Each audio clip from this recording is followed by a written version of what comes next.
stop till we on top. Quit, I think not. Coming hot for the #1 spot, yeah.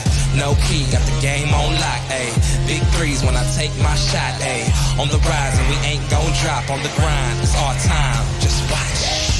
If you want it, you can get it. Life gets hard, but don't you let it get you down. Go get the crown, because our time is now. Ayy, we gotta get it. Gotta get up, gotta go, we gotta get it. Ayy, they won't forget us.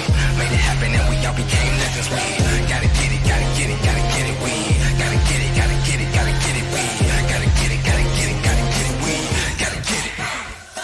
We can't be contained when we leave the game. My name will remain. We don't need the fame. You can keep this chain. We broke free so things won't be the same. Nah, on the mission, gotta get it, let's work. We were raised on the net, I'm raising my net worth. But it ain't about the money, nah, it ain't about the cause. All that matters is the world knows who we are. Stars. If you want it, you can get it. Life gets hard, but don't you let it get you down. Go get the crown, because our time is now. Hey, we gotta get it. Gotta get up, gotta go, we gotta get it. Hey, they won't forget us. Made it happen and we all became legends. We gotta get it, gotta get it, gotta get it. We gotta get it, gotta get it, gotta get it. We gotta get it, gotta get it, gotta get it. We gotta get it. Know that our time is now. Yes, life can get hard, but don't ever let it keep you down.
32 colleges entered, and now we are down to the top 8. Welcome to the 2022 College Championships presented by State Farm. I am your host for the evening, Ravishing Rabbit, most ravishing man on the internet, and joined here by my side by my absolutely stupendous analyst desk, Colin Rebel Fox, and Smacks. Rebel, how we feeling, baby? It's college game day. Finally, after months of waiting, we get to our top 8. We get to finally experience what we've been culminating as an entire season of collegiate, finally coming to an ending, getting our champion at last once again in 2022. You got to hold your horses here. That's not until Sunday. We got some games before that, but they're going to be great. Today, specifically, it's a sunny day here in Los Angeles. I'm feeling good. I'm excited, man. I mean, we were so worried about like what teams are going to make it and trying to figure out what the matchups are going to be.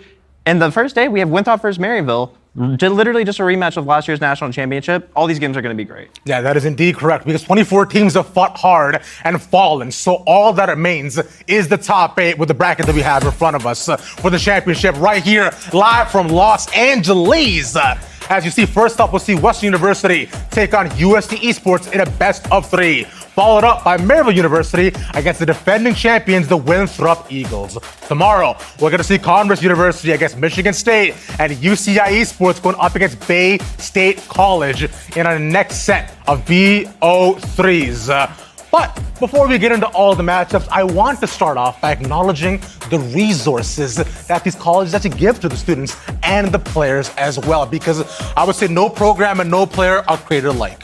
Yeah, definitely. Obviously, the amount of resources each team gets is very different. You have some schools like Maryville and St. Thomas where they have full-fledged out programs, they have practice rooms, they have scholarships available. And then you have some schools like Western and Michigan State where they don't have any of that. I know from talking to the guys at Michigan State, a lot of these guys hadn't actually seen each other at all before, like top 8 and before coming out here to LA. So obviously things are a little bit different, but you know, at the end of the day, you're all playing the same game and it just comes down to who's better on the day. You know, speaking from experience, flying here from Lansing, where Michigan State University is, I had never seen any of those guys in person either. So it's another really fun moment where I get to see everybody for the first time in a very, very different state, but for the first time all the same. I'm really excited to see my boys. And it's really cool also that like we get this difference of like resources being put in. We also get this difference of how old that these programs are, because we have programs like Converse and UST who are in their first real kind of season of competitive experience built off the back of some of these big programs. You think about what Maryville and UCI and those programs have done to make things look, to win these national championships over the last couple of years. And now, I mean, all these other programs, they're getting better so that they can replicate the same thing. They're building themselves up and we're getting them here now. Exactly that, because on the other end, we also do have a lot of blue bloods as well, right? Now, these teams bring the experience that we've seen, teams like Western, like UCI as well, who have such a history, you could say here, Colmer, on success all the way through. Yeah, definitely. I mean, you have 3 of these teams have won national championships before. Maryville is every year after year considered the best team over and over. And the team that's not even in that list is Winthrop, last year's national champions, who are trying to make that push from being a new blood school. Back-to-back titles kind of puts you in that blue blood territory, and maybe you're talking about a collegiate dynasty going forward. It's a great time. Winthrop being able to do that, especially after some of the changes we see. We'll get to talk about the rosters in just a little bit. And a lot of these other programs trying to establish themselves as well. You don't want to be a one-off team. You don't want that. Instead, when you show up as a first-year program like Converse, like UST, to a big-name tournament like this, you really give your school bounds to give you even more resources and make this into even more of a large program. One of the coolest things that we have here are the big banners up on the stage that I'm sure everyone's going to be seeing, whether you're here in person or on the stream. Up there, you get to see like all the history back to like 2014, I think, and like a lot of these teams already have banners here. It's going to be really fun seeing which one of them gets to hoist the new one. Exactly, because speaking of which, too, the previous team that did actually hoist it was in fact Winthrop, our returning champions, right? Now, these guys are kind of good, I guess you could say, but maybe I'm kind of underselling it. You let me know, Smacks. Oh yeah, no, definitely not underselling it at all. They're all right. You know, the Winthrop, they're back-to-back champions, maybe, if they can win this time. I've been really impressed by them. Maryville as well has been playing a whole lot recently. We've got some good tape on them. And, Maryville, they've got some new players here, too, some returning ones that can maybe shake things up for that. Well, we weren't going to see Maryville just yet, but we should talk about our first matchup of the day. Yes. That is going to be Western versus UST. So diving right into it here, Smacks, you know, a lot of these guys that have seen each other, and some pretty recently. Yeah, so firstly, we have to address the elephant in the room that these teams have been playing in proving grounds. Not the full teams, but the individual players have been getting the reps and getting practice after practice in for proving grounds this entire year. But specifically, very recently, teams called AOE Esports and Team Pending have the cores of these two rosters, and they played 2 days ago. Yep. Yeah, we saw some exciting play between the two, and I believe it was actually Western that was able to get the better hand of that. But now we get their full rosters, we get collegiate, we get to be on the stage. So many different factors that kind of affect these two teams individually. That could change that, obviously. Yeah. I definitely think it'll be interesting to see how many adaptations come from either of these teams. You get to see a little bit a couple days ago, but now it's like all the marbles and you're playing them in a full series. It'll be really interesting to see if there are a lot of adaptations from the cores of these players. I mean, we'll have to see if they do manage to get the better of them again, right? So let's focus in on UST just a little bit. Now, this team has been successful throughout this entire year, winning match after match, tournament after tournament in general. So, Kalma, starting off with you again, man.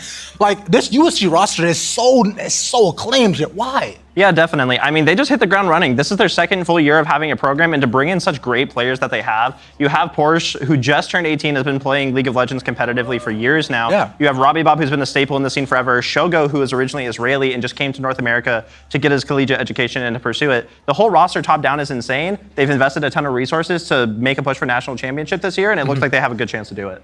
I think what's really cool about UST specifically is that they came out with this 5-man roster just last year. Gateway Legends went top 4 by beating Harrisburg. And then they replaced a couple of people. Their bot lane ended up getting picked up in a number of different situations to very, very good organizations as well. They pick up a new bot lane and they're still running. They ended up with a different top laner because Porsche stepped in after their first event. He was amazing as well. Like the fact that this team was able to take those kinds of punches with their roster differences and still come out as one of our top teams is miraculous. Because you see on the other end too, their opponents aren't too shabby either. We're talking a bit about them as well, but this whole Western squad in general, Smacks, has been nuts. I have a feeling that you like them a little bit more than the rest of us, as they are the only remaining Canadian team, and you are our Canadian rep.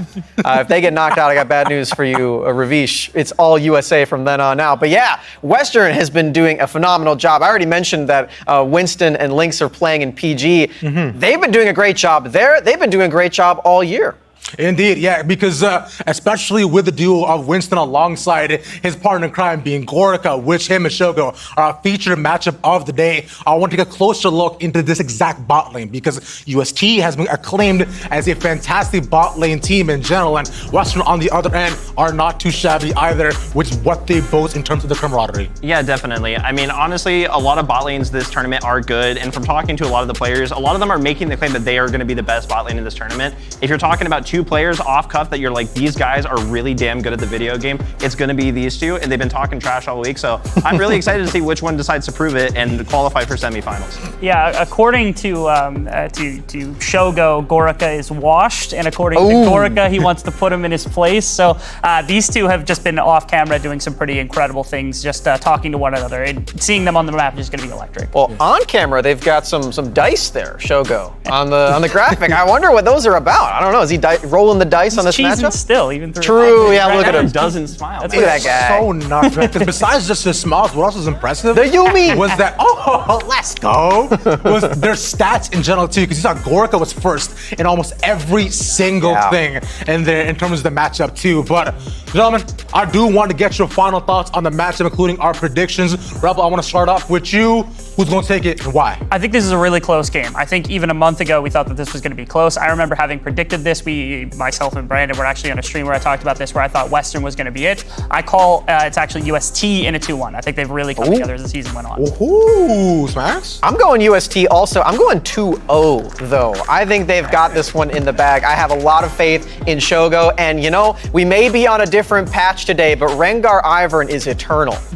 That is not incorrect, and I think that man on the screen right there, Gorica, might have to take the brunt force of a lot of that hardness in general. Galmer, who you got, baby? Last year, round of 16, knocked out one of the only Canadians teams left. Round of 8, knocked out another Canadian team. One of those was Western. I'm not going to mount with my prediction. Yeah. UST wins 2-1. Well, you know what? As a Canadian myself, I know I have one clear choice. It'll be UST 2-0. So we'll have Paige and Arc Battery standing by for the cast. Gentlemen, I hope y'all are ready. Let's get into the first match of the day for Collegiate. How could we not be ready after the Arc Battery? It's going to be quite the weekend here at Collegiate. I just love how Ravish is like, yeah, I'm going Canadian. Boom, UST is going to win. I want to point out, geographically, Michigan is quite close to Canada.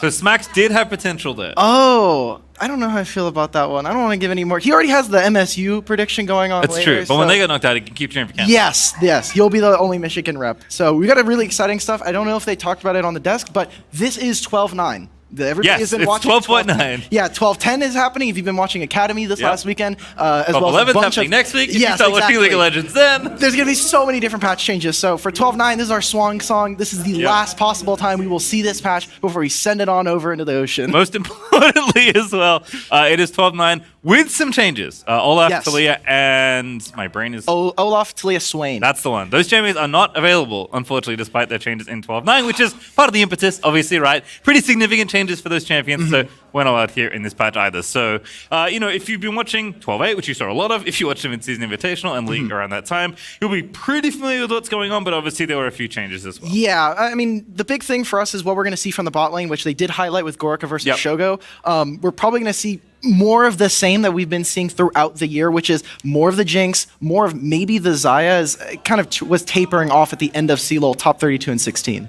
Yeah, we'll see as well. Obviously, these players have comfort picks. It's tough for them too because they've probably been playing solo queue. So obviously, there are a couple patches ahead in that regard as well. But they also practice, so we'll be well versed on this patch. There's a ton of data about what things you can pick. But I think especially in somewhere like Collegiate, where players can sometimes, but not always, be a bit more specialized, you can just pick something you know well, even if it's not the best. And you have one area of the map you feel like you can run over, which may be bot lane. If you're on the western side, for example, you can just kind of pick what you want as long as it's not obscenely troll. Well, you say obscenely troll, but UST have played and won with an Ivern and Rengar mid combo.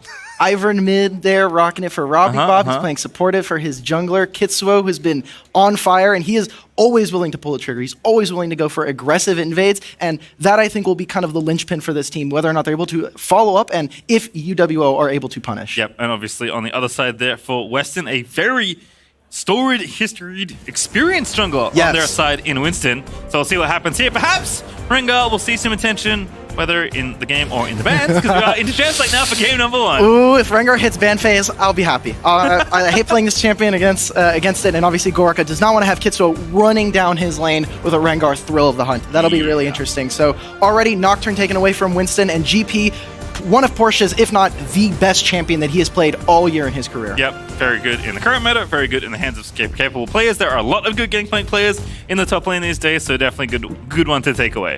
And while we're kind of going through these bans, kind of touching a little bit on how the history of UWO, we saw it a little bit in the replay package earlier. This is the same team that was up against Maryville in 2019, and Gorica was playing top lane against Niles. Now, obviously, playing AD carry, I think, kind of coming back onto the stage, playing again in a really big venue like this, should be exciting for someone like him. Yeah, he's played on a ton of different teams at a ton of different levels in the league. He's been around for so long, but this has been a team he has a pretty extensive history with, let's say, as Rengar does actually get banned alongside Karma and Senna. So a lot of supportive champions taken away by St. Thomas. Yeah, Loyal has also been playing AD carry over in Proving Ground. So there's a ton of role swaps. They're playing different champions everywhere. And seeing already the Lucian get banned alongside that, I think is really smart when you're playing on red side. This champion is really disgusting. Yes. And not only that, we still have Jinx.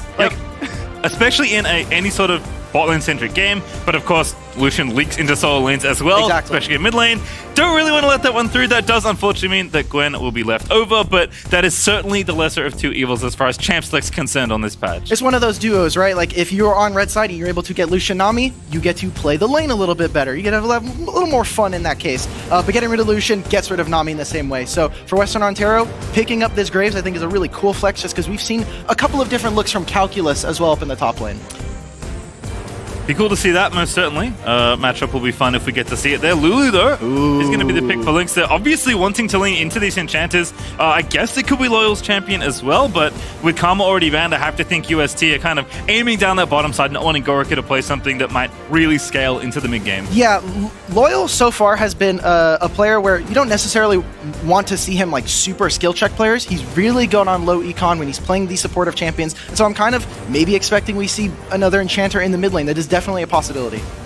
There is Wukong as well. One of the big winners of this patch. Seen a ton of Wukong. That's going to continue as Robbie Bob is flicking through a couple different picks. Pretty big smile on his face. He's going through a couple of different assassins. Of course, that means you lock in Victor. Yeah, come on, Pastry. We can't be talking about hovers. These are baits. I knew what was happening. Yeah, Robbie Bob does, he has a pocket pick Zed. I don't know if we'll be able to see it this tournament, but it's something to keep in mind. His assassin play is still there, and we're not going to we'll maybe get to see it a little bit later on in the tournament, but Victor is super strong and obviously taking up the just strong team fight presence that they're going to have later on in the game. After they hit that one item, it's going to be that third Drake that I'm looking at for St. Thomas. Yeah, when you hover, when they hover Orianna and Victor, that's when you get excited. Yeah! For the assassin flipper. Can't wait to watch some more Azir Corki. Oh no. Looks like the pick up here for Western as we'll move ourselves into phase 2 of bans. Okay, so set picked up here. This is definitely just at this point probably going to be going over to Calculus at this point, just because we already see the Senna's been taken away, so getting rid of that kind of as a farm lane. Now bot lane, we're just going to be throwing out every single carry and probably enchanters as Yuumi hits the table. Yep, no Yuumi. I think it was likely a consideration for UST to pick up, but decided to forego it here and will give up the opportunity to take it as a result. Vayne bed away from Gorica. Again, not a champion that's super prevalent, but you don't want to give it over to a player that can really pop off on that champ. Maybe if they were on 12-10, they would definitely been like, yeah, let's pick up some Vayne. Gorica has already been playing a lot of Vayne, and especially when you have a Lulu, that is exactly what you want to see. What I want from Western, maybe that St. Thomas can try to pick out, is their wave clear is not fantastic. Their ability to attack a wave at distance is going to be a little problematic, and so what do they pick? Jinx is still available, and that would be my first go-to if I want to try and have access to the wave. Yeah, we'll have to see. I imagine they're going to take an AD out of this phase as well. They're just throwing bans at different enchanters. Soraka, not often seeing it get taken out, but good read by UST. Jinx going to be the easy pick-off here as well. Okay, so that just leaves, in my mind, Aphelios. Aphelios Lulu is a super strong combo, and as a late-game hyper carry, it is really, really strong, and it leaves St. Thomas, I think, with a few different answers. What is St. Thomas going to pick for their bot lane? Shogo could go for something a little bit more aggressive like the Callista, but the last time we saw it on CLoL, ended in a loss, didn't look all that good. The laning phase was all right, but something that definitely could still pop out. Okay. Looks like we're saving counter pick because that's a Seraphine. Okay. One of our two enchanters is going into, I assume, mid lane. Yeah, Seraphine into Victor is a good matchup. I think it's perfectly fine. You outrange the Victor. You're also able to match him in the wave push, and then you're able to immediately link up with your jungler. Okay. Okay. We're going for it. All right, Samir Nautilus, everyone get in there. Nice. Okay. We're just going straight up aggressive. Nice we want to go for kill. bans. Exactly. Yeah, get rid of the Soraka, which is going to be super problematic for someone like Samir and Nautilus. And this is just really cool. I like this coming out from Western. Picking them with the Ashe now, obviously, this is going to give you a ton of the range priority. However, falling back on it may be a little bit more difficult if they ever find an all-in. 12-9 Coggles? No, it's Ashe. First it was the Zed, now they hit us with the Cog. All right. Well, we didn't fall into the trap. It is going to be Ashe here for Gorica instead. Weston, I mean, we don't see bot lane a counter pick very often on red side, but again, when we talk about the 2v2 being an important element of this matchup, Western Ontario taking that to heart, really leaning in on trying to make the lane phase as breezy as they can possibly make it. Yeah, and obviously with the matchup with how Western should be able to play it, they have two ranged into the range and the melee. Yep. So that means that they will always have the ability to pressure onto Shogo and Chookies, and it is on Western or on St. Thomas to punish that. How do we get Ashe in an uncomfortable position? Either blow a flash, try to force her, play in Fog of War with Chookies. Yeah, I mean, obviously you say, it is range versus range, but Ashe and Samir's ranges were not created equal when they made the champions. Yeah. It's like 100 at least between You're the two. not able to play that. And so it means for St. Thomas, they need to play aggressive. And Shogo is obviously the kind of player who will show off, who will try to style on you. But sometimes that can bite you. That is a double-edged sword. Yes, especially against a champion like Ashe. You either pop off in every single fight, or you get arrowed to the face and die instantly.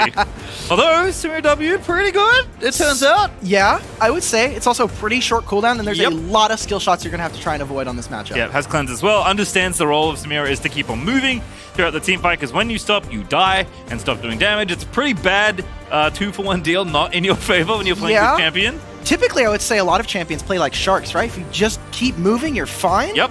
If you stop moving, it's a little bit more problematic. Bruise. We'll see what happens here in game number 1.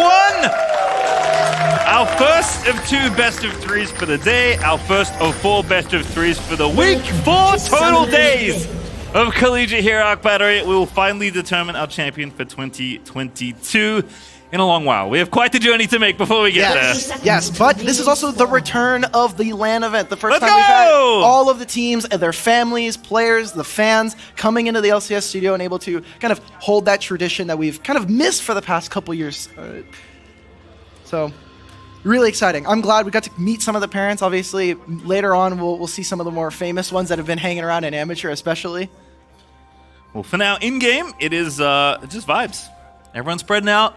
No one wants to face Checker Brush that might have 5 enemy champions in it. Very measured here in the opening minute. Yeah, and for now, what I'm looking for is what St. Thomas is going to do for the first 2 Drakes, because the bot lane is going to be my biggest priority here. If Gorica and Lynx can kind of take it to them and keep them under their turret, obviously Winston is going to have a lot easier of a job to walk into that bot lane jungle and put down vision. Yeah, it does have Ghost as well, so definitely favoring longer engagements, whether it's through a lane or through the enemy jungle.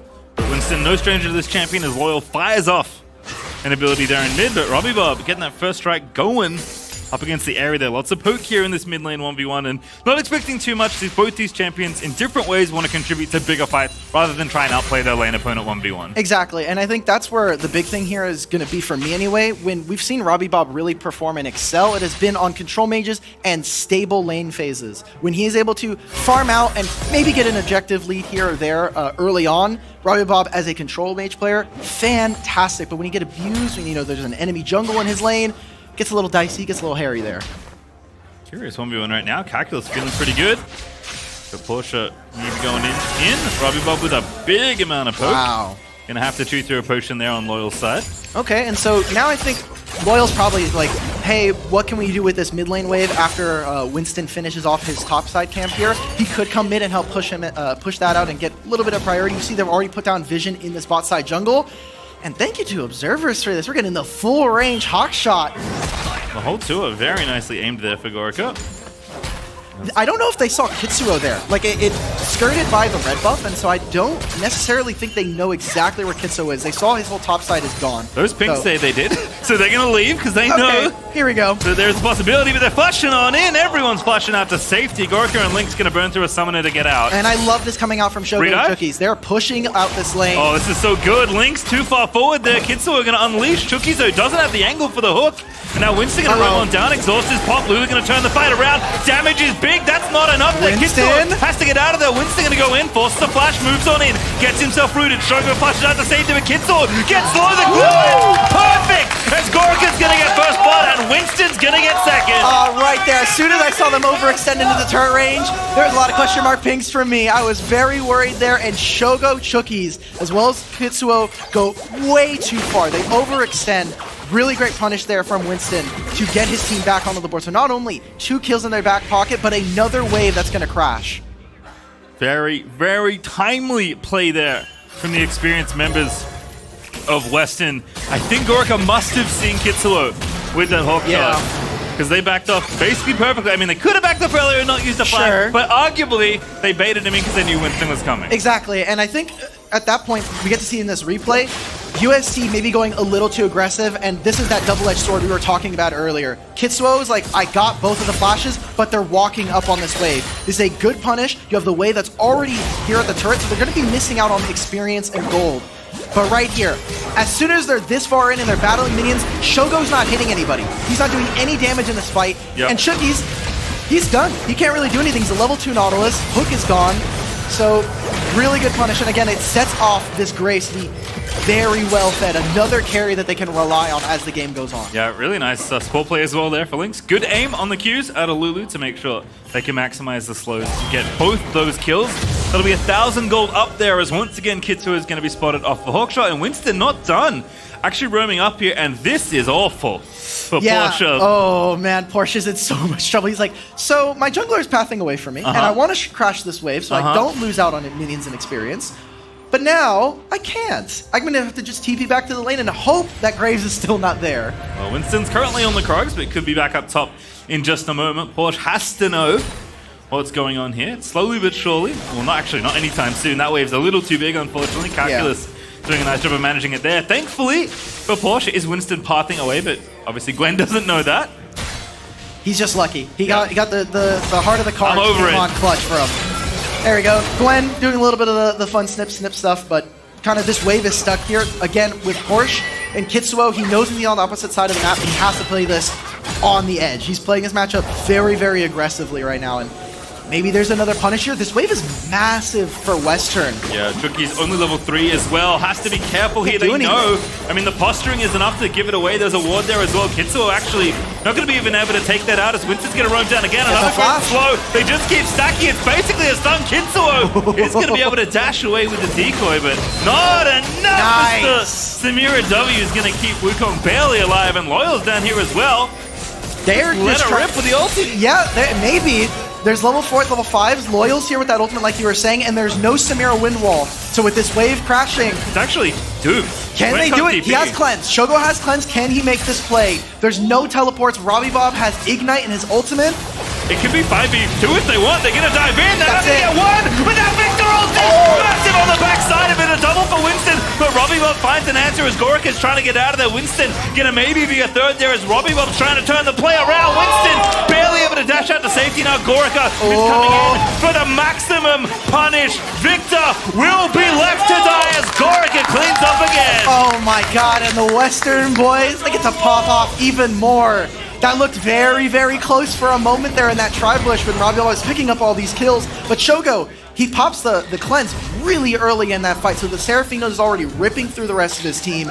And now Western are completely far ahead at this point. They will have priority as they come back and redeploy onto the map with their bot lane, maybe finishing off a couple of mythics here in their jungle. This is going to be incredible for them as we got to replay this. Yeah, again, trying to defend, but there's just nothing you can do. Yeah. I mean, first of all, I will say, for UST, Robbie Bob, really awesome ultimate. That just completely decimated the back line of Western. And there we go. Lynx, he takes the roam off into the top lane. He has no TP, he has a ghost. 15 seconds, this wave is going to crash, and Western, they are firing on all cylinders right now. Yeah, I don't know how many buttons Lynx actually had to press in that gank, but got an assist, so definitely worth it there, roaming up towards the top half of the Rift. Calculus using that TP, got to use it later thanks to where the wave was, had the better spike, had the level 6, just throws Gwen in towards the turret and picks up an easy 2v1. Yeah, Lynx there we roaming go. up here, I'm sure we'll get a peek.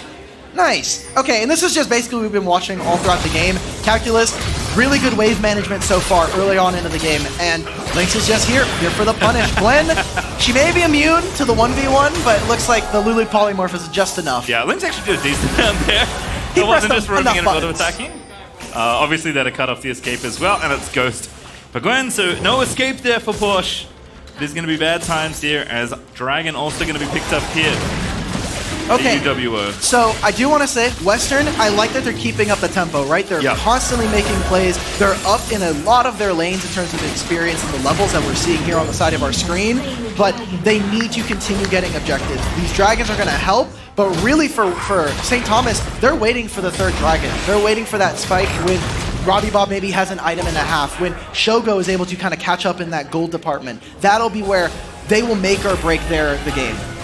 Actually going to try and stop this Herald here. Kitsu are a little bit low. That's Went's good. here though, but his Lynx, they're going to go in for it there. The damage though is pretty big, and Winston, he's going to live with the shield, but not long enough. Robbie Bob's still there, gets himself stunned. Loyal, moving in to try and get his Calculus. He's going to roam on in. Lynx able to get the kill in an absolute mess of a battle around this Rift Herald. And now it's Calculus left alone in a 1v2. The Rift Herald goes to Gwen. Calculus still trying to fight his way out of there. Set W's ready to go. Gorica. Shogo! With a 1v1 finds it. So Western get a kill. Porsche gets revenge, and they will get the Herald as well. Oh my god, and the Herald almost despawned there. That's the Battle of the Alamo on Herald top side. Shogo not able to win the 1v1. He's losing out on the range matchup, but he presses tab. He looks at the top side of his map. Gamers, we did it. We made out on the play. We got it, and it was a little bit messy. Also cut the gold lead down relatively significantly. Yes. Herald should be some extra gold as well off the points as well. Let's watch this one again. Okay, so the fact that Robbie Bob lives through all of this is basically healing and shielding 101. Not only is he able to use the Q and getting a lot of movement speed off of that, but playing really well off of vision here. Robbie Bob lives for so long, dodges out on the Seraphine ultimate. And this is honestly just really fun to watch if you're just like a spectator. You're just seeing Ployo get max HP shield. Lynx is here, putting down DPS.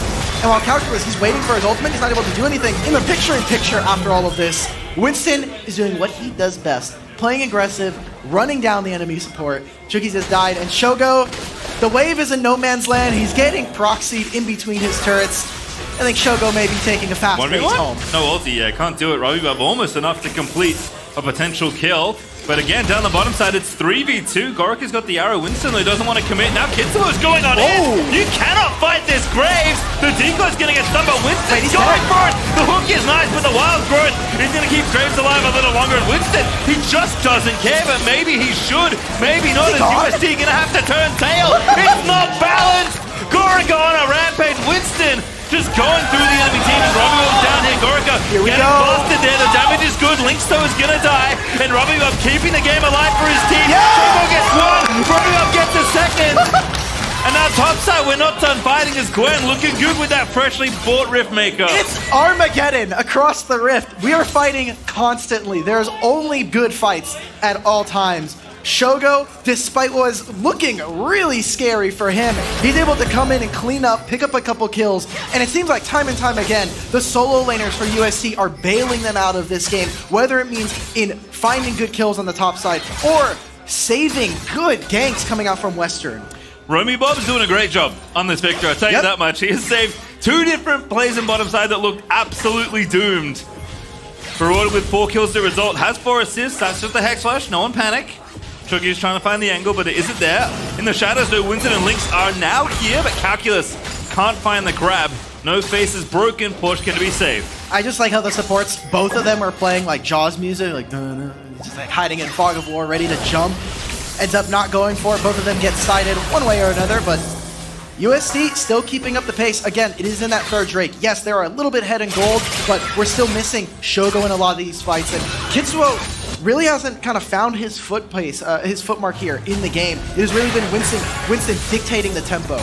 Yeah, definitely. Again, the 2 experienced members of UWO, Winston and Gorica, off to the races here with 4 kills apiece, but going to be matched pretty nicely there by Robbie Bob, whose Victor is keeping the game up. Porsche also got a bunch of kills in the last 2 exchanges, so Gwen is going to be a problem, because Gwen is a problem, as it turns out. Even Herald dropped there, because Porsche was the one to nab it. Going to get a bit of extra gold. Okay, so this is obviously just to apply a lot of pressure.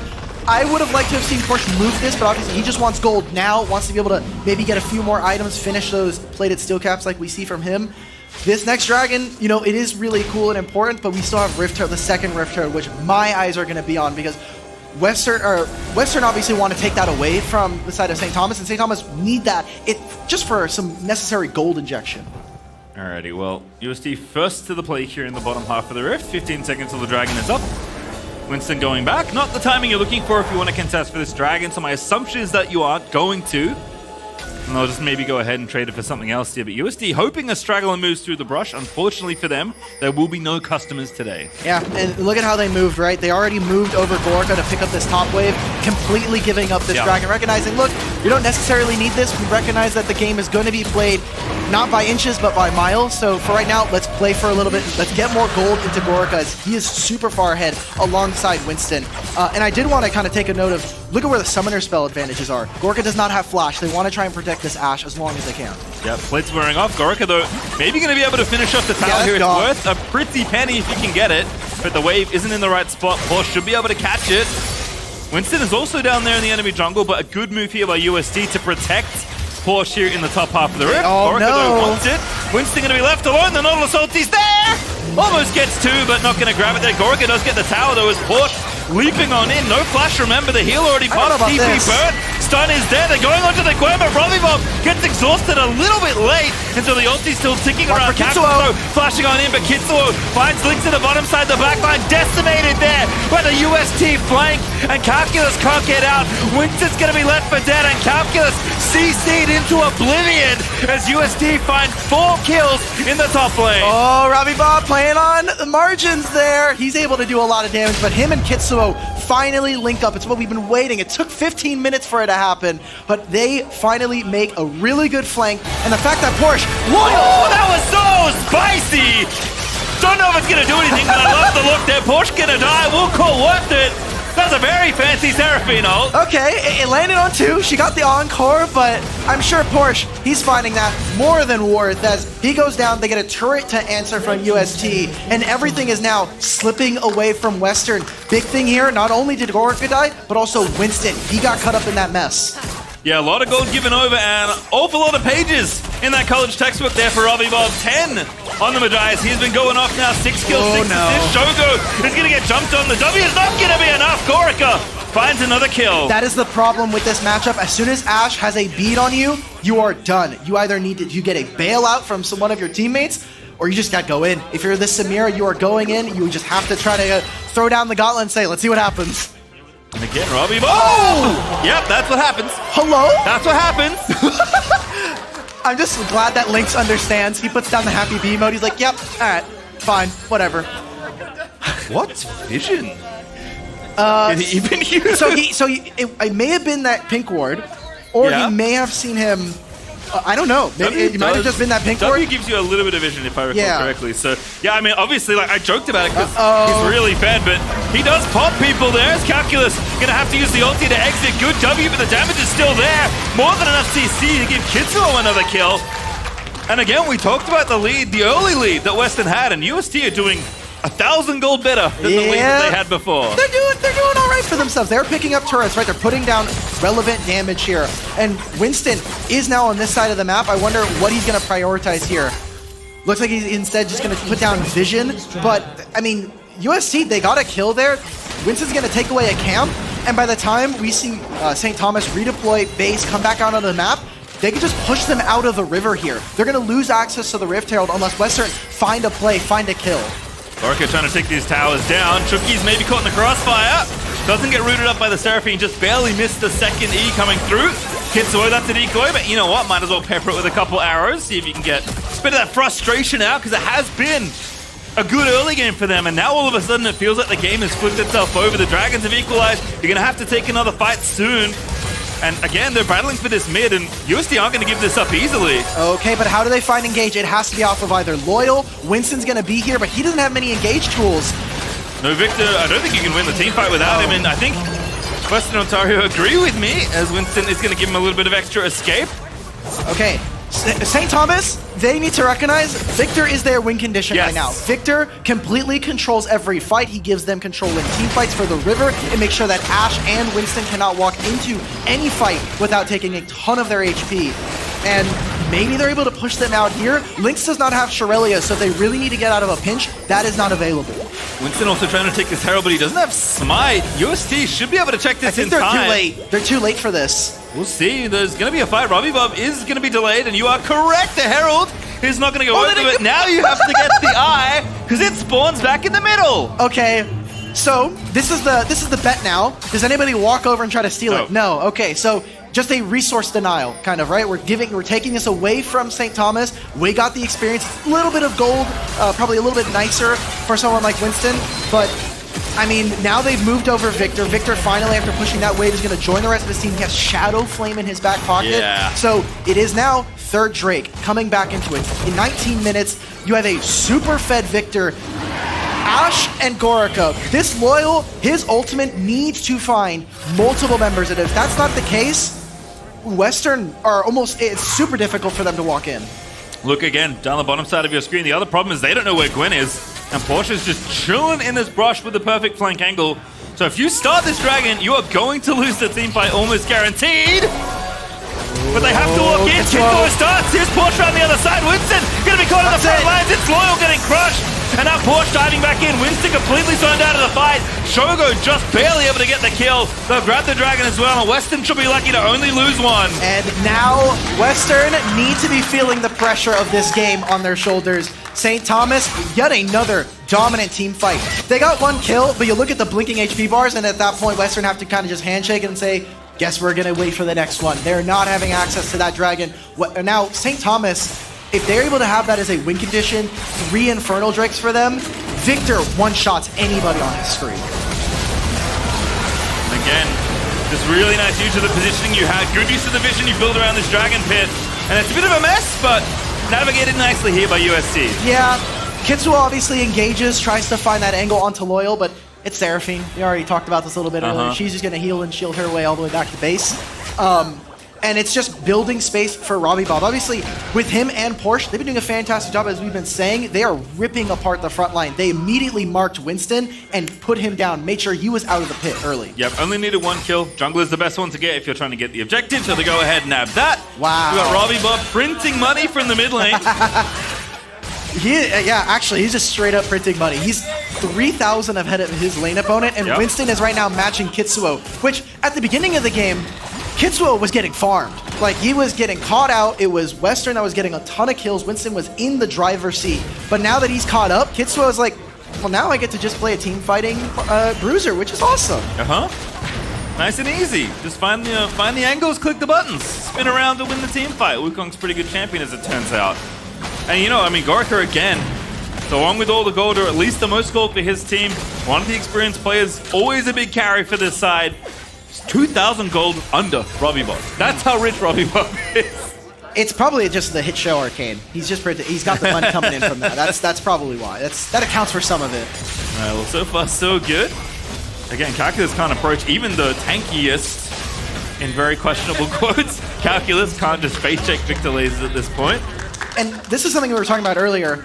Their access to the minion wave is very, very short. Like, yeah, it's Ashe and maybe it's Loyal if you have them next to you. But other than that, Graves' auto attack range is very low, so it means they cannot contest if they walk up on turrets. If UST wants a turret, unless you're going to outnumber them, they're going to take it in front of you. Yeah, Victor W will zone you off. Nautilus is always threatening. I even saw actually when they took the mid lane out, Shogo just walked up, pressed W.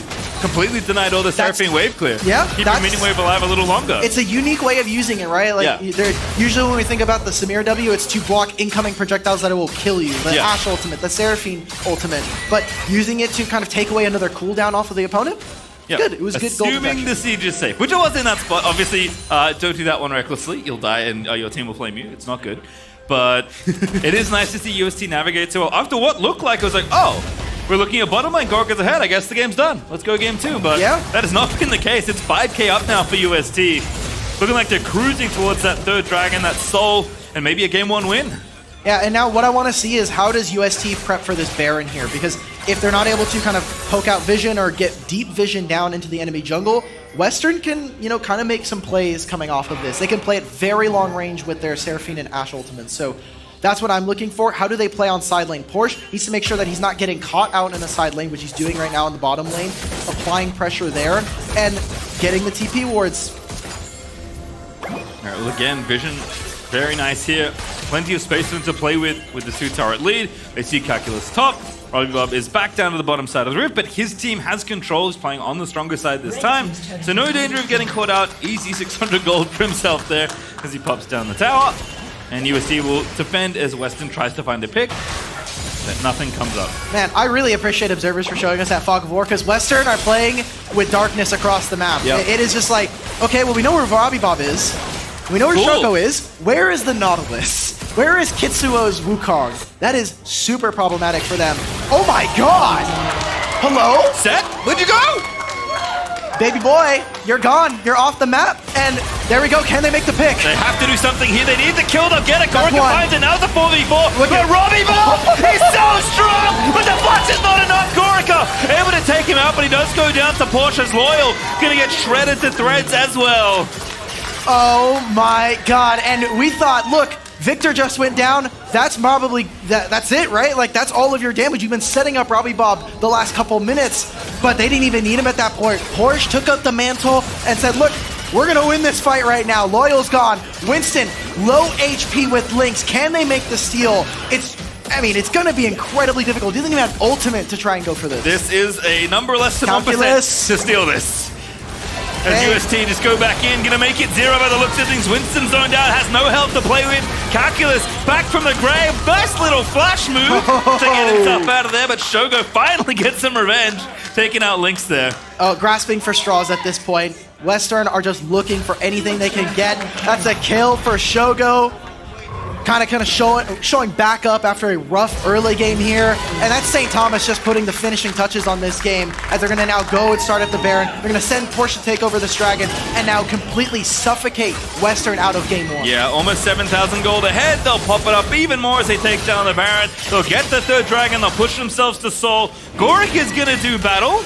Goric is pretty strong. There's an ultimate here for Porsche. I don't Porsche know going how back in. Gorica trying to win the No. 1v1. It's not winnable, man. It's Gwen. As Loyal comes back through. Baron goes down. Loyal, don't do it. You can't fight the Gwen. Oh, he can. I take it all back. That's huge, actually. Okay, that's a kill. I don't know if Chookies can find anything, but that's a kill. That's objective bounties there. It's a little bit of gold, and obviously it takes away some of that soul win condition. But I don't know if, St. Thomas necessarily are going to give them the next 5 minutes before that dragon spawns, right? They have the Baron. Yeah, this Baron's going to do a lot of damage, so we'll see. But I didn't expect Loyal to win that fight. I guess... It's damage Seraphine. What does that say about Gwen? When I think a 10% health Gwen is going to win a 1v2 easily. Almost won. Yeah, I know. 2. So Gwen is immune, but not always. But not the criticism. Yeah, that's always the case though. No one's immune to That's true. criticism. That's true. Porsche, a little bit of a ego check. Loses just barely. But if he wins that, Calculus is like, nah, okay, this champion's dumb, bro. Like, I can't. Actually, I can't even. You know deal what? with this. It's the next level. He doesn't want to get it banned again in game 2. Has to make it not look as good as it actually is. Well, right now, Robbie Bob is making Victor look not Goodbye, really balanced everyone. at all. Oh, maybe not. Calculus here. Oh my goodness, it's not okay. It's not okay. It's so not okay. Robbie Bob gonna get CC'd to death. Gorica finds the last-minute shot there with the volley, and now Kitsuo is I don't in know about the this, enemy guys. base. Running it straight in, the Guardian Angel was a little bit ambitious. Apparently, didn't like having the cooldown, and now a double root there from the Seraphine. And UST have to find an exit strategy. The exit strategy is through the enemy teams, and it looks a bit silly, but it still works out. Shogo pop it off. On Link's gonna get the final kill. Okay, that's everyone dead. Let's see if Winston can make a base defense. Gwen is pushing on the opposite side of the map. Very sloppy from UST, but I'm sure the rest of the boys, they just wanted to go in. Robbie Bob's obviously feeling himself. Winston with Ghost. Has the Clips pop. No mana to speak of. Yep, dead.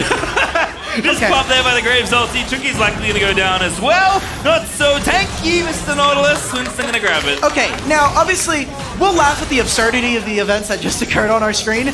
That is really bad, I think, for St. Thomas, obviously. They just lost a lot of gold. They lost a lot of pressure. That is every single one of their Barons gone at this point. So Baron power play out the window. That's not even 2.5 minutes deep. Very, very bad.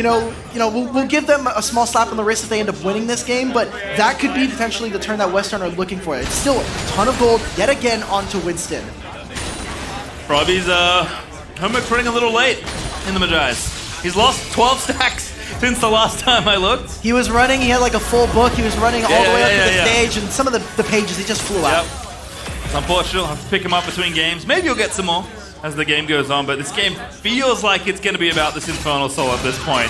I thought the Baron was going to be enough. They didn't even get the top in here after throwing themselves into the enemy. Nope. They really went for it. Like you were saying in that call, the only way out is through Western. Yes. They decided that was the correct play. They got punished for it. And now, coming in, we've got 2 minutes. Porsche is using his teleport to try and get into this bot wave. They really want to set up to try and get this.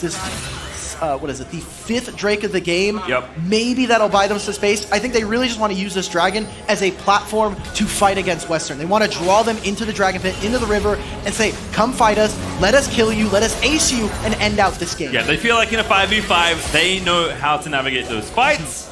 Obviously have to kill off the key targets, but I think in both cases, you don't want to be the comp playing into your opponent. No.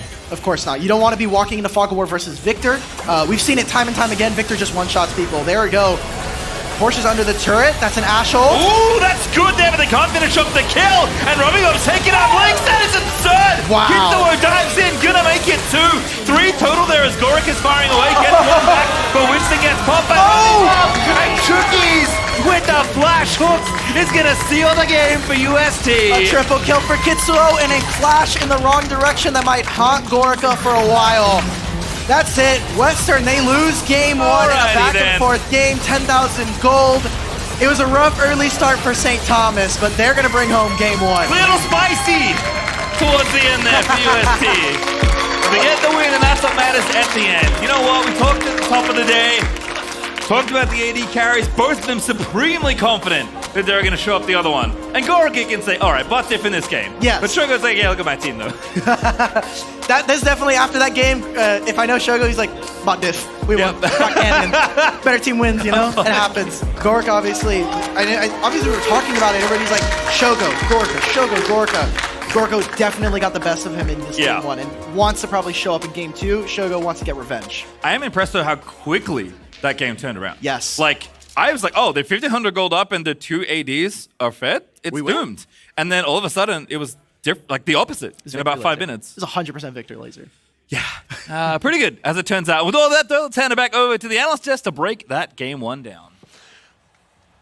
You could say it was indeed a diffie in the biffy, or a bot diff to end it all off. Welcome back to the desk. I'm Rob Shagravish, joined here by Column, Rebel Fox, and Smacks.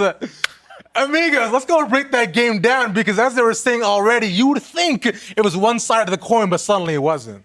Yeah, we have to look at this draft here, because if you notice some things about these 10 champions, one side is quite good at mid-game 5v5s. The other side's not so good at mid-game 5v5s. And if you count how many mid-game 5v5s there were, 7. you might be able to find out which one of these teams wins. And yeah, it's UST. Which is the absolute best part. I think you laid it out pretty clearly, right? Now, I couldn't count how many. I'm going to go for anywhere from 7 to 95 is my range for how many mid-game 5v5s we probably have. But like, taking a look back at the entire game, right, it really turned from when things were going pretty decently for the side of Western, and then, I don't know, where Column things turned around. Yeah, I think what you saw was a lot of what we expected, where both teams were heavily prioritizing, like, playing around the bot side. You saw a lot of early pressure. You saw Western literally with 4 people there at like 7 minutes. You even saw this early game from Winston, and basically all this pressure bot side really was what we were expecting. But what ended up happening is that when you have all these 3v3s and 4v4s bot side, Western did not come out ahead. Robbie Bob on this Victor for UST got so ahead, got his upgrade so early, and was just massive. So when we're talking about these 5v5s, which there were so many of them in the mid game, it's really hard to beat a Victor that's that far ahead, has 3 upgrades at like 15 minutes, and has 16 KP at like 20. And we've made mention now that, like, in terms of like mid-game 5-on-5, skirmishing, both go to UST. This is also a team that is incredibly resilient. We talked about them being able to overcome some of the roster challenges they had. Imagine walking into this game, having your bot lane fall behind and going, okay, we'll rely on those teams or those players that have been in some of the PG that we talked about. Robbie Bob, Kitsuo able to kind of stand up. Porsche was incredible inside of a game like this. And even if they weren't able to fully turn everything, they had the pieces to team fight if the game went into the later stages. And you really love that from a first-year squad. I really enjoyed the way that Western opened this game with the response ganks from that Graves, but you're 100% right here, fellas. They got the Robbie Bob diff later on with all of the Victor AoE damage, the Gwen triple kill in the top lane that we saw pretty recently on this highlight reel. The team fights were just not close. UST was so good at that element. And I will say USC definitely has a lot of practice and a lot of experience doing that, because they come from the South region in CLoL. And if there's one thing that the South region is known for, is that you are going to get these fiestas where there's 40 kills in 20 minutes. And UST is a hands team. They want to fight permanently, and they want to show you that they will beat you, maybe not necessarily for macro all the time, but because they have better hands. And I can tell you from watching the game, we are definitely not watching LCK. This is peak CLoL. This is absolutely phenomenal, and just the fact that we get this as our first game of the day puts such a smile on my face. Yeah. Like, it's so awesome. And like, because it was fight after fight after fight.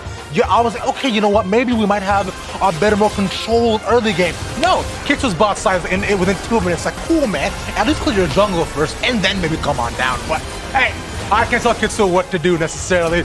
And the best part about it is, you guys are talking a lot about Robbie Bob as well. I remember, so I do have a quote from Kelsey Melzer too, is she mentioned how Robbie Bob is widely acclaimed as the second coming of NA Faker. And that damage right there is, I think, definitely speaks to that. It's absolutely nuts, dude. Because just looking at the boards at the chart is so cool. Yeah, definitely. I mean, it really goes to show that early game, Western had a great plan. They were being very reactive and responding to everything that UST wanted to do around bot side very well. One thing that we did touch on before the game was that with so much focus around the bot side, there might be a big difference in the top side of the map. And that really might be where the difference between these two teams comes. And we saw it that game because Porsche, Kitsuo, and Robbie all exceeded expectations, and they all outperformed their opponents in this game. I think going into the next game and going into the rest of the series, if it does go 3, I think that really will be the big determiner, because both these bot lanes are insane, but it really is up to the rest of the map to kind of complement them very well. I want to make mention that during the course of this game, we had really big moments from UST solo lanes who stood up to quite a bit of adversity when they absolutely needed to. I was actually really, really happy with Dr. Calculus, or Calculus, I suppose, in this game. I thought his set was really miraculous, and in the laning phase against Porsche, he was doing what he needed to do and had a couple of moments, even in team fights, that he was pretty miraculous. He's somebody that's kind of slid under the radar as like a first-year player here for Western, slotting into like a roster slot like Chim is somebody that a lot of people would know from previous days. Hard to replace. I thought he did really well on a set champion. It's not an easy champion to manage in a bunch of fights, especially when the game's falling to pieces, but props to him for that one. Yeah, they had good elements on the side of Western. I think moving into this next game, they really do need to take a calmer approach to the rest of the game because, like we keep saying, they had a really strong early game. You saw it reflected in that gold graph as well. It's a lot of red very early on, very quickly spiked up for UST. That's just because all of these fights kept happening, and that's just not what their comp is meant to do. Winston, super, super smart with his early pathing on jungle. He needed to be in that bottom lane to respond to ganks because that's where Graves thrives. That's where he was. His movement was phenomenal. And then we've all been in those situations where you get that gold lead very early and you're like, all right, it's time to fight. It just wasn't. It was, in fact, never time to fight. No, it really wasn't. Western, like, as you went along, you were thinking, okay, we got a 3 kills on our jungler. Everything is cool. No, it was in fact not cool. But maybe they can keep things chill as they continue to stay on this blue side, all right? So, Rob, I'll come to you first on this too. Just like looking at a midpoint in between these two teams, right? Is it something that kind of stuck out to you, just in general, for maybe what either side may need to focus on? So the big thing I think that also plays into what Smax was talking about is for Western, slowing down the pacing of the game. The big thing is their whole composition was designed around some pretty big ultimates. The set ultimate can be used to disengage either Shogo on the Samira or the Wukong from a fight. The my apologies, the ultimate out of the mid lane from Loyal would have been used in a number of situations to try to dissuade some of the heavy engage that they had to set up Gorica for a big fight. They needed to slow play and take really big 5-on-5 setups that were set up for a long time. Instead, they kept getting into scrappy situations that they had no business being in. Indeed, we did, and we'll manage to see if they manage to fix that too. We got our break coming up, and after that, we got game number 2. Y'all stay tuned. Just choose somewhere. CeeLo.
into game number 2 here as we're kicking off the Collegiate Championship here for 2022. I'm Pastry, that's Alk, and we got a very, That was a good game.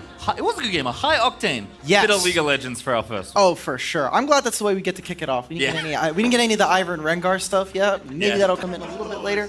Yeah, we got some really fun stuff, and obviously Robbie Bob's Victor.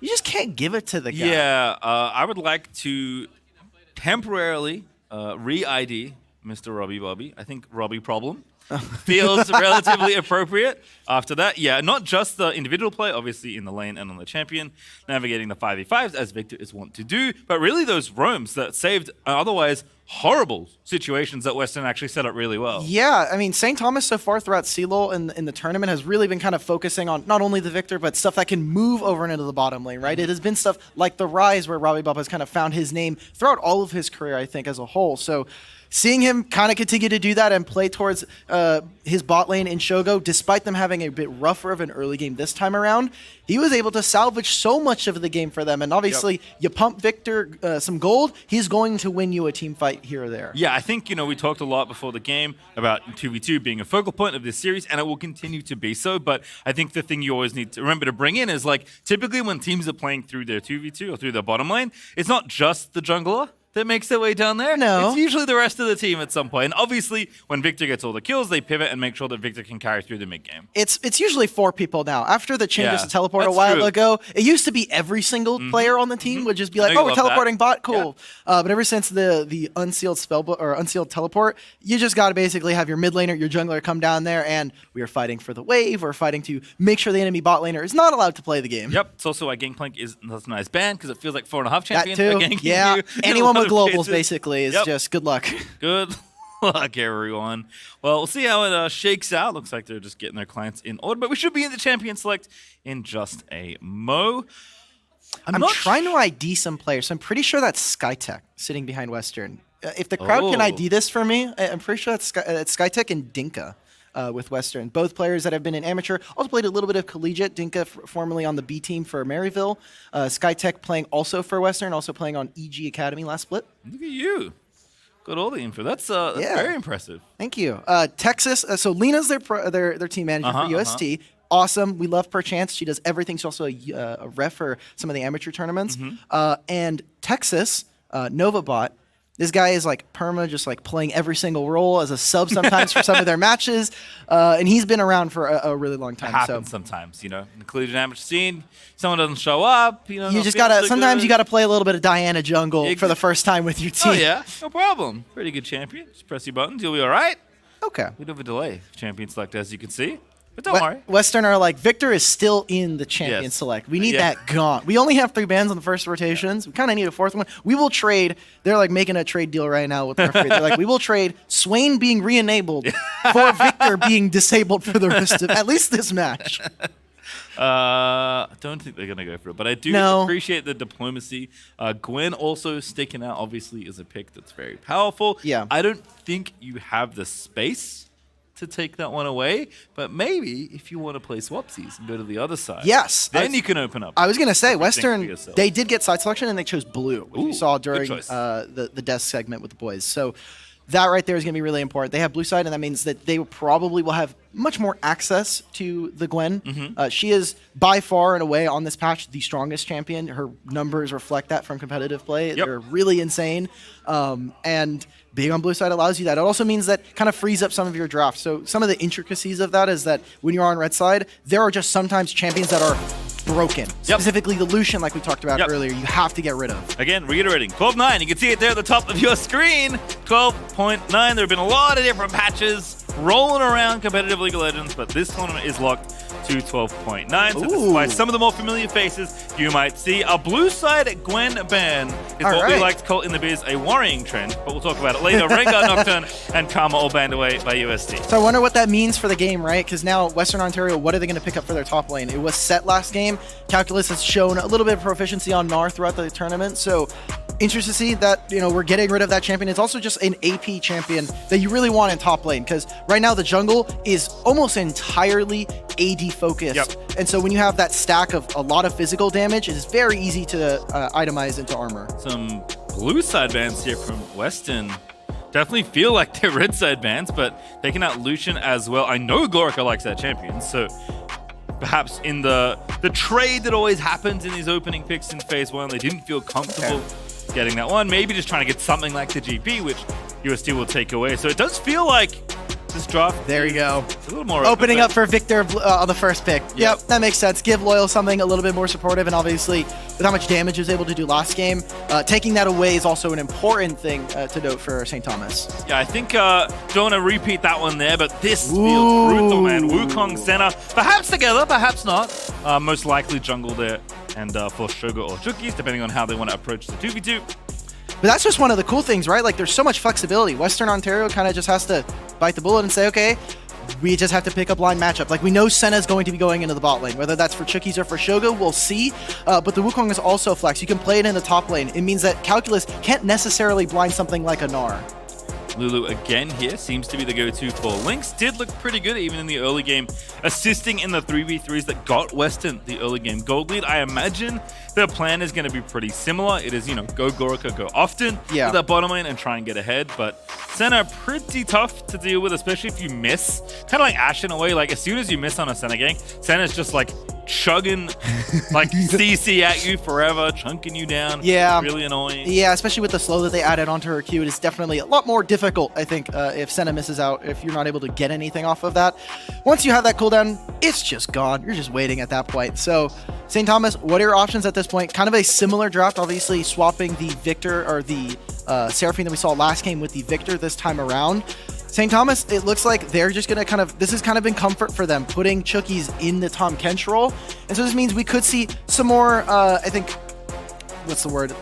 I don't want to say immobile, but not necessarily the safest mid laners. Because now, with this Wukong and with the Tahm Kench, you can buy a lot of space for your carries. Yeah, absolutely. As UST will predictably continue to pick off Gorica. They already have one piece of their bottom lane, so wanting to ban out the one that hasn't picked yet. Vayne is once again going to be taken away. And this time it's a completed bottom lane, we have to assume, for St. Thomas. It's pretty tough to make these champions work in other spots, so he's going to be Vigo banned away from Robbie Bob. If this was a pastry time coach diff, it was definitely like and a Tahm Kench mid. Yeah, like we got like a Tahm Kench mid, like a Tahm Kench top. Yeah, I know you're definitely all for that. If it doesn't belong, I will play it there. That's kind of my rule of thumb. Well, no Tank Veigar this time for you. We can't play that one, unfortunately. The coveted Tank Veigar. Azale's out there molding.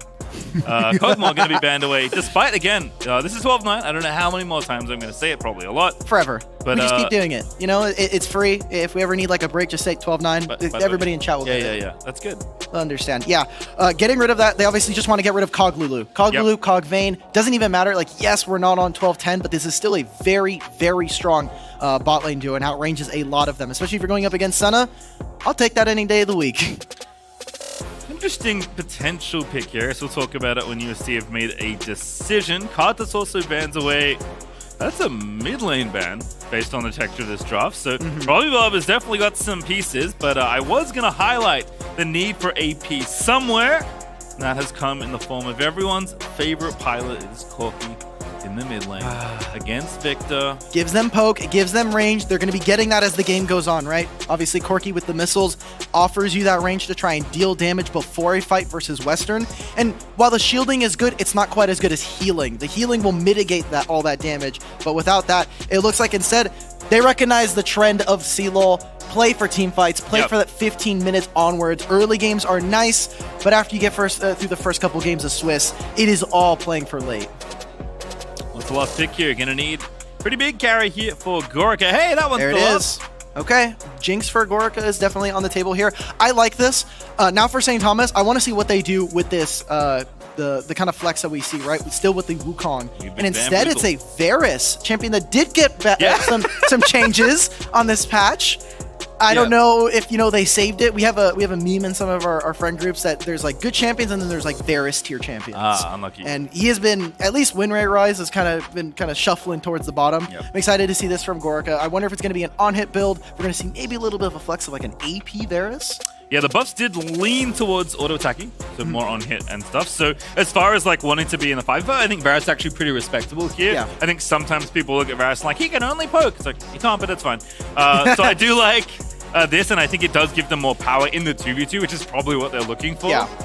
Definitely. It'll give them some range to be able to harass Shogo here. And now they've picked up the Camille, which I was wondering if they were going to try and send Wukong into Ornn. It seems instead they want to go for something that's going to give Porsche a little bit more play-making potential and something that, I mean, just plays alone throughout CLoL in the round of 32 and 16. We saw some really good Camille come out of Porsche, so I'm excited. Yeah, also needed to go button. That's a pretty good one to have on tap. Neither carry on the Western side wants to eat a Hextech Ultimatum, depending on the positioning. So I do like it here from both sides. We'll see how it looks as the game progresses.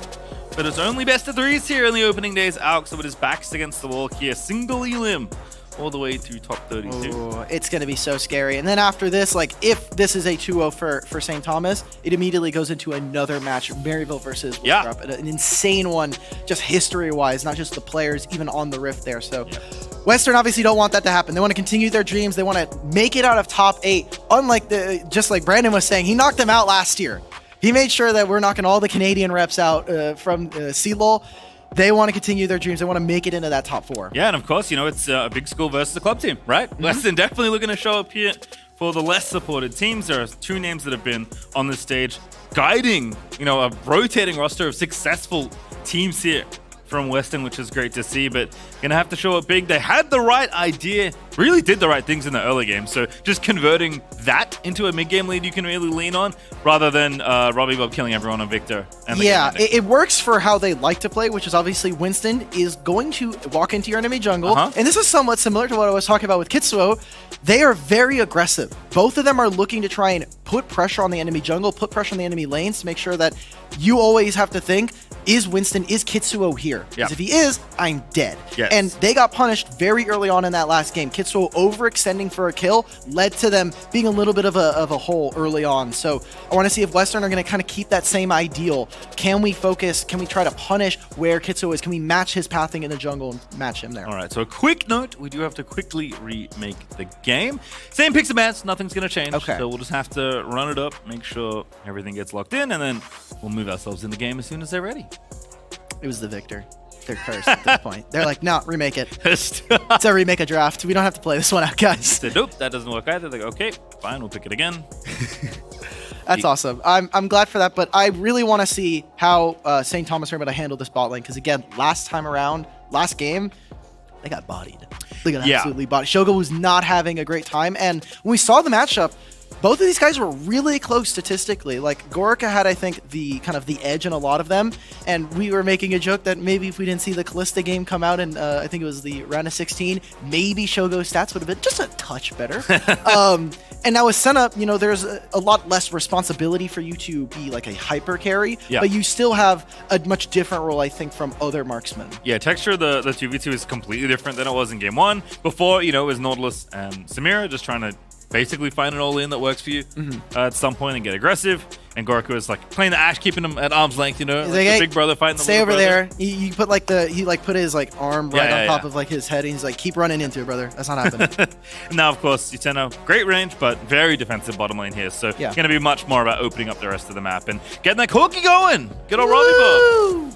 I've never been so excited to talk about Corki my entire life until right now. Let me tell you. Corki gets it. Corki gets the gears going. I'm just like, let's go. Corki does provoke a large emotional response from me. From you? Like, is it a good emotional response, or are we talking like? Seen a lot of. Never mind. I'm seeing your face right now. Corki. Twitch stream cannot see Let your me face. tell you. You are not. Look, it's really fun at 25 minutes when Corki pokes someone and they explode. It is fun. I do enjoy that as a caster. Yes. Just getting to that point. You just see like the big missile come through, and you're like not sure if it's gonna land, and then it does, and all of a sudden like there's just a Victor with no HP. Thankfully, they do have a Senna, right? Like the Senna's gonna be in our back pocket. Like we could do some extra long range damage. That's cool. So Varus needs to be very careful in this. And I want to see what Lynx is gonna do, right? Because we saw some early roams from him. He moved into the top lane to help out Calculus, and we maybe see a little bit more of that. Varus should be, when he's playing at range, he's similar to an Ashe in that sense that he can play alone. He can access the wave at a really long distance. It doesn't necessarily have a lot of threat onto him. Yeah, and I think kind of like last game, actually, it's funny, like the way the game played out, they ended up playing around their mid laner. The way this draft actually played out, they're going to be playing around their mid laner. So it's almost like, you know what, that worked pretty well. Hey! Let's dial it back and go ahead and, you know, shift that strategy in here. But Given the Victor play we saw, I imagine Robbie Bob's got it on lock with the Corki. Just maybe going to be a slower pace of game. Although, to be fair, UST didn't play overly quickly in the early game. We're more than happy to let Western kind of play into them and then punished accordingly with the roams. Yep, they made sure to get every time they were bot lane, they were in the right position, they were able to then punish, get those kills, and it was again that third dragon. They said we pick up this third dragon, we've got our items, we've got our Victor fed. Let's keep it moving, boys. So you see them all, they're kind of relaxing. Shogo's got to be feeling pretty hype about this. Like this guy was, like they talked about on the desk, they had a different bot lane at the beginning of it when they started this program, and now basically in their first full calendar year as a program at St. Thomas, they made top 8. And it's got to be really awesome. And almost everybody's new, basically, right? Like we're talking about the new top laner in Porsche, but also like they're just the director, Justin Pelto. He came in and he's like, well, I'm a new director and now I've got like a really awesome set of guys and we're going to LA. You know, it's funny when you say full calendar year, because culturally for me, back home in Australia, the college year runs, in a calendar year. Yes. Whereas obviously here it runs over yeah, it's weird. Because like our summer is, our summer to summer is like, January to December. Not really, but like basically. Whereas for, summer lands in the middle here for some reason. It's very strange. Yeah, So I have to what you mean. in my brain I was like, okay, it's within a year, that means a college year. Okay, shift it back like 6 months and now my brain works again. It hurts. It hurts. And for St. Thomas, right? Like they came onto the scene and just completely started taking names across collegiate and a bunch of smaller collegiate events, the lands that were going on. So really exciting stuff for them. And obviously, like we kind of touched upon before, Western is a household name if you've been following CLoL for a really long time. Well, another update. As you know, we have been waiting for the game to be remade. Champ Select is apparently it has started right now. Let's go. We're not going to see it again because we already saw it. We saw the picks and bans. Yeah, we did. We did. There's Corki in the mid lane. Everyone, don't get too excited. So we'll be in game soon. Is the hook? Exactly. They'll speed on the Champ Select. I know the players remember the champions exactly. Have everything set up already. Surely the runes are configured properly. Oh, that's the best. That would be the best timeline. Is like we get Champ Select, boom, whatever. We remake it. We get everything done. You can see it on their screen. They're like slowly starting to get through it. And it's like, oh, I took wrong runes. Can we? Nope. The answer is no. No. Definitely not. Nope. After that one, you get one. Yep. It's done. So it turns out the game sometimes trolls you and gives you the incorrect rune. Yes. That does happen sometimes. That has happened to me many a times. But if it's your fault, and we will check this, we can see what you clicked on in the client. Oh. You are not allowed to change back. You don't get a gimme. Damn. It is operator error is not accounted for in Remix. Well, it is. It's just like, yeah, we're just not going to give it to you. Don't worry about it. As we kind of go through this pause, as you can see on your screens here, we've got the players here, and that's really exciting, especially considering last year CLoL was played online. We got to see Winthrop and them playing at home, at remote, and end up winning the tournament. But here, we've got the fans, we've got a bunch of the teams, either that are playing later on in today or tomorrow, that are just in the stands, maybe with their families as well. Yeah. Super, super awesome. Yeah, it's been really nice. There we go. Crowd's vibing. Woo! They want to see more League of Legends. A lot of Maryville. There we go. Second seat. That's Pelto. That's their boy. That's for UST. Let's go. Gotta give him a shout out. I'm trying to get them. Yeah. Okay. They're at Lulu. Okay, we got the support. Good. I see all of the champions on screen. I see Corki. We've got Wukong. Yeah, I think we're good. Yeah, we're good. Yeah. Loading in. It Looks says good. choose your loadout. This is looks extreme. good. 17 seconds. Nice. Awesome. Yeah, that was like what is it? Enhanced. Zoom enhance. Yeah, really. Just like ruin all of the pixels on the screen. It doesn't matter. We're good. Really had to zoom in there to figure it out. But thankfully, Alk and I, keen eyeballs, managing to spot what was happening there. So we'll pop ourselves in the game in just a moment. Curious if there's any level 1 preparation for these teams. My instinct based on game 1 says no, which is usually the most exciting time for something to happen. But I'm not gonna set the expectations falsely for our audience here. Yeah, of course. We wouldn't want to lie to them and give them false hope of, oh, dude, explosive level 1. Look. And then Corki Victor just standing in mid lane like, yeah. Look, there were some vibes in the laning phase, although to be fair, Western did get the ball rolling quickly. But that was like a 50-kill game. Yeah, If Robbie you're here Bob. for fun, there's a lot of fun. Robbie Bob on level 1 Victor versus Seraphine, he was like, I'm taking every single Q I can at this point. We're Yeah, going to go first for a strike, fist he had fight. to. He's ready. There And we we're go. ready. Let's go. Game 2, UST looking to find a sweep here and push on over to the semifinals here in the top 8. And it is 5 people running down the bottom side of the rift. Alpha Battery, what happened here?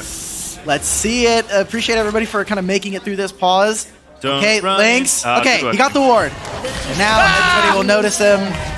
And unfortunately, Paystream, we got no action level 1. Well, Maryville got a CS and a little bit of XP. Yeah, but it's shared between 5 people. This is True. something at home. If you're able to get the first ward and it's just you by yourself, it can help you in mid lane get experience to be level 1. The sliver! Barely see the XP bar. Thank you to Observers for showing that one. Let's go. Yeah. If you're alone and you're able to get that, it's really nice. As a mid laner or as a solo laner, you get level 2 on the first wave. Yep. That's cool, but that's not usually the case, and so playing for bot lane, that ward, if you want to try that out in solo queue, it allows you to get into bush, and if you were an engaged support especially, maybe something like a Tom Kench, if you're able to do that Abyssal Dive and Fog of War, good luck escaping that. Is almost assuredly a lot of damage you can get down. Yes, the thing that solidified the ward XP thing to me was one time an enemy talent in mid lane got a kill on the ward. Yeah. And I died instantly at level 2. I was like, Oh, that's how that works. well, I got level gaps here, so Feels bad, man. Yeah. Betrayed by my own wards. Happens. Gonna go ahead and start the red buff here. It is same side starts here. So unsurprisingly, the junglers have eyes towards the bottom half of the rift. and yet again, like you're saying, Winston and Kitsuo are going to clash. They're going to meet up on the bottom side of the jungle, and hopefully there's going to be some scuffling going on. There's going to be a bot gank, something going on in the bottom lane. That's exactly what we wanted to see, and both of these teams expecting for that to happen. They're even doing the same pass at this point. Winston, he took blue buff, he took Gromp because he wanted the experience to be able to hit level 3 on 3 camps. That's, I mean, he wants to make some action go down, and already you see from Western, they are punishing this lane. They are pumping DPS, and they're just pushing this wave to get it under the turret, and so that it'll come back out in a few. Once Graves finishes his red buff, this wave will be in a good position for him to make a gank. Yep, we'll give it the bounce here. Nicely done. As the 1v1 on the top side shouldn't have anything too dramatic. So if we go up there for a while, you'll know something exciting is probably going to happen. Kitsuo at bottom side is going to get spotted. Abyssal Dive. Bailey going to not connect. Nice side step as well. And here he comes, Winston once again. There's a good slow. Kitsuo dashes out there, and the damage is massive onto Shogo.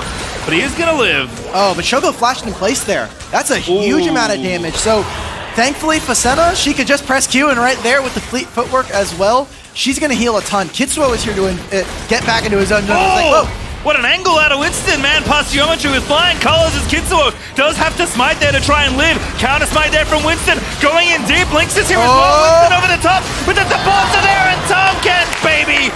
Gonna grab first blood, but Winston does get a kill. Lynx, though, gonna die to Robbie Bot, and there are just no What is bad happening? fights in this series. Loyal gonna force a flash as well. Gorica unleashing the double buffs are on the table. Not gonna get him, though. Oh my god, Chookies, he's just soloing Gorica at this point. Gorica, you're not getting in this fight. No, stay away. And Winston and Lynx, I think a little bit off sync in what they wanted to do there. Winston is going forward, and Lynx, the little Lulu legs, the Yordle legs cannot take you that far. He is like, please, what? That What is lands? that hitbox? Yeah. Okay, well, that landed. Me and Gorica had the same exact reaction. All right, cool. I just don't have flash now. Yeah, exactly. I don't have to play. Oh, wait, yes, I do. Does have to burn it there. Lives to tell the tale, but Chookies, who is farming at this point in the lane, of course. You see the support item there for Senna. Nice and standard stuff. Oh my god, This they is just not- come off of resets, man. This is not 30 seconds ago. This is a different play, but very similar look. Now swapping sides, though, as far as pressure is concerned. Gorica getting absolutely battered by the center Qs right now, and is stuck here. Robbie Bob, Robbie. he's going for it. Volk's in, they want the dive, the wave is there. Hi, Lynx Gorica. trying to save the day. Gorica gonna get knocked up. The easiest kill Shogo's ever received, and Shookie's gonna live as well. They make it 2. And I mean, right now, UST, they're playing early. They're playing a really aggressive early game with a composition that can go for scaling. So the fact that they are just slamming Western early on is super problematic for them. But St. Thomas doing a fantastic job so far. They are punishing on summoner spells. They know Gorica does not have flash. Chookies, great job. You just got a kill for your bot lane. Tom Kench looking good here for UST as they're up now 1,600 gold in the early game. Now the good news for Western is if it's the same script as game 1 Alk, it's the easiest win of their life from the mid-game. Unfortunately, that's not how it works. Yeah, let me just do my check notes real quick. Okay, 1, we've got a victor. Check. We're losing in the first 5 minutes of the game in terms of golden experience. Check. All right, there you go. Yep. It matches. In the same lane, about the same lead. everything's going to be fine, or is it? UST did a great job of snowballing the game, I feel like, once they got a lead in the mid game. We'll see if they can do the same here in their early game. Or to your point, they can just sit on this lead and coast for a little bit. Every Canadian that isn't named Ravish right now is on your side with this kind of take right now. So making sure that Western can maybe get back into this game. But in the meantime, it has slowed down, right? We finally got a little bit of a break. Pastry's allowed to drink water for the first time this game. And, you know, St. Thomas, they have to be able to farm. At a certain point, Kitsu was like, okay, guys, I do actually need to hit some minions on my camps. The base has been dropped in mid. Loyal gonna go ahead, clear out the wave. I think he wanted it a little bit. He just wants forward. the base. He just wanted a base, and Robbie Bob was not going to give that to him unless he dropped the ultimate. It's a classic. Don't worry about it. It's so funny now because, like, for a long time, I mean, a long time now, like. When did I You cast say that. You've been here for a really long time, so you need to, like, kind of give us a framework. Well, I was like, here. when did I cast LPL? Because that was the first time I saw it. It's actually Doinby that just dropped at mid every single level 6 every time. Like, what is he doing? He's trolling. He has no And then 4 ultimate. years later, he won Worlds. I'm like, oh, okay, he's pretty good. But yeah, now a standard maneuver there for Loyal. Go ahead, drops it, clears the wave. Going to be A-OK. Robbie Bob reverses it. Lynx roams on in. Oh, Good job. Oh, this is really good. I love this. Shout out to Lynx. This is good support play here. If you're a support main... No, take the wave! No! Okay, he's got it. Okay, so this wave is now frozen. So Robbie Bob, he does have ultimates, so it's going to be a little easier for someone like Corky to push this wave, but... for the time being, it means that the wave is always going to be in front of his turret, and Link's just trying to save a little bit of gold for his mid laner there. But Dragon's going to go over to UST, and it's a Mountain Drake as well. They're going to be able to at least abuse some of the nice tank stats that it'll get from that. Yeah, not too bad early here, especially for Chookies, who's feeling pretty good. With a kill and 3 assists. If that was solo queue and a jungler, by the way, the wave gets pulled and then instantly bursts down. So yep. Nice maneuvers there for Lynx to keep that wave healthy. Winston base checking the enemy. There was a jungler there. Oh, he gets the decode. He's getting one over. But bottom side, we have problems here for Gorica. Rooted up there by Shogo. Still firing away. That damage doesn't feel nice. How much crit chance does Shogo have already? Because I feel like I just saw a crit, and maybe it's just a lethality. Serrated Dirk, if you're an AD carry player, Serrated Dirk on almost a lot of champions first is just broken. Senna's really good with it. You can just have that on Jhin as well, and you just do a ton of damage because Jin's base AD is really high thanks to his kit. Yeah, it's kind of insane. Here for Western now, their eyes are on this Herald. They need this as badly if they want to try and win this game, and maybe they can go top side, but there's nowhere near this lane. We're going for it. I think that was a wave ulti. Spectacular's gonna go ahead and get that push in. The Porsche feeling fine. Maybe we can pull it here, but the wave's pretty big, so probably just gonna let it crash and go ahead and scoop him up.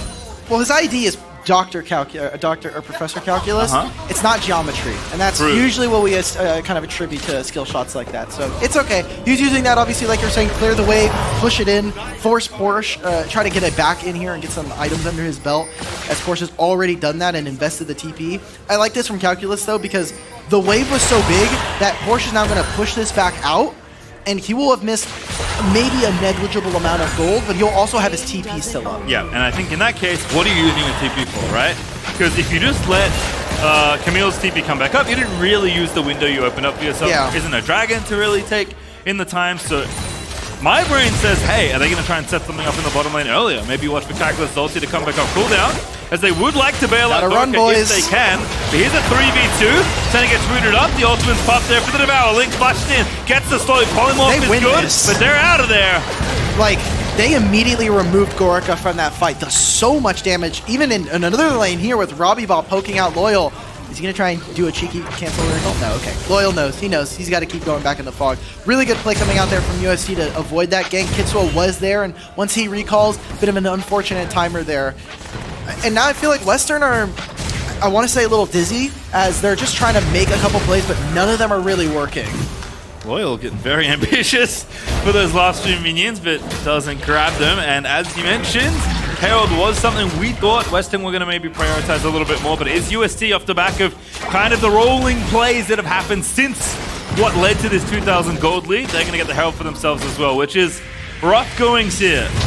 for UWO. Yeah, so for St. Thomas, I think they have a lot of options with this Rift Herald. If they want, they can free up Camille to move out of that top lane and create a longer lane versus Orin, which means there is now kill threat onto Calculus. Or they can use it to free up Robbie Bob in the next coming minutes as this Dragon's coming up, and with that, alongside the package, they will have full control of that bottom side river. Alright, we'll see what happens. For now, it's fall back and farm here for Kitsuo. Going to make sure to pick up all those camps before anything else goes wrong. Also curious to see what UST do here with the 2v2 lead they still have. Senna with the Umbral Glaive finish now is pretty potent in the 2v2, but of course also good to roam around if you do manage to break out of this lane. They're going to have so much vision control now, just because of the Umbral Glaive and as well as Chucky's having the Sweeper. Both of them having Sweeper means that it's very difficult for Western to get any real permanent vision down. As you see right now, they've got vision littered throughout the jungle. They want to try and get first onto the play, put UST into a position where, hey, you have to walk into Fog of War. You cannot actually clear these wards until you walk into this into the river. Again, Arcula still with that teleport at the ready. Porsche doesn't have too long though, so the summon is back and available, so we'll see what happens. It does feel like something's brewing towards the bottom half of the map. 40 seconds till the Dragon is up. Ooh, look at the lane gank right now. Kitsuo's trying to find an angle, trying to see like, hey, can I do this? Western should know that he is here. They already had vision. Robbie Bob has to invest the Valkyrie to try and get out as Loyal no longer has ultimate. That is a pretty important timer here, I think, for Western. Oh, going for it again! Kitsuo just barely! He's alive. Finds the angle, but he's going to be alive now, the 3v3. Kitsuo spinning back around defensively, but the Tom Kench pretty low. Dawning Shadow, though, massive as Winston! That's good. Finds the alley-oop alongside Gorica, gets the kill in the 3v3. Okay, and that's exactly what the UWO boys needed if they want to try and contest for this Dragon here. They get the teleport out of Robbie Bob. He has the package, but their bot lane is nowhere near range. And maybe they can continue to make this play. They need to push out this wave, walk into river, and keep a mark on Robbie Bob. Watch TP just back up in time as well. And now UST going to float all this pressure down to the bottom half of the rift. You have to back away. You cannot go for this Dragon. UST navigate nicely despite losing the 3v3. Robbie Bob just wants to go for it though. Mans is after Loyal. Good flash. And that's a teleport out from Calculus. The one that we were talking about, Porsche, he misses nothing. That wave is even. He's going to move right into mid-wave. Winston, flash. Flash from Winston Bailey out of the Abyssal Dive there. And now it's a bit of a messy situation. Calculus trying to run away, but Shuki's now in the front line. Winston's going to go down. Kitsuo finding a kill though as Shogo goes again. Big for the double as Robbie Bob's going to clean up one. As Porsche finds the fourth, it's only Loyal left alive. Oh man, a war on two fronts. Western straight up lose that.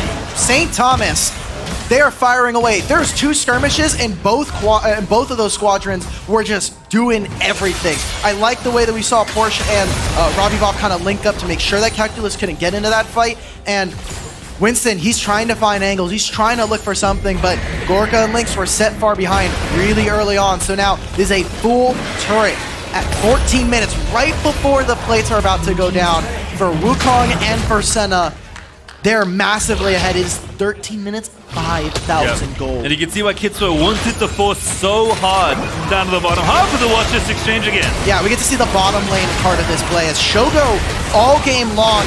His eyes, his target selection onto this Varus have been fantastic. I love the fact that we got to see that from Chookies to immediately gobble up onto the Varus, take him out of the fight. Once you get rid of the carries, Lulu's like, guys, yep, this is the wrong party. Where's everybody? The rarely seen offensive Tom Kench ulti, but a good one for sure. As Gorica very much nowhere to run in the belly of Tom Kench. It is Dragon for UWO, so that is a spot of sunshine in otherwise a very cloudy day on the Rift right now. Honestly, is though continuing to rampage through enemy turrets. Calculus has no chance here in the 2v1. I know we've been talking about it a lot, but I think it's a really great game to showcase some of the strengths from the solo laners of UST. Both Porsche and Robbie Bob have had now 2 games, I think, back-to-back where they've been pretty solid. And this is, I think, an improvement from my perspective after seeing them in round of 32 and 16, where some of their laning phase and some of their play was a little shaky. And now here in LA, they're Robbie Bob, pumping it up.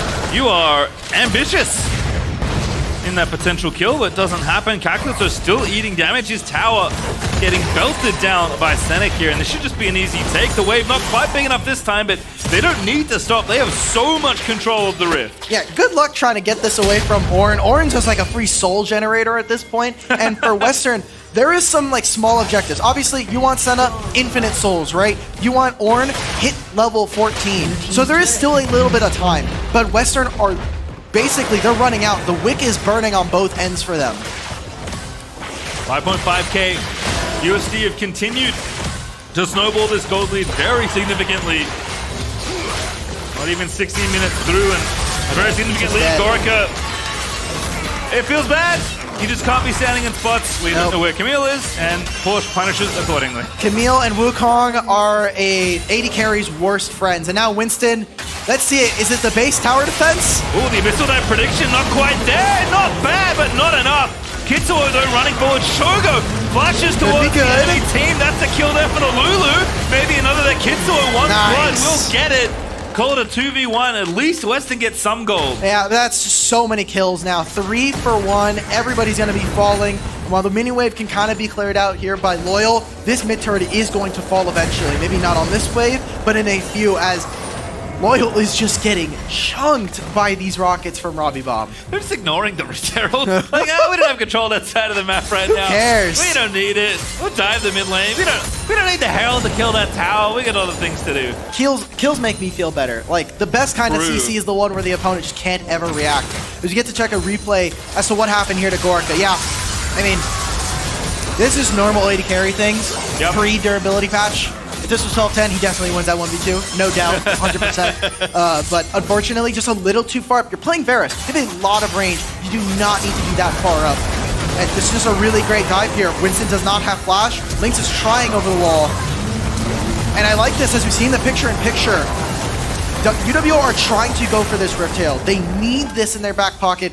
And the second one did not go well for them last time. It's stolen! Oh, no, man! That is very unfortunate. Kitsuo on a rampage, gonna scoop up the enemy jungler and the Herald as well.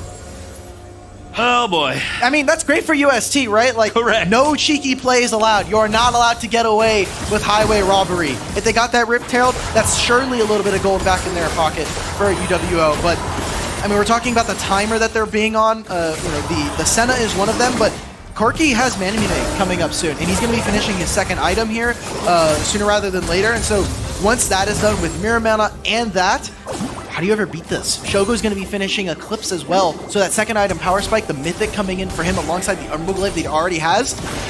Western have almost no answers to this, and it's kind of similar to last game for St. Thomas. Lean on your Victor. We have not seen Loyal step up really. Yeah, I mean, an assist, a little bit of gold, not doing too badly, but this is such a tough mountain to climb here. 7,000 gold plus for UST, and they are trying to drill this mid lane out of tower. Kitsuo are likely going to roam on in, finish off the renovations, dropping the Herald in mid. And then the map is theirs. Yeah, and now Robbie Bob, he's going to finish off his Ravenous Hydra. Just said, you are never ever hitting that wave ever again. Thank you to Observers for giving us a little bit of that close up on Chippy. But 20 seconds before game is decided in my mind here for both teams. If UST, they can use this as a platform. I think Western are going to probably realize we can't actually fight for this dragon. And maybe they'll go to another lane. Maybe they'll look to do something there, but they have to protect this mid lane. Oh, baby, Robbie! You're wild! And you're going to get punished! The tower goes down, but Gorica gets some gold back. And now the Ornn ulti's going to room in as well. Kitsuo too far forward. 4 people there on the ulti. And how is that not enough? Porsche able to take down Calculus, and Loyal just can't do enough damage.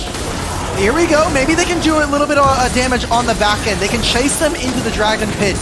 Maybe look for something. Look for Chookies. He goes in. Kitsuo. Loyal. Kitsuo's decoy dies, but not Wukong himself. Ulti there for Winston Pop, but it doesn't quite connect as Lynx roaming on in. Shogo's going to try and protect everyone in the mist. And USD, they just keep going. Okay, but look at this. They're using the Hextech Soul right now. Because of the way the map has changed, thank you to Observer for showing us, Gorica used the Hextech Portal and is now back into this fight. Sending to Robbie Bob. He has his teleport. Porsche is teleporting really deep on this minion wave. Western, do they give up the Drake and go towards mid lane? They have to be able to mark Porsche. Calculus has to run. They actually can't contest here. They can't get in. They've got not enough health. You're going to try a snipe perhaps there. Gorica has to just guess. Almost guesses right. But Kitsuo takes down the dragon. super close, and well, it felt like a good old Texas showdown there, a stare down from the two teams. Western, they lose the draw. They're not able to get anything in that play. They lose more members than they got. It's a mid turret. It's a dragon in the back pocket of UST. St. Thomas, it's more and more leads. It's more and more of that scaling advantage for them, where Corky's going to continue to outrange this Victor and the Graves. I haven't decided yet what I think of Robbie Bob's play with the package. I enjoyed watching it. Yeah, Say that much. It's something that Colliver said, where it's like, look, it wouldn't be a South Conference game if we're not just gonna like do some good old fashioned beat 'em ups. We're gonna have some fun in the mid game. We're gonna do some team fights. We're gonna have a 40-minute or 40-kill game at one point or another. And you know, UST kind of embracing their roots. Robbie Bob fully sending the package. Yep. This one probably not a great one as he instantly died, but you know, it's the gumption to do it that I respect. Yeah, that was 2-hour delivery. Yeah. That was very, very fast from Robbie Bob there, but Porsche still feeling good. Actually, again, quietly picked up all these kills and assists, so Camille is just kind of free in the side lanes to do whatever. Yeah, Porsche I can mean, join the team as well. Orin can't really do much. Like, he's just Correct. a tank at this point. While Camille does do true damage, and she is kind of finishing more and more of her items, Orin is merely a stopgap measure. He is just there to say, like, okay, Camille, I can't push this lane, but you can't take my turret unless I say so. Again, Western running out of room to play with. Zero towers always feels bad in these points of the game, especially when Baron is on the table. They do have some vision, so UST can't get too sneaky on the objective, but they're going to lose everything else here in the left side of the rift. No vision to speak of, have to walk together here in the mid lane, and again, Gunko too far forward because you're just going to get jumped on by Kitsuo. Look at the angle, Gorica, they're going to find a Dawning Shadow down! Easy kill there for Porsche, and now the ulti gets used on to Winston. On out the here as well, he does get two, but Chuki's with a wonderful devour, he's going to scoop him out to safety, and Robbie Bob still winning the 1v1, I think, on the other side. Almost lost to the Victor ulti, but does live to tell the tale. And that's just basically an ace at this point. Lynx gets to be the single survivor. Porsche, he's going to take this mid turret. You're going to see the Baron being started up with double marksman. This is exactly what they wanted. Even if they only found one kill with the Senna and with this Corky, they ripped this to shreds. This should be the final finishing touches on this game. They've already got a massive lead. It's 23 minutes and 10,000 in their favor. Lynx, I don't know if you can step up, buddy. The answer is no. Yep. Porsche maybe gonna miss out on the turret. Does indeed hit the B button as the Baron goes over. Call it 11,000 gold at under 23 minutes for UST. That is a gargantuan lead. Yeah, now we get to check the replay here. Gorica, you thought you were safe, but Senna missed. Really good job from Shogo to escort his teammates in. And you see right here, he's just playing from range. He's playing with his mid laner to try and kill out on the Loyal. Calculus can't do much. There's no damage, and as soon as Gorica is gone, Winston is in no position to be able to do any damage as this Graves. And it was, as I watched it back, I was curious. It was indeed a Manatee ambush. Robbie Bob just camping the enemy mid-teleport. Yep. Blowing him up alongside Loyal, who did dead. get the kill. Loyal is going to be ultimatums. Goodbye. Very fancy. Not much to say there. Camille's a menace. Porsche's a menace on this team right now, and you actually just cannot walk anywhere. No lane is safe. No jungle's crowd is safe. Kitsuo is making sure of that. Oh, Senna, man, making it so frustrating. Chuki's even with the Devour. Kitsuo leaps on out of the belly with the shield. And UST is going to run up down mid. They're going to try and end this game. That's it. I mean, Porsche's in no man's You land. are wild. I told you, the only way out for UST is through Western. They want to, drill a hole. They want to make right on through. Break down the base. That's the first inhibitor being taken down. Calculus, I don't think you're saving this one, buddy. This is a foregone conclusion. Certainly seems like it. UST going on through. Good double knockup. Polymorph's decent, but Porsche still safe enough. A Corky pokes there. Wave clear is good with the Hydra. UST may think to back away, but they do have more than a minute of Baron. Robbie Bob's going to go back and reset. TP back on through in the most aggressive position possible. And now we gotta get to see the problem with most marksmen into Wukong and to Camille is you don't actually get space to auto attack. You really have to try and abuse a range matchup early on, but obviously the early game completely blown up. They got perma-ganked. It was everything. Chookies was finding knockup. Gorica was the target of a lot of pressure from the enemy team. And then you can't really poke because you're going this on-hit build. He has the Kraken Slayer. the piercing arrows don't do all that much damage unless you have the blight. Oh, Robbie Bob. I mean, by the way, Porsche is taking the dragon. It's a 5v4 for Western, and they still can't find an angle. 30 seconds of Baron remaining. UST back on up. Make sure Porsche's safe to get the dragon. They'll take the enemy red buff. They'll finally get their reset in, but this gold lead is absolutely out of control. It's just a foregone conclusion at this point, right? Like, Western, they don't exactly have the tools to scale. Like, Calculus is just now going to be hitting level 14 soon. So you get one item. Who do you put it on? Maybe it's onto Loyal, but if you put it on the Loyal, we need him to step up as this Victor. He has been a silent player in this game, and you know, we talked about the hero building for Gorka and for Winston, these two long-standing veterans for Western. They need those supporting characters. It is Loyal who are looking towards to save the game for them if anybody's going to do it. And UST just trying to show up here in the opening round of top 8. Want to present to the rest of the teams that they are a threat for the title. So far, so good. Looking to try and make it a sweep here. It's been a very fun set of games. We've had not quite as many kills as game number 1, but the energy has remained the same. And it's a lot of first-year programs coming into top 8 this year, right? Like, not only UST, but also you have Converse waiting on the other side of the bracket from them. So a lot of teams that have been here, and one of our first Blue Blood versus New Blood matchups that is going in favor of some of the new kids on the block. Push goes in, Kitsuo follows, over the top! It's perfectly laid! The wallet has been smacked! And UWO just getting routed by UST's gold lead. They have navigated so well to get to this spot, and they just hit them with the wallet at the end of it all. Gorka trying to make it look fancy. Maybe gonna get a kill indeed. Will not get it because that devour was beautifully timed by Chookies. But UST will roam on down to get the objective that matters out. It is the Nexus, it is the sweep. It is them pushing forward one more round into top 4. And that's St. Thomas making it on to top 4 in a dominant fashion. Game 1 was a little bit closer, it was a little sloppier, but his killer face from Kitsuo right there, ready to stand up. Business as usual for them so far throughout the year.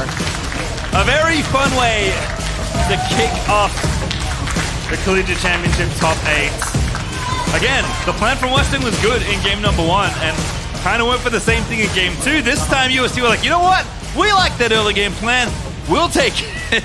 Here, just make sure you don't make it look the same, okay? Get a Senna, throw a little bit of a more Wukong in there. This time, their early game plan went a little bit better, and finally the boys get to do their bow.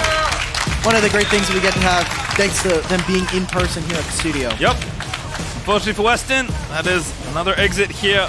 The Coleman prediction was correct. Canadians have once again been beaten. It's unfortunate, you're right? But sorry, Rav. Coming out for the side of Western obviously means a lot for them as a student-run program. They are it's kind of Winston running a lot of the team. He's like team mom more at that than point. just a jungler, let me tell you. Yeah, he's doing a lot for the background of the team. So exciting stuff. Unfortunate for them to kind of bow out so early on, but making it to top 8 is obviously a huge accomplishment in itself. Yeah, definitely players that have been here before would obviously love to go further. Certainly have in recent years as well, but their run will end here as UST looking pretty good. Yeah. As a team that we thought would be pretty good, but obviously not a heavy favorite for the title. Definitely, I think, making a statement here to open up the collegiate top 8. Always important to see how the teams are going to play on land next to each other, playing in a studio with the crowd. It's always a different experience. And 32-16 from UST, where I think maybe them taking a little bit lightly, saying like, look, we know we're a really good team, we're a strong team, we're able to take games off of the top collegiate programs in the conferences across the country. I'm just excited to see that we have a strong UST, and hopefully we have a really strong matchup after this. I think the nice thing also thinking about this series is, like, obviously we had a lot of attention on bottom lane coming into this. Game 1 didn't look great for the UST bottom lane. They kind of got outclassed in the 2v2/3v3. This game, much different. So nice to see Shogu and Chookies really showing, why they're a bottom lane that should be feared. Exactly. That was especially, it saves our narratives for us. Hey. But obviously we got to see the heroes, right? We got to see Robbie Bob step up in the game 1 and save the game. Alongside him and Porsche, kind of those unsung heroes that we've been talking about. Well, the spotlight, I think, from everybody across CLOL has been Chookies, Shogo, everywhere. Well, I have excellent news because we are joining the Tigers and Shogo for our post-game interview. Thank you, Pastry Time. You just heard his name. I've got Shogo by my side after that 2-0 victory. A lot of the desk was really focusing on you and your fellow bot laner coming into this. There was a lot of action from your solo laners as well, though. What did you make of the series? I mean, game one, our performance wasn't the best, wasn't the cleanest. Their bot lane showed up big. But game two, we kind of cleaned it up a little bit, and I think we've shown why we're the best bot lane here. Yeah, tell me a bit more about your performance in game number 2. It felt like you had Gorka's number. Yeah, so game two, I just decided to play with both hands, and it was all over. Game one, I mean, Robbie Bob and Forrest just did everything. They didn't even need me, so they had it. They had it. Stepping up in that late game, though, in game 1 still, so definitely give yourself props there. I do want to ask you a bit more about your relationship with Gorka. I know there's been some words you both have been exchanging going into this matchup. I don't have any beef with him. I really respect him as a player. I think he's great. He's probably the best player on the team. But definitely feels good to beat a player of his caliber on stage. And I feel like I've shown why I'm here. You definitely have, and there is still a journey to come for the rest of the weekend. How do you feel that you and your squad stack up against some of the others? Anyone that you have your eyes on as the biggest threats? No, I don't think there's any threats. No. Full confidence over here. Shogo, thank you so much for the interview, and congratulations on the victory. Thank you so much. Let's continue to talk about this series. Heading on back over to the desk. No threats, no games dropped. UST started off with a 2-0. Welcome back to the desk. Ravishing, joined by Colmer, Smacks, and Red Bull Fox. Amigos, honestly, I would not have wanted to start CLOL any other way than a game like this. Are you sure? Because now Canada's eliminated. Okay, cool. We're going to move right on past that. It's fine. Justin Trudeau's disappointed, and so am I. But it doesn't matter here because we got a fun game, Rebel. We did. I think that Western is proud. I think they can be proud of the accomplishments, and we expected a lot from them coming out today. I think UST showed up in kind. And there's a reason why, 2 of us have predicted the 2-0, the 2 inside of Collegiate predicted the 2-1, and now we look the fools. And it's because I think UST showed up a lot more than Western not showing up today. UST played an amazing series. Yeah, definitely. I think from both you and I, we definitely expected a 2-1 because we did see that Shogo may sometimes make some plays that were a little bit questionable. And we actually saw it in the first game. It just so happened that the rest of his team managed to cover for it really well, but game 2 looked really, really clean.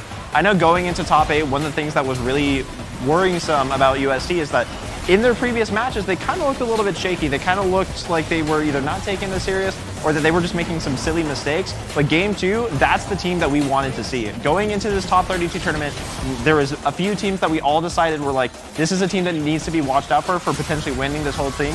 UST wasn't looking like that recently, but they definitely are now. And considering how UST looking so far, like you guys are already saying, I think on the other end, just to give some respect over the Canadian boys, they definitely played their hearts out, right? Although barring a couple of unfortunate instances, I think I can definitely say they look well prepared.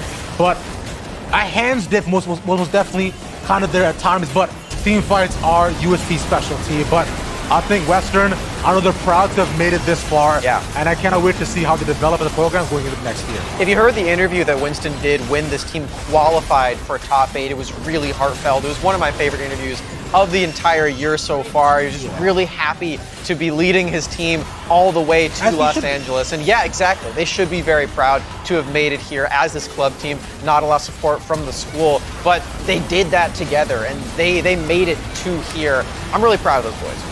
Yeah, I believe this is also Winston's last season senior, and so he's just recent graduation means that this is his last kind of dodge to being able to come to LA and being able to perform like this. Even though it's an early departure for the team, you have to know that they're proud of what they were able to accomplish. Yeah, definitely. Overall, Western, year after year, we said that they are one of these blue blood programs, even if they don't necessarily have the most support. Again, the school itself is very rigorous. It's a very high academic, prestigious school. And the fact that year after year, consistently, they're able to make top 32, top 16, top 8, and that when you think of good collegiate programs, it's Western's always going to be one of the ones up there. And you're thinking best club programs, it's Western every single time. So props to those guys always. Indeed, it was a phenomenal series to start things off, but we have more League of Legends action coming at your faces. Right after this commercial break, we'll have series number 2. Don't move from that seat.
And welcome back. Our next series of the day is going to be Maryville University going up against last year's champions of the Winthrop Eagles. Winthrop Eagles will be playing remotely from their hotel due to a necessary quarantine. Now, but the biggest point of all this here, though, is that this is a rematch of the previous finals. Absolutely. Last year, Winthrop and Maryville throughout the entire year were the two teams that everyone figured were going to make the finals, and that is what ended up happening. We had an amazing series. 3-1 victory by Winthrop, which a lot of people wouldn't necessarily expect. Obviously, Maryville with the prestige and the reputation, and Winthrop last year were the young guns. They were in the first year of the program, and they did really, really well. So it will be interesting to see kind of how this pans out coming into this year. Yeah, looks like we got some clips from that finals as well. I remember it very well. I also remember, Brandon, your team got eliminated just before this. Well, thank you for bringing that up, Smacks. I really appreciate it. Yeah, Maryville was really good last year. They were good enough to beat us, so thank you for reminding me. I pushed that back to the end of my, to the back of my brain, but thank you for bringing it up. I mean, you know what, guys, it's fine, it's okay, because what matters is that Brandon's team actually did beat 2 Canadian teams before that as well, so let's go along with that. But as of this year, this is a brand new team, a brand new squads, and if you look at a couple of the changes here, Smacks, you might see some familiar, but also some different faces. Yeah, right here for Maryville, they've got Spyrax moving up to Academy up at FlyQuest, replaced by APA, a very different play style right there, but also Niles making his return, heralded as one of the kings of collegiate, now back on the roster, and he wasn't there last time, but he did win with the team just before that. Which is awesome on its own. I'm very happy to see Niles back too, because he's been such a phenomenal player and a big voice for the team. But on the other end, if we're looking at big voices and big players, then looking across the board on Winthrop's roster, these guys are no chumps. Yeah, definitely. And I think Winthrop's changes are really, really massive. Doxa right now is playing for EG Prodigies in the amateur circuit. One of the best mid laners, have Ivano replacing him. Saskio, as we were saying earlier on the cast, one of the greatest collegiate players of all time with 3 national championships that no one else can match, getting replaced by ZKG. So a lot of those players on that team have a lot to fill in terms of living up to the hype from the team last year. But this team by itself with these new players is definitely no slouch. And speaking of new players, though, I did want to highlight our main matchup of the day, that being the top lane between Niles, who we're already talking about, the big D's man, and of course, my boy, my friend, my bud, Smacks. Look how similar these stats are. The KDA, crazy. Every single one of these, actually, I mean, the CS per minute is exactly the same. I don't know how often that happens.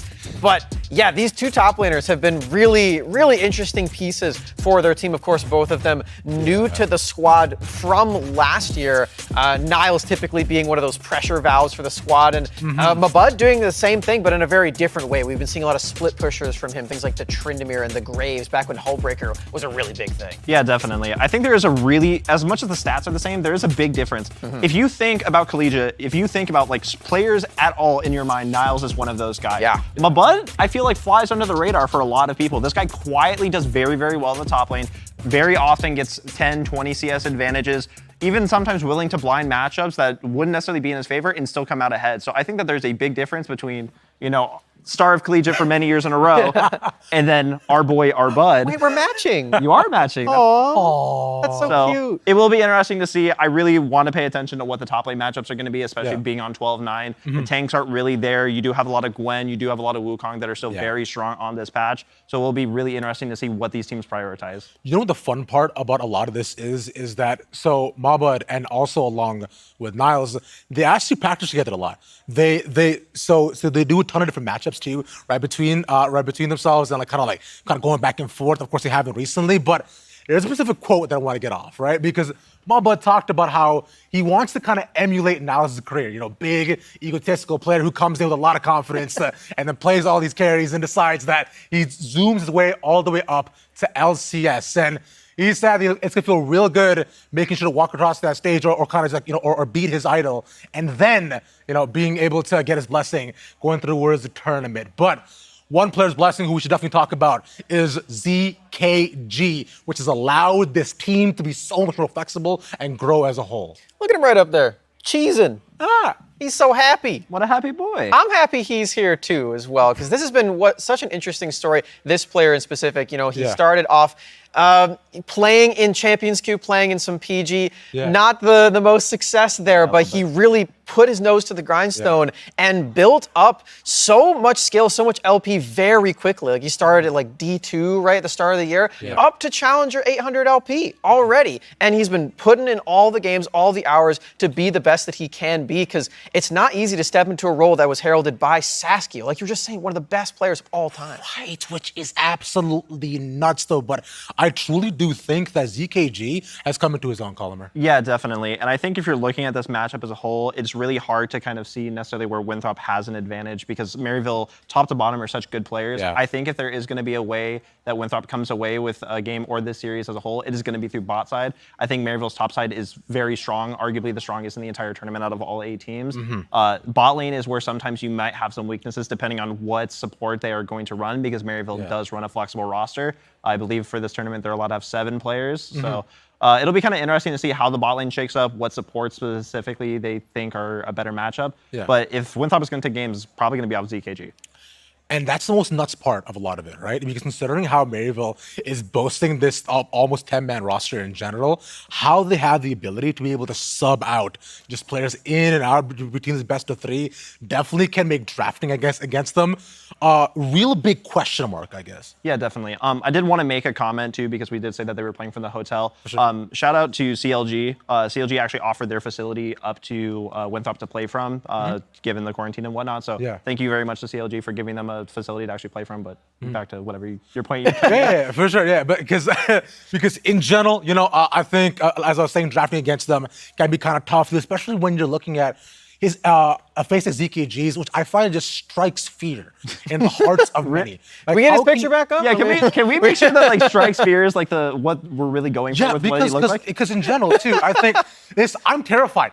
Aren't you? I think I might be more terrified of that Gnar plushie than I am of him. He seems like a nice guy. I mean, no, of course, he's anyway. perfect. Let's compare.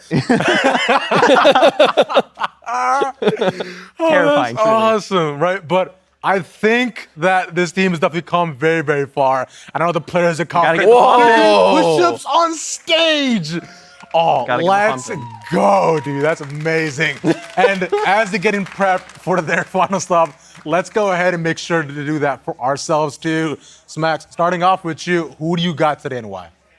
I'm going with Maryville. I've got Maryville 2-0 today. Like I was saying before, when they played against Winthrop last year, they didn't have Niles, the king of this squad. He's back. He's ready to reclaim the throne. APA as well. APA, I think, changed this team in a really big way. Yes. And I'm a big fan of APA, so I've got to root for my boy. Absolutely. For me personally, after last year when Winthrop won the entire thing and the original roster for Maryville this year came out, I had said back then when I was doing collegiate power rankings and whatnot that I did see Maryville winning this whole tournament. I've said it the whole year, and I'm not changing my mind just now. I think Maryville 2 is the series. I mean, that's completely understandable, right? Because especially with the addition of Jensen Go that's come in, I can't even manage to save my prediction because suddenly I'm getting out still like, look, Maryville's a very good team. That's to be noted. So, but, I think the Winthrop boys as well are going to put up a fight. They will, for sure. And you know what? With all that, though, let's throw to our casters who also put up a big fight. Rebel Fox and Coco, y'all get it.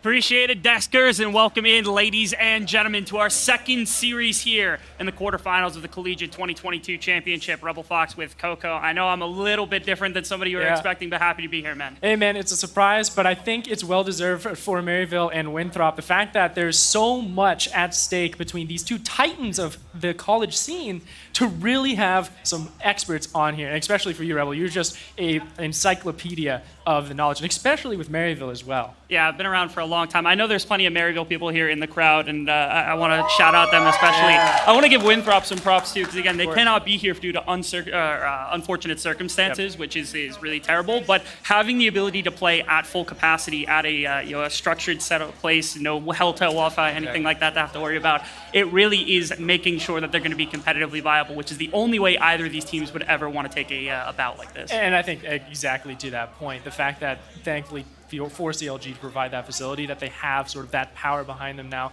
and sort of a nice like bolstering forces, because like you're looking there on social media, the team's looking down, they're looking like, hey, we came here all the way to Los Angeles to play at the studio.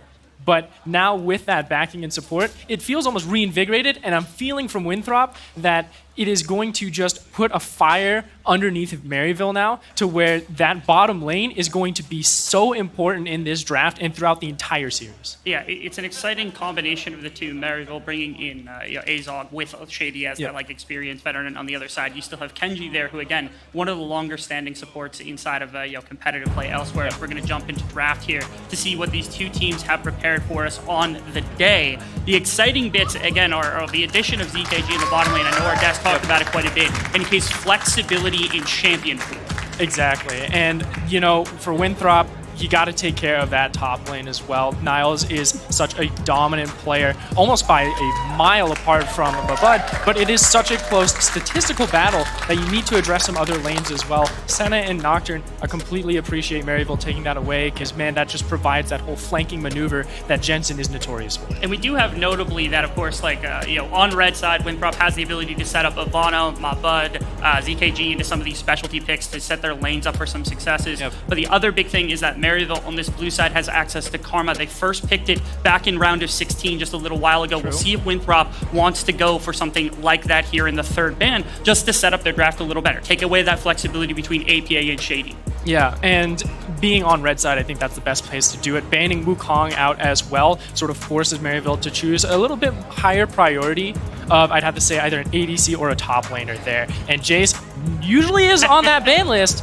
but hovering it here is also that gamble of, all right, we need to create a composition that really invests in focusing the resources on Niles, and that might be where that Karma Flex coming in for Winthrop could come into play, but it is going to be Lee Sin that can sort of play both sides of the map a bit more. We're still on 12-9, so we haven't shifted the entirety of the jungle meta yet, and you know that Odd Orange has played this champion to fruition for a very long time across a number of avenues of competition, so it's not shocking at all that he's going to grab that through. I also love the Jace hover, and immediately Mabud goes right to the Tryndamere hover as being one of his champions that he likes to carry on as well. The shots being fired between the two teams, even just hovers in draft, they're not willing to give an inch to the opposition. Of course, and it's going to be Misfortune instead, prioritizing what you can down there. And that's a lot of lane dominance already, and it works really well with both sort of those aggressive frontline supports. You could pair up a Nautilus or Leona with it if you're looking to really try and create those dive capabilities, or you can go with those enchanters that have started to gain popularity throughout the sort of new recent patches, even with 12.9 being the one online right now. Yeah, even with the ZKG kind of having this stranger champion pool, something like the MF fits into so many compositions.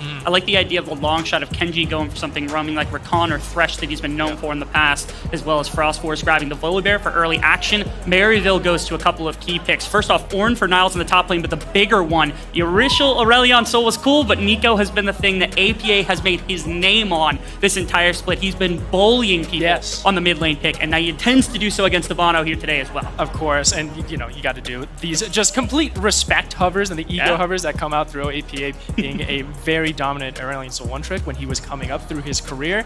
But now, like you mentioned with the Nico, it's been permanently banned against him, and there's a lot of difficult counters that are sort of a 50-50 matchup anyways when you are dealing with that champion. Zoe, I really appreciate, because it's saying, all right, I'm going to sort of botch the lane for a little while and prioritize more on those neutral objectives. And looking at the top three pickups here for Winthrop already, I'm just screaming. I'm looking for Dragon Pyro, Rift Herald Prio. I'm looking for a roaming support so you can get those Sleepy Trouble Bubbles online and have that support there to help lock down and get those kills and get this Volibear online. It feels like Ivano has stepped into a role where he has taken on a bit of the carry potential alongside Mabud. Mabud's been able to do so, but Ivano has also stepped up in some of the carry potential as well. So having the Zoe, some of the damage, and like you said, playing around some of the early aggression that Frost Force likes to call, that Kenji likes to call, makes a lot of sense for Winthrop, is a way to try to counteract what Maryville's is going to do, where like they are an incredibly methodical team over the course of this entire split, and they don't want to let them sit there. Let's see what's happening in the rest of the bans. As you see Callista taken away from Azog, not letting him have that one, and the Karma taken off by Maryville. Both teams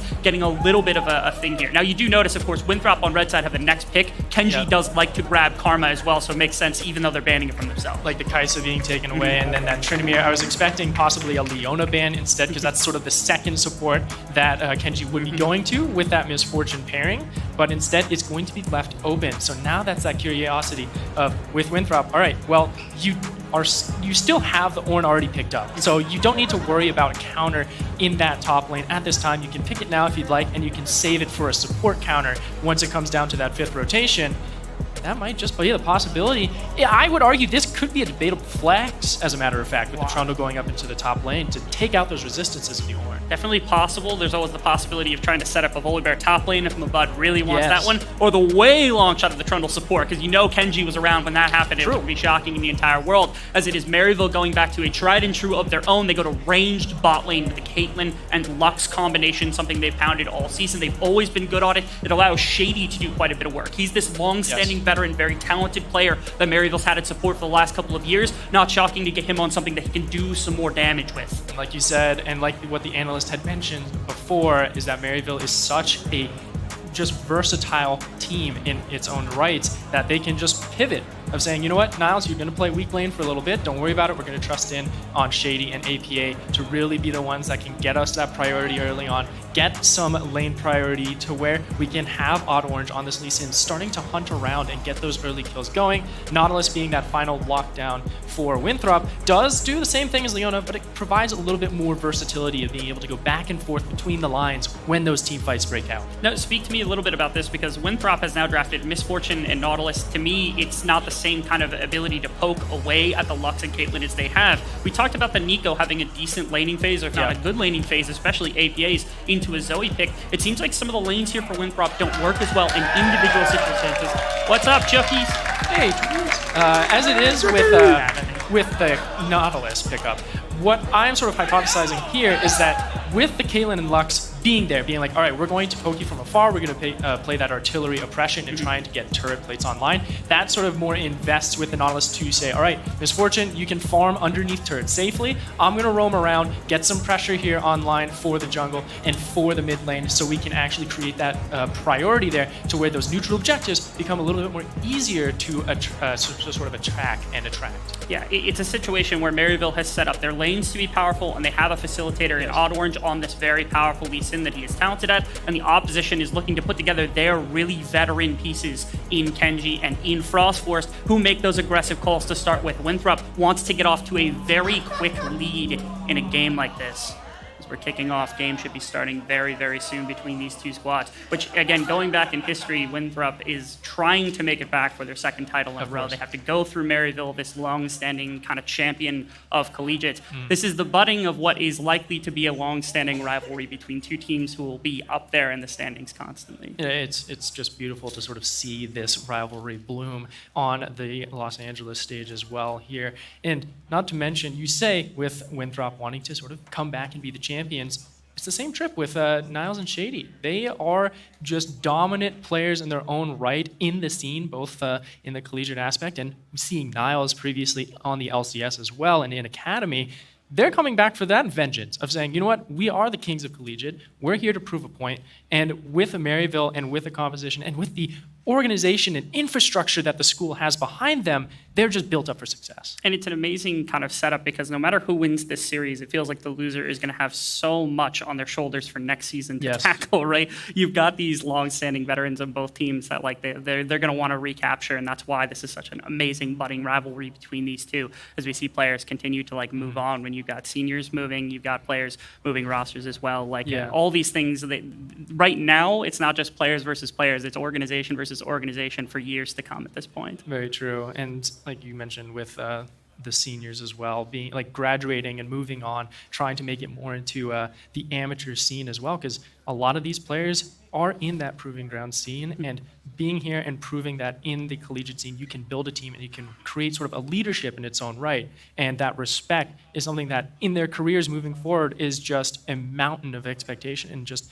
rewards entirely. And we've seen players from a number of different rosters. Maryville's been one, even Winthrop's been one for delivering players to the next level. So they're absolutely used to having a system in which they can replace players quickly, or not even necessarily quickly, not intentionally, but when players do move to the next level, they can bring in new ones and have that same kind of effect. I remember back when we had started, I think it was Hugh Fest, when we first really got an iteration of the new Winthrop roster, and they ended up taking top 4, not necessarily shockingly, but that was the first time we had seen Mabud, that was the first time we had seen Ivano in that particular regard. And so we were looking at these new additions to the roster going, okay, what are they going to look like? Getting top 4 in one of your first, especially major collegiate events, was really shocking. And to me, it showed the longevity that Winthrop's got as just a program in general. Yeah, and I think that's also just a place to put out a huge shout out for Jensen, their coach, as well. Shout out to you, Jensen.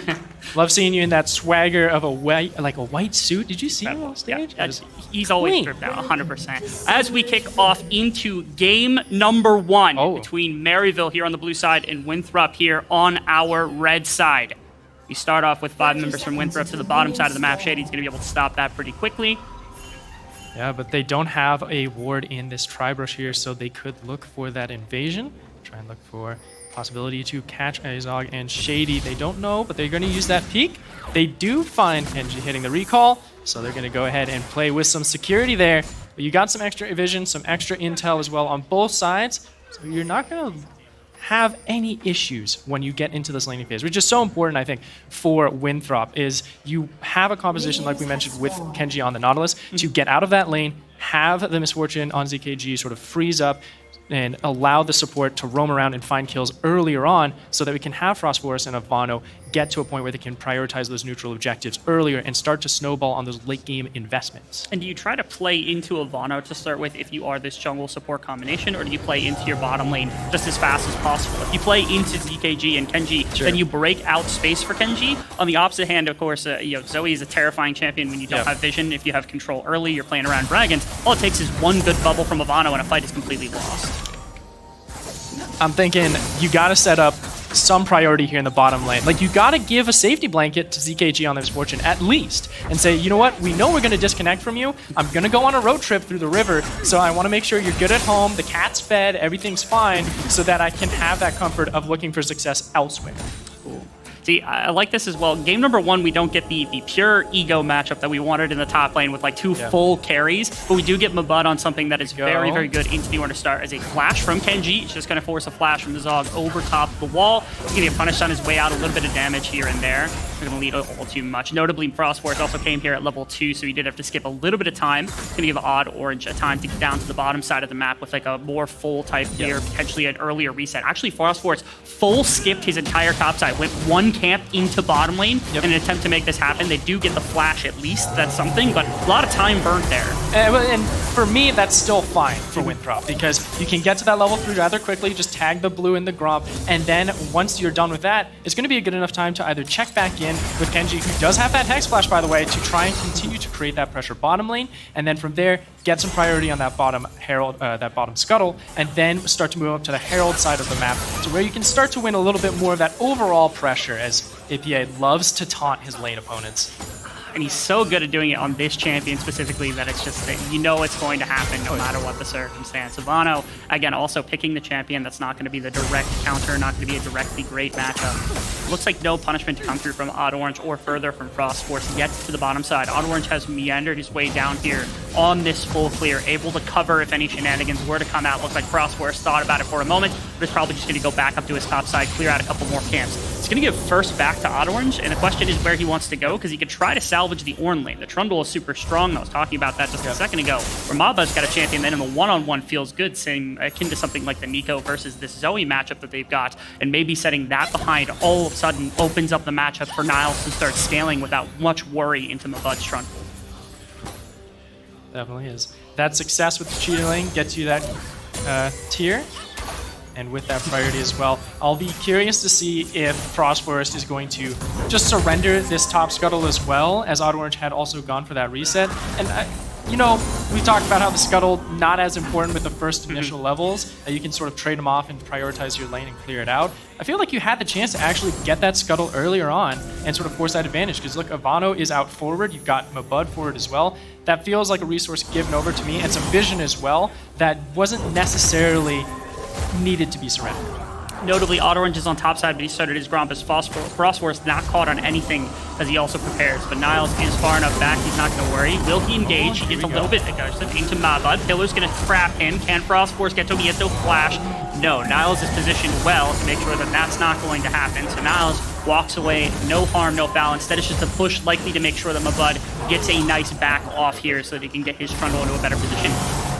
Exactly so, and not even a flash forced, as you had mentioned, from Niles, so he is comfy sitting underneath his turret and slowing this top lane snowball down as much as possible. And with those resets coming in, like you said, we can go ahead and try and get some items on this Trundle to where he can start to challenge a little bit more, because Ornn, notorious for having some very strong base damage trading, even without any of those starter items. So you need to get that early economic advantage, some pressure as well, so that you can inevitably just sort of overtake that natural aggression that Ornn can provide. Going for a quick pickaxe is Mabud also, which kind of indicates to me Hullbreaker, so he really wants to play for the one-on-one lane up against Niles to start with. I do want to make note also, again, Orange has had faster camps than Frostforce after that initial like level 2 gank, and so I'm tracking when level 6 comes through because the flash from Kenji is not going to be up likely in time to get away from Orange if he does get the kick, as Frostforce spotted out on the bot side here by Shady and Azog.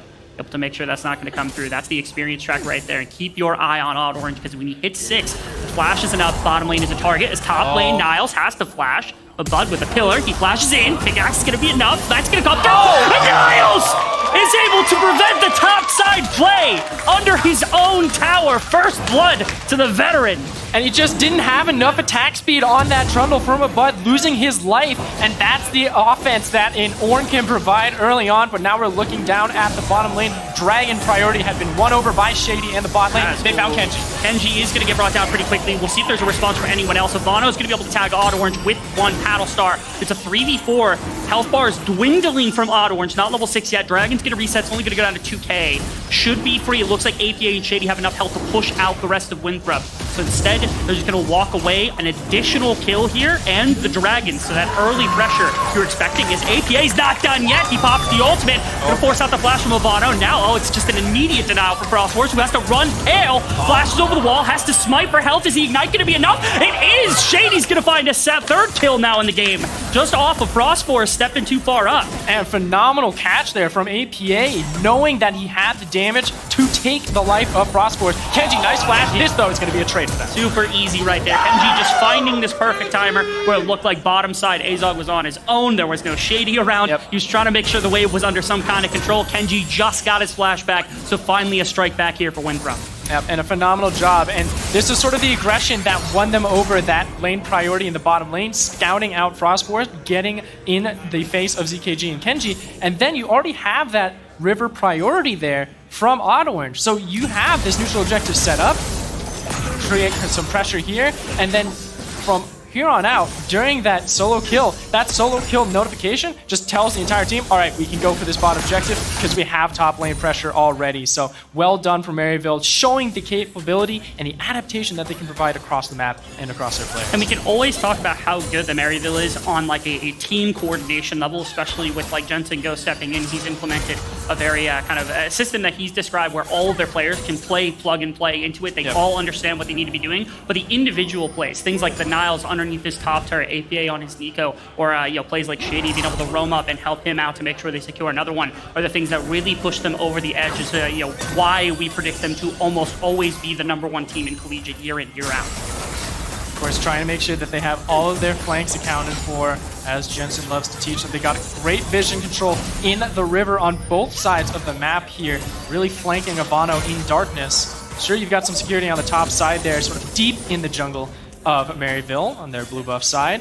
Try and see if they can clear a little bit out, because now we're trying to fight for this Rift Herald. We're going to see if we can try and break some turret plates, get some gold on the board for ourselves, because we're currently 2,000 gold down here for Winthrop. You need to find some economy in this game, because you're slowly bleeding. true. They try to pull a little bit of mid lane, but unfortunately with Shady reinforcing APA with Odd Orange here, and also with first move from Azog, they're not going to have the reinforcements. They're going to go to Niles as fast as possible. They're going to get the Orange stuck up against the wall ultimate. See if he even gets it off. He does. He's able to find it. Not unstoppable is going to prevent Frostforce from getting knocked up. I think it yields the Rift Herald because they trade a lot and a lot of health bar for one member with all 4 members of Maryville coming up, but they do at least get some gold. And that 2v1 was very tense there for just a moment. Niles just needed one more bonk with the brittle passive for Frostforce to fall.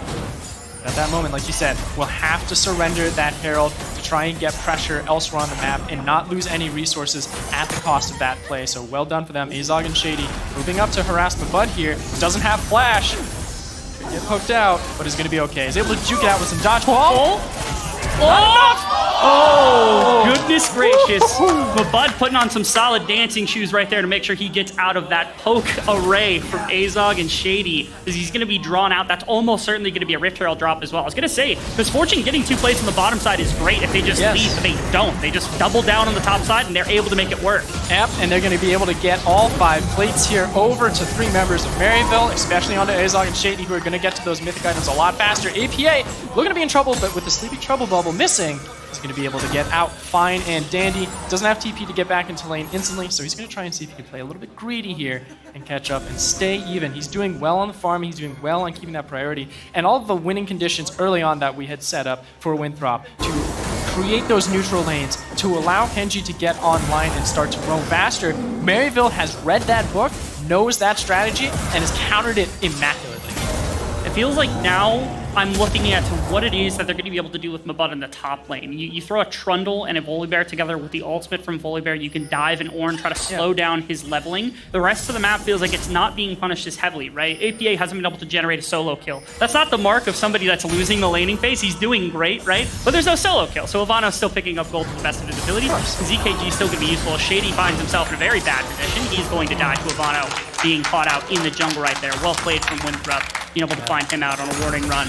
Unfortunate timing as well, because we got 30 seconds until that dragon spawns, so we're going to be looking at that vision control and where we can sort of create those flanks once again for Maryville, who wants to play a little bit more front to back, but also wants to have APA in that back line to find the flank and be able to jump in with this Nico. You see here, bottom lane, once again, a lot of pings coming out, trying to see if they can pincer off any of the resources that Winthrop is trying to put down. And really notably, ZKG is the one currently leading the gold of all players. He's going to try to get picked off at the beginning of this. Odd Orange is going to go in. Does he have the kick? He should be able to get the assassination onto ZKG, pushing out of the fight. So now there's no ultimate, there's no ADC. Your main gold carry is gone, and Winthrop is pushed off the dragon. That's just a perfect catch there from Maryville and Odd Orange to get that damage offline for Winthrop.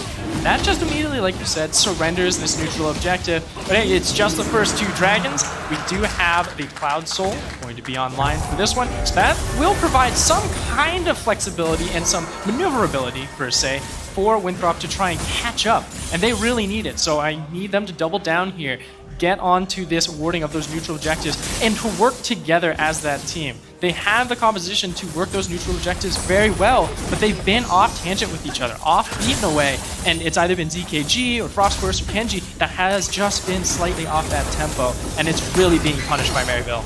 And finding a way to get this Misfortune involved in a team fight is going to be crucial. Like you said, whether it's around a neutral objective or any other circumstance, this is the champion that feels like it needs that advantage going. Trundle's not going to scale to your late game. Kenji is... okay, he's going to be able to hook himself out of that situation. I think he sensed impending doom, hence the not taking the blast plant over top of the wall. Thanks to 3 members of Maryville, that certainly would have been a death sentence. Yeah, Spider Nautilus, he does have spider senses, so he can go ahead and swing out just fine.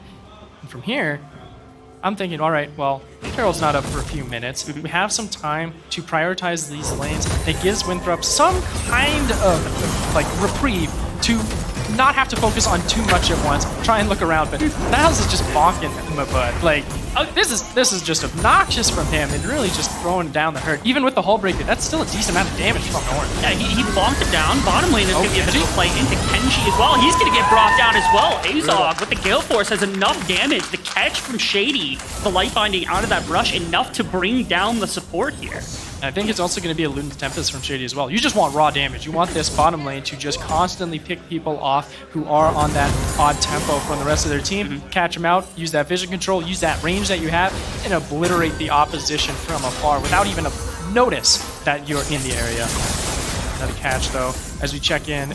Orange is just doing so well of being able to adapt. He's 40 CS up against his jungle opponent of Frost Forest. And with all that being said, that's like, you've got a Gourd Drinker already online to just the components of a tank mythic item, which for me, now we've got to think about which mythic Frost Force really needs to go, because he's having trouble getting in, staying in, and keeping people connected. And that, for me, is a lot of problems to address, even just with that one cash-in that you're still waiting to get in 14.5 minutes into the game. Feels like they missed a window where the Volibear was going to be able to run the Lee Sin in a one-on-one in the early stage of the game, and now that Odd Orange is ahead in experience and gold, they're starting to be able to do. I want to make mention of this. Maba got 2 plates while he was getting bullied. I wonder if he just gets this tower outright. They have 3 here on the defense. They want to make sure they can punish him. Looks like there's going to be multiple. Will they catch him with any CC? He's going to come through. He's going to come through. Ult's going to get him knocked back. And it's an easy kill onto Mabud. Pushing for that tower. He tried. He can do some damage to the towers. Mid lane, there's going to be another play. Bono. Solo Bolo?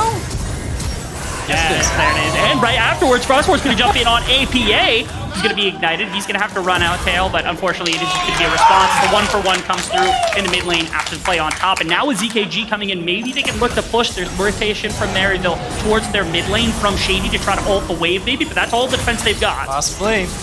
That's all that they have available for them. And for me, ZKG can sort of just whittle away at this turret and try and create some more area to work with for Winthrop. Because they've got to get through these tier 1 turrets. You have a very weak tier 1 turret on the top side there for Maryville. So you could try and address and take that down just to get some gold into your pockets. But from here, this is again just the beautiful Ian classic of APA. He finds a catch, he's like, yep, I got the damage. I know exactly what I need to do. Blow you up. And this also shows that Nico is just such a strong champion right now in the meta. Yeah, and APA plays it to a plum, able to take advantage of all the CC layering right there to get it. Frostforce, unfortunately, here to punish him as soon as they are afterwards, but not able to grab the mid tower up, and no plates, which means that there's not anything tangible really for ZKG, as Rift Herald 2 goes into the pockets of Maryville. There's a little bit of poking around as well from the side of Winthrop. They're not probably going to attempt anything. It's now a question of what they want to do next. Kenji feeling the effects of this one. Ouch! You got all that damage, and Nas is able to take it away. Well done there from Maryville to find that catch. And perfect timing, too. 40 seconds until Dragon. Winthrop has not set up for that objective whatsoever. Sure, you've got Mabut down there in the bottom lane, trying to get as much pressure as possible, but the rest of Maryville is already en route. They can take out this vision. They can create that perimeter, create that zoning pressure that Acaden and Lux are notorious for. And you can look for that soul point on this Dragon. Sure, Winthrop is trying to pressure back in, but I feel like this reset is at a perfect time for them to just come back in through brute force and challenge Winthrop. Yeah, 2 things is, number 1, like you said, if they're all backing, they're coming in through bot lane. They've got Rift Herald as well, so there's a lot that they can do to just pull away Winthrop from that bottom side river with the Dragon attempt. They're going to try to slow down the Dragon stacking to the best of their ability.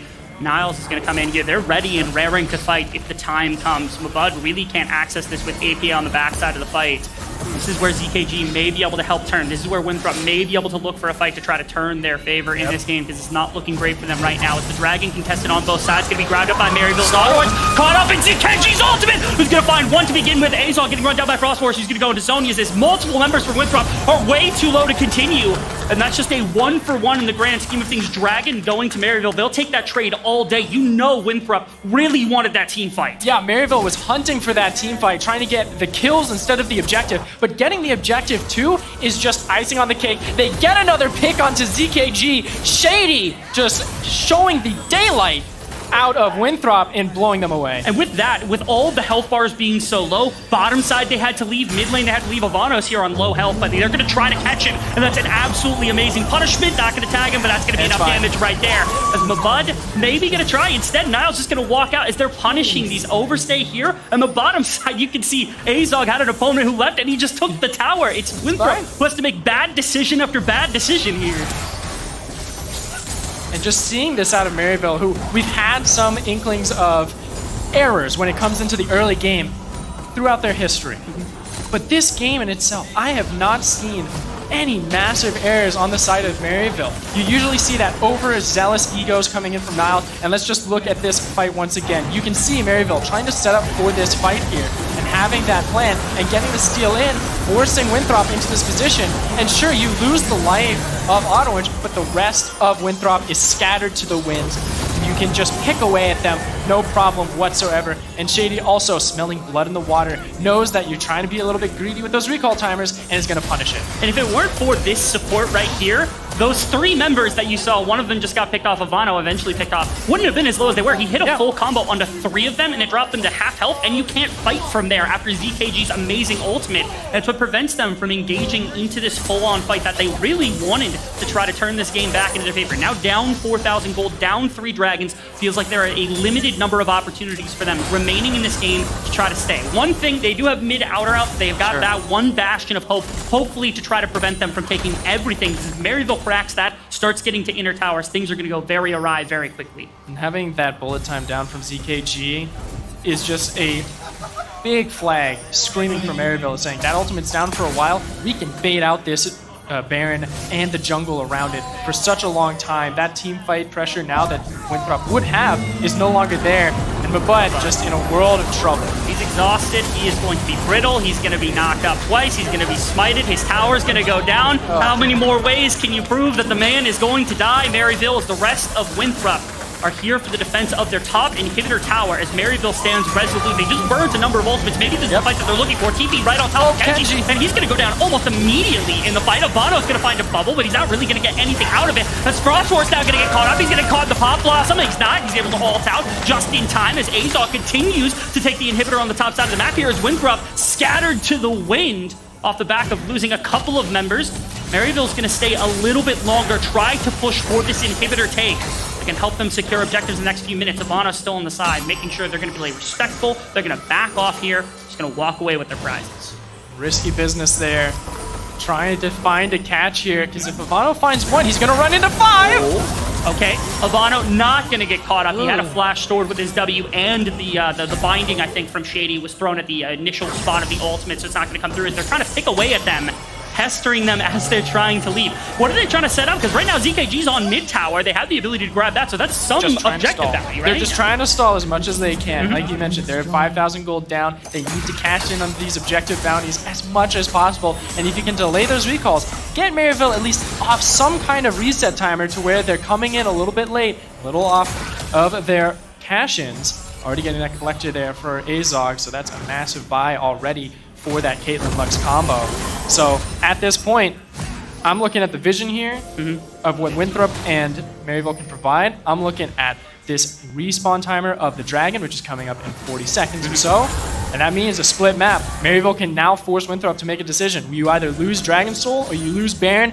Either of those feel like a death sentence for me. To me, the one way that Winthrop can actually try to make a play like this in a game, they're going to try to find a pick actually as they get a flank off. Drowsy's going to hit. That's going to be one member down. All right. Mabud picks up the kill onto Azog, which is going to remove a bit of the pressure they have on Baron and Dragon in one fell swoop. You have to imagine with no ADC, they'd be more willing to go down towards Dragon. This is a much more bold call. Trying to pull Maryville's attention to the Baron as they've got all the setup in the river. They don't have one of their primary damage on a timer. And Nico's only just now in mid lane. Exactly. Once Nico gets there, it's going to be all hell breaking loose there. And there he is. This is looking like trouble. He comes out. APA actually fooled them into thinking he was running up in the middle of everything. They're just going to have to back out. Frostforce right now actually stuck in the back pit. Might have to flash over, but he doesn't have it. And I think they know that he doesn't have it only just now as ZKG brings down APA. Now they want to fight in the pit to the best of their abilities. As Frostforce was still stuck there, but the rest of Maryville weren't able to move in for anything else. As now it's 5v3. Only just now Zazal coming back out. Kenji on the front line going to go down to Onwards, who's going to go into Zonia's as fast as he can. ZKG still burnt the ultimate. That's another pick from Shady. As we're back and forth, 3 for 3 left in the fight. ZKG still out, going to throw damage against Niles, who flashes against the back wall. Onwards comes in, and finally Azog shows back up, and he's able to get everybody back until Maryville thwarts the attempts of Winthrop to try to take the Baron, try to take the fight, and they're going to get everything. And a phenomenal job from Niles and Shady, the veterans of this team who want to fight back and win their title here in the college championships. Just dominate that team fight. Shady being able to always thwart any kind of aggression and engagement from Winthrop, and then Niles, the tank, the formidable stone in the top line. We gotta look at that one again, because a great call out from Winthrop of being able to stall out this Baron as much as possible. It was making it look very bleak, but from there, it's just Niles and Shady. And I love the attempt on the ZKG, who gets out and around and prevents APA from coming in. Exactly. My fear was that Volibear was going to get brought down and Maryville was going to have a way out. Nice play from Kenji. I have a couple of problems. 2 ultimates now burnt just for the Nico means they have no good way to engage. So much range on Shady and on the rest of this team that trying to engage into this is them just trying to play into Ornn, who's this brick. And we're getting right into another fight as Frostforce is just going to go down, as it looks like they're trying to push for Dragon. It's not going to be the case. So just Soul, as APA is going to find Kenji here. He should have the damage to bring him down. If not, Azog's got it, but he doesn't need it. As that's going to be Maryville taking the Soul, couple of kills. Seems like they've got this game almost under wraps, Coco. It's pretty much in the bag here for Maryville. All I need to do is settle the formalities, get these turrets, get the inhibitor, and then destroy the Nexus. Basic League of Legends as it is, and Maryville does basic very well. They are experts at adapting on the fly, knowing that they can siege down as much as possible. A level 14 Ornn as well. You've got your ornaments starting to come in for your big carries. My oh my. That tanky Ornn, he does not care about your turrets. He is taking everything by force, and Winthrop just trying to see if they can find any kind of economy with Mabut on that flank. I don't think 4 members is enough, though. Once you smell blood in the water from Maryville, they are going to hunt for it. They're going to crack bottom inhib, and Odd Orange is already setting up push in mid lane, so they're just going to rotate there quickly. Again, you're talking about a Lux who's insanely powerful and a Caitlyn who's insanely powerful. Having this combination of champions means sieging is so powerful. Now, on the other side of the map, Mabut is still pushing. He's going to try for something, and they haven't been able to break the base significantly enough yet to stop Mabut, and I'm curious if somebody has to back, as finally APA is going to do so. They're going to TP to that tower. Does he get it before they go? No, oh, it was close. Gets in just in time. He just wants an to get Ornn. He can fight that. It's okay, but it's APA as well. Yeah. He was able to get the recall, and it's like, all right, now you're dead. See if you can get the inhibitor. He gets it. Okay. They're trying to walk out, but it doesn't look like he's going to. Hey, Mabud on the split push, kind of insane, as Kenji, the rest of this squad, are looking for the residual members of Maryville who weren't able to get out quickly. Unfortunately, they're very, very strong, so that means MU does walk out. But finally, a bit of a strike back for Winthrop. Yeah, and a lot of it felt like for me was just Maryville not ready to pull the trigger. They had all 5 members there. They knew Mabud was gone. That's one big tank that takes away a lot of the robustness from your front line. So if you have all pure tank there and you have the poke coming in from Shady and Azog, I'd say just send it. Go underneath that turret. Force that fight. This is 12.9, by the way. The turrets aren't as strong as they are in 12.10, so you could have gone for it, and Winthrop at least is able to aggress on that passivity that Maryville provided and gives them at least an inkling of hope here. They are still working with a mountain of a task. 7.8 thousand gold behind. It's incredible because I've been like pondering on this for a while, that ZKG currently has one of the highest gold values in the game. He's got this incredible ultimate to work with. He's very powerful. This most recent addition to the main roster here on Winthrop is so important for team fighting that if they get to another possibility, that's how they could get back into this. And it's a long shot, but they do have one still in a game like this, as Maryville attempts to make that another aggressive play into the inhibitor on the top side here to pull that one away. Let's see if we can find it.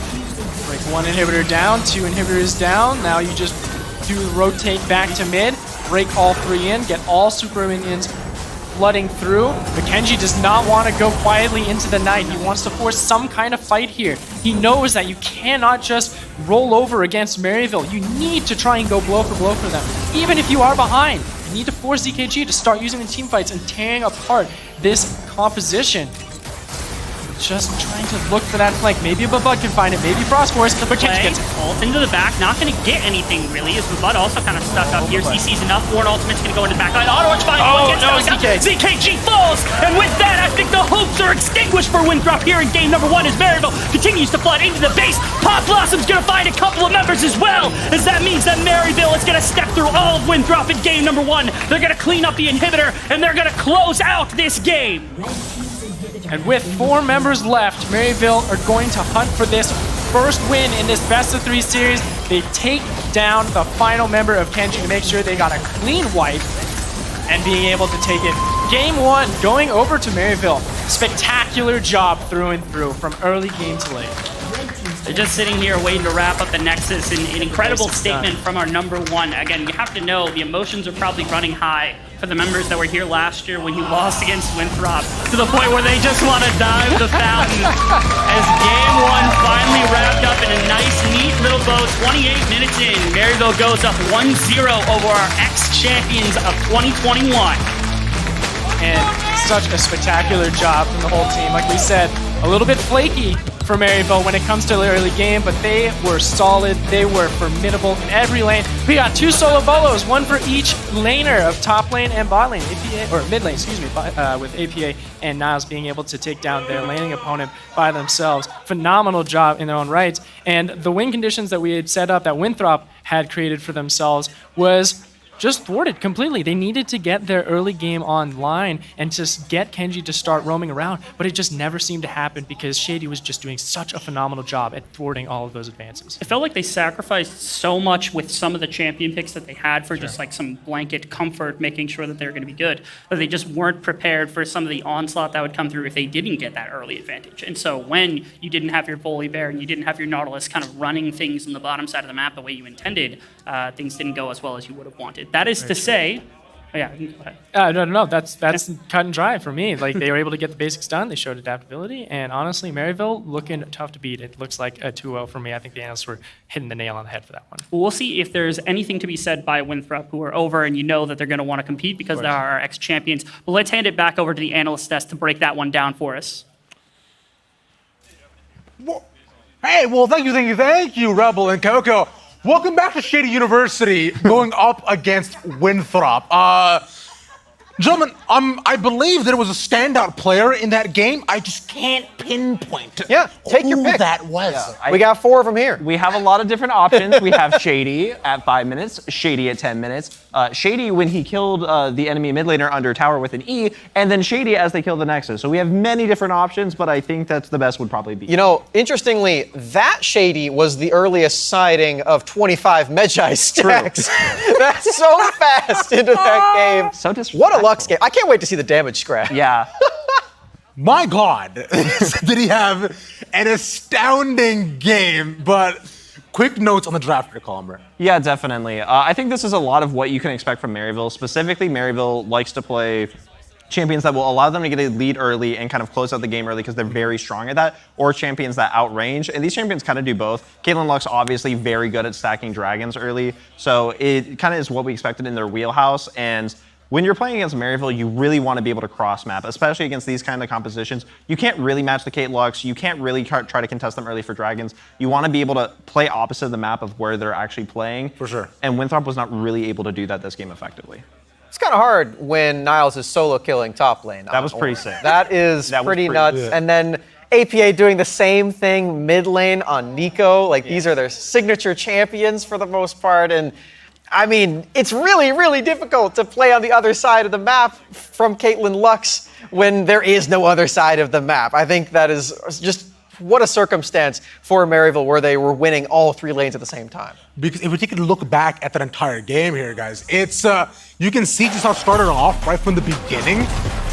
This play right here, oh, man. I was like, no way Mabud actually actually gets this. It's right in the middle. He gets the flash, and then Uno reverse immediately. I didn't realize he put up the thumbs up even before the play had begun. Niles is already like, all right, I calculated it in my head. I'm ready to go. This play too definitely shows APA's definite skill on Nico.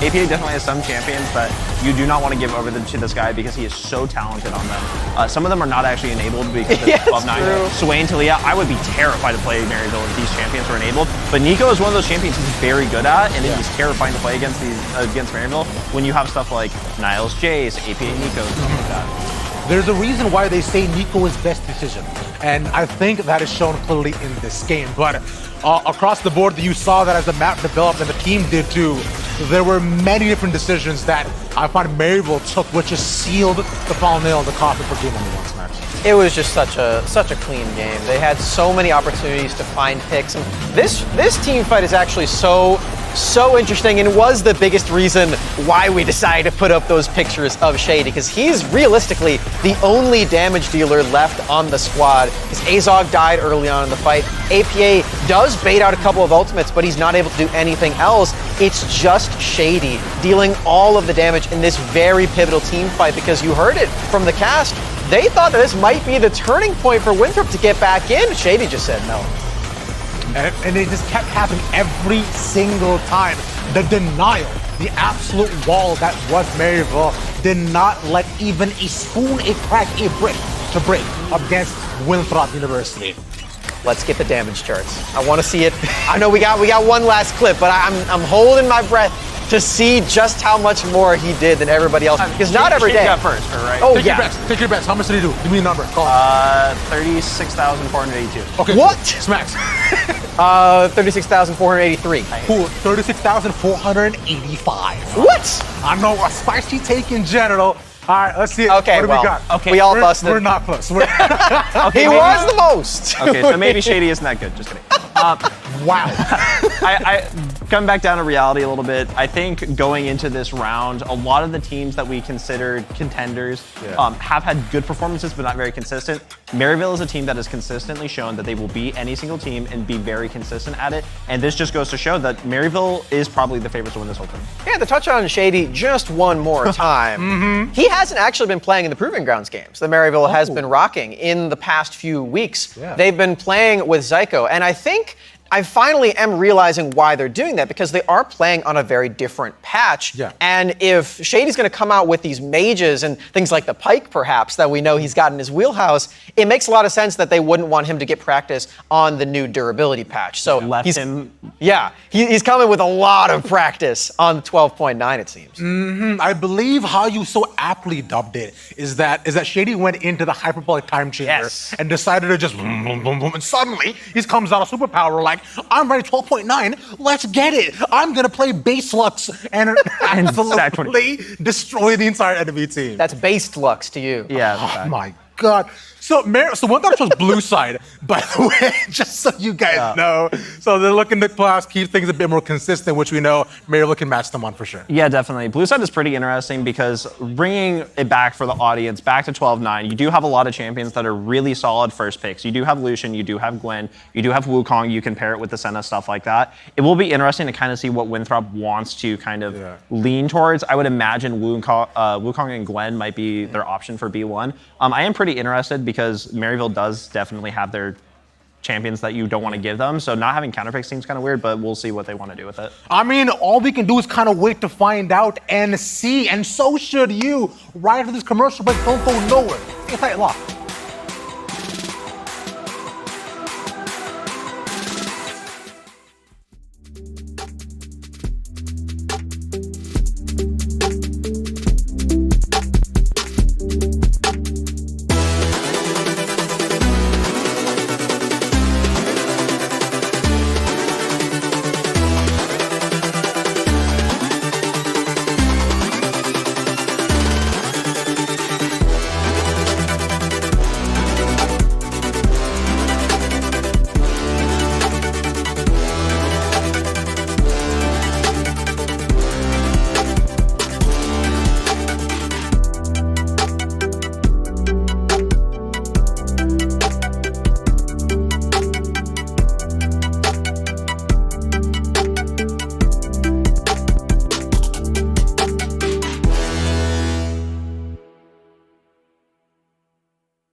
everybody, to game number 2 of the quarterfinals matchup here in Collegiate League of Legends between Maryville and Winthrop. After an exciting game number 1, we now get a chance to see what Winthrop has to do now that they have side selection. Yeah, and we had a discussion during the break that a lot of Winthrop's struggles in that game 1 was sort of an identity crisis, that they didn't know exactly who to invest in. We liked that Trundle pickup and sort of creating that identity of individual prioritization, but also there was a little bit of a struggle with ZKG on trying to figure out what they exactly wanted to do with bottom lane. It's a situation where it felt like ZKG was very powerful. Mabud had options to go for very powerful moments or dives or such, and yet it was Winthrop who weren't able to pull the trigger as a team to figure out where they wanted to go. And now maybe they get a chance to recombine, reconsider, and put themselves in a situation where they can make that decision a little bit better, because that game was indicative of a Maryville that nobody wants to see inside of this tournament. The Thanos Maryville, as you coined it with that composition, being able to get everything that they ever wanted, having that stable top lane, having that late game investment, getting that versatility in the mid lane that APA loves, as well as having that priority of just exactly countering what Winthrop wanted in that bottom lane. Azog and Shady did a phenomenal job on that Caitlyn and Lux. And now with Winthrop on blue side this time around, it's more of a question of, okay, not only do you have to stress about making sure you can sort of address your counter picks well on your 2-3s and on your 4, but also where are we going to sort of strike at Maryville's composition itself? How do we get them off kilter? And that's a big ask when not only are we asking you to improve upon yourself and realize your own identity in a best of 3 series with your life on the line here, but also to challenge your opponent as well. This is the team that needs to figure out what they need to do very quickly. They're defending their title. They're playing the team that they beat in that title that a lot of people did consider favorites in that year and even in years past. Yep. So Winthrop wants to establish themselves very, very heavily right now. They want to put themselves in a position where they can make Maryville sweat. And winning this game would certainly do so and cement them in a very big light for the remainder of the tournament, even if they were to lose. You can see that banner up there for very good reason. Mm-hmm. Coming back now, again, it feels like the carries that they brought into this tournament, they're a lot younger. They definitely had their bright spots in that last game. I'm excited to see what their game plan is walking into this second drafting phase. Like we had mentioned, sort of take out those strong sides on both parts of the Rift. Winthrop and Maryville prioritizing both the gameplay and Senna once again. Nico gone this time around, so APA. Yeah, whenever I see a ban aimed at Ian though, it's always sort of a shrug for me of saying, okay, cool, you banned one of his picks in such a massive pick ocean. He is so versatile at whatever he wants to play, and leaving that gives some flexibility for Maryville to possibly get back what they wanted. And I'm curious now whether Winthrop actually goes to immediately Karma. And I think Karma makes a lot of sense for both Ivano and for Kenji. They lacked a bit of comfort. The Nautilus wasn't bad, but it got picked out a number of times. And Kenji's a very comfortable Karma player. That might be helpful for them if they're able to snag it up first. We'll see if Maryville gets a beat on that and goes for a ban immediately, because I have to anticipate they want to put that on priority, as they've taken the Senna and the Lucian off the board, as well as the Wukong being taken out from Odd Orange Clear. Maybe Frost Force doesn't prep for that because that was banned away as well. And the Gwen from the Bud, another pick that is really well picked. It was picked in the last series, had some great effects, and the Bud is very good at it. I'm just sort of looking into the future here. Wow, Ornn instantly picked up here. That kind of worries me, because the one champion that's kind of ringing in my head right now for Niles is Camille. I feel like it's something that can take care of that top lane just as fine and invests in the late game very, very well and just sort of obliterates compositions with that true damage, with always having side lane pressure. And it gives that versatility that Maryville loves, having the flanks, allowing Jensen to sort of formulate that concoction of a Frankenstein composition. But they're going to go with the same of locking in the Lee Sin, getting that early jungle priority that is flexible. Odd Orange did a phenomenal job on it. If it ain't broke, don't fix it. Of course. And it's even funnier because, again, we had our highlighted matchup of Niles versus Mabud. And last game we had, it was Niles on the Ornn. He got the better of that matchup. And now it is Mabud who gets his chance at the one-on-one against Niles, who takes your amazing pick of the Camille up into that top side in the one-on-one matchup. And we're going to get to see what Winthrop wants to do with their composition from here. They're already good at team fighting. They've got the scaling with Ornn. Now it's a question of what do they want to do next. Oh, at this point, I think you just don't run with scissors against Camille. That's going to be a nasty cut. But Graves, though, is something that, even though it might just be a hover, I think that's exactly what Winthrop is trying to prioritize here. Have that early aggression again and create that identity, something that also provides some individual priority and some independence in Winthrop's composition. And I think Frostboris, being one of those more veteran players, might be the player to truly invest in, even though you have those young talents like ZKG, who, for me at this point, I'm thinking of Varus, I'm thinking of Misfortune. Again, sure, you didn't do great on the Misfortune, but a lot of that was because of other factors. And a blind Ahri pick, one of the strongest mid laners still on 12.9, is something that I think is good for Winthrop. And a comfort pick for Ivano, nonetheless. I know when he made a name for himself, I remember Lissandra, I remember Vex, and I remember Ahri. That's the three champions that he was really, really good at. This is an APA backstory classic where he goes for the Cassiopeia for that W. The Miasma able to control this matchup. A lot of consistent damage as well. And I wonder if they're trying to set up a little bit different in the bottom side, because now with consistent AP damage coming out of the mid lane, you don't necessarily need something like a Vayne or a Jinx. You can go like Jhin in the bottom side and just have a winning matchup blind now set up for yourselves. I wonder if Winthrop actually reads that and try to take away bot laners that do that kind of thing to make sure that they can get ZKG and Kenji into a good place. Sure. Like, I think the Kai'Sa ban that they had in game 1 can be traded out for something that provides, like you said, the Jhin or the Caitlyn perhaps. The Rakan sort of scaring away, making sure that the Rakan and Xayah isn't a priority as well. So at this stage, we only have to pick that bottom lane for both Winthrop and Maryville respectively.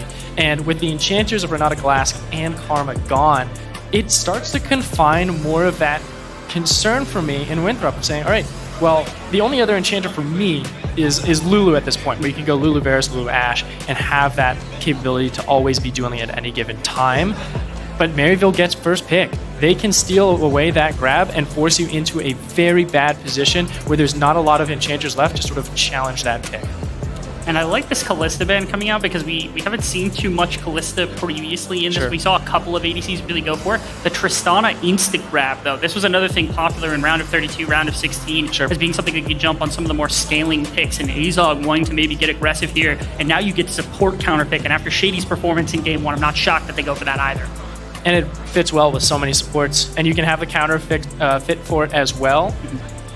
And it puts the rest of Winthrop just in this pincer, because I'm already looking at Maryville, and I feel like I've got 5 of the gemstones already. I'm ready to snap a Thanos Gauntlet once more. I need something to drive a wedge in there and really cause an issue here, to just drive a lot of the Maryville win composition awry. And Kai'Sa does give me that capability of being able to dive in. A lot of Winthrop right now is very short-ranged of working together and bursting down an individual target and then trying to get some resets online. That Cassiopeia, though, is still in the back of my mind saying there's that capability of always countering that problem. And with Kenji going Nautilus again, seeing his performance in game 1, he has to give me a better argument through and through, because I am not excited for this bottom lane at the moment. Yes, it works great in some laning phase assets, but boy, oh boy, lock it in, man. I want this here. Yeah, I like it as well. It's a Shady special. I love this. It is. And it's what we're going to get. A set there, direct hard counter for this Nautilus. And the Ornn as well. You can just completely obliterate this front to back that Winthrop has cooked up. And now I'm looking with Winthrop with their backs against the wall. This is a trouble composition for me. Maryville has once again done it. Jensen, you madman.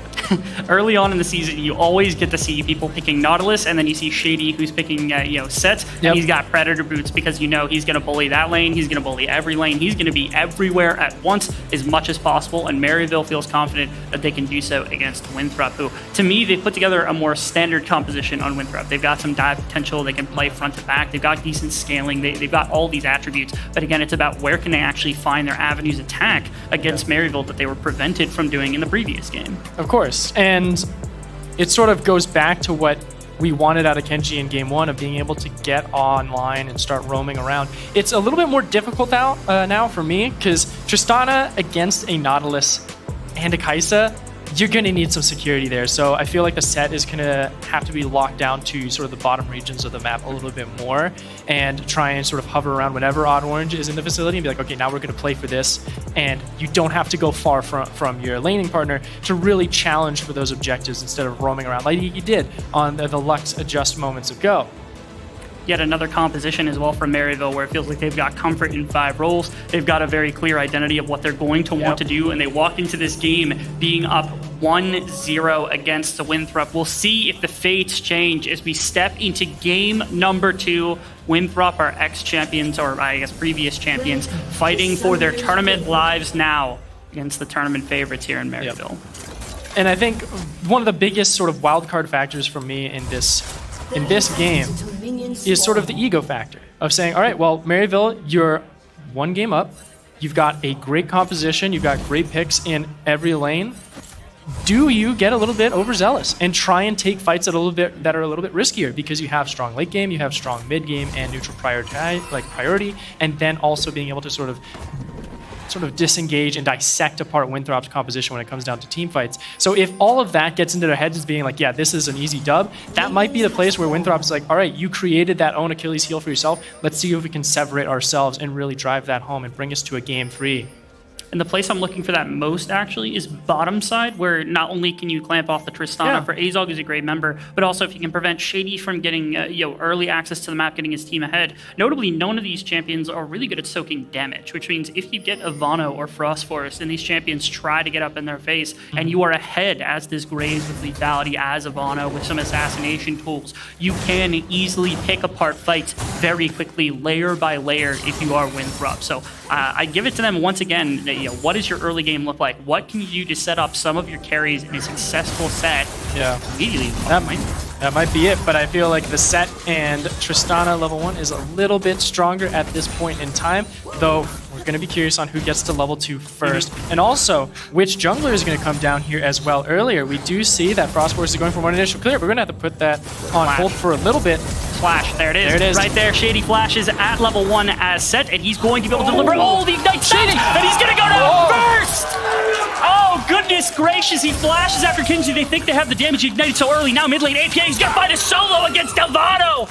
And a quick response here, as nobody is there to make a response.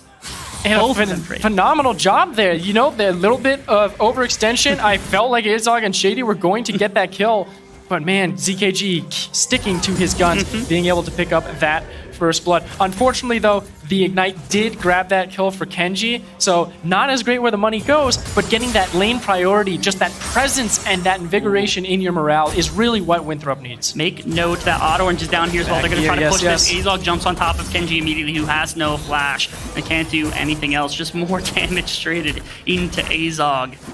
As they're trying to push, it looks like maybe they want to try to get a reset here, but that's the best that they're going to be able to come up with. Auto Orange is going to loop back around, but Frost Force is on the top side now, as he might be able to catch this out. He's going to ward the Tri Rush, and he's not going to make the aggressive move. Instead, they're just going to catch Frost Force on his way down. Now Auto Orange turns around. Do we get a 3v3? We very much could here. There's no real summoners on Kenji, who is at half health, so he could get picked off quite easily. But Maryville doesn't want to take this fight. As Ivano, did he steal away that scuttle? He did! Yeah, Ivano with a very nice move out of mid lane. Again, he had died previously and then came back just to get a nice shove and was able to use that to come in and get the scuttle crab. If he lands a charm also, that's almost certainly a flash out of Auto Orange. Exactly. So I love the proactivity already. This is that level 1. Look how early the Ignite gets dropped from Shady as well. Yeah, he knows he has the damage to try and start this up. Like right when he gets engaged on, he drops the Ignite to make sure that that heal from ZKG doesn't get maximum effect.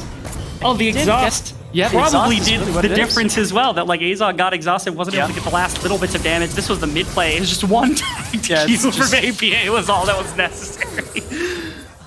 I hate snakes. But man, APA plays a good one as he's able to get that priority. Ivano low on mana as well. This seems like a dangerous ploy here for Winthrop if they wanted to try this, especially with APA already at full stats, both mana and health-wise. So you're playing with a dangerous game here. And this danger bites. But what's his bot lane? Immediately, ZKG has the bomb on him, but it's not going to lead to the death. Instead, they're just pushed off the wave. Both of them dropped to pretty low health. Again, the set and the Tristana menacing to start with. APA gets aggressed on by Frost Force, start things off Ivano. Not that much mana. Flash was available, but not able to find an angle to try to flash on top of APA. Instead, probably just trying to help Ivano out a little bit in the mid lane, maybe force APA to back here so that Ivano can catch the remnants of this wave and do so himself. I feel like you'd want them to stay just a little bit longer so that when they do come back, you know, you have the dragon up in just a few seconds. Sure, it's a bit early for them to try and challenge this dragon, but it's more of making sure that they're not able to have that time to set up that mid lane properly, so in the next couple of minutes that you can look for that neutral objective and get some snowball stats rolling for yourself. But also making sure that he tries to stall Niles back as well, who, this is a very silent top lane, and this is really what Niles wants. He can challenge the Ornn early on with Mabud, stats-wise with that true damage coming in from the kicks, and then when it gets to late game, that true damage is going to continue to carry through, and he's going to be able to always threaten that side lane. So the quieter the top lane, the better for Maryville. It's a nice place to be. They feel like they can maybe do that in a couple of lanes, because again, scaling on Cass, scaling on Trista do feel good in the later game as well. It's just a matter of, again, what aggression comes out from Winthrop, what they're able to get done is what we're tracking more than anything, because again, Maryville feels comfortable. Level 6 now. TP also from Niles to get back to top lane. He's going to control so much. It feels like this wave is going to go into the tower, maybe bounce, and then come back so that they can go for a Rift Herald when the time comes. The Dragon is available, and Orange is there right now, so if they really wanted to play a very aggressive game, Shady could be working his way into the river to set up Orange, and then they could shift right through mid lane if APA's got control and go for double objective here in the early stage. And it's a level 4 to level 5 jungler for Frost Forest and Orange, so you've got a level advantage. Some gank as well. And this is the one time that really Shady can get out of his lane is when you hit that reset for Azog to walk on back. You can use that additional time to go through.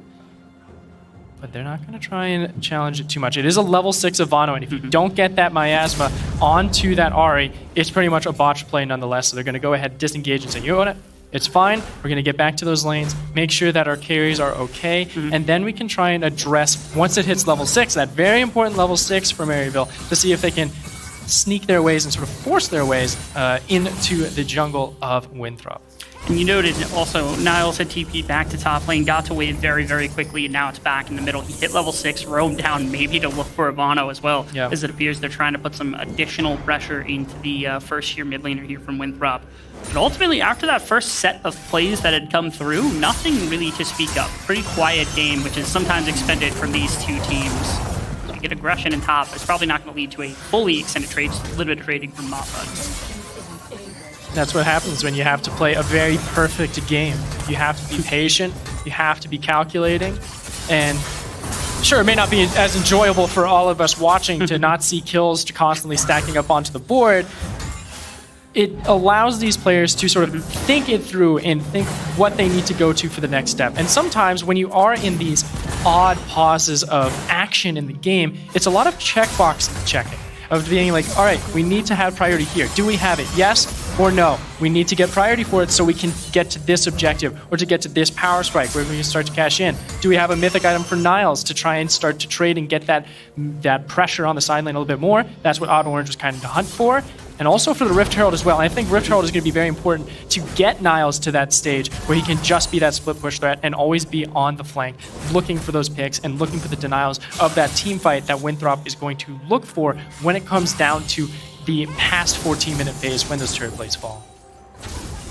Getting a chance to see both teams kind of posturing in this direction as Frost Forest gets tagged up. Rift Herald is on the play. 3 versus 3. Neither bot lane. Kenji's actually the first one to get here if they can stall this, but it looks like Maryville already has it done. They're going to be able to grab the eye. Winthrop's going to come in and make sure they're going to camp the eye, make sure nobody's able to take it, so it is just the Rift Herald grab and not able to be taken at all. So Winthrop actually controls right now about a 500 to 700 gold lead, and this would have definitely closed that gap completely, so defending their very minimal lead, making sure Maryville can't accelerate the game. They're going to go for a fight, a pick immediately onto Niles, an attempted play. The Camille is going to be able to hook shot over the wall, gets out.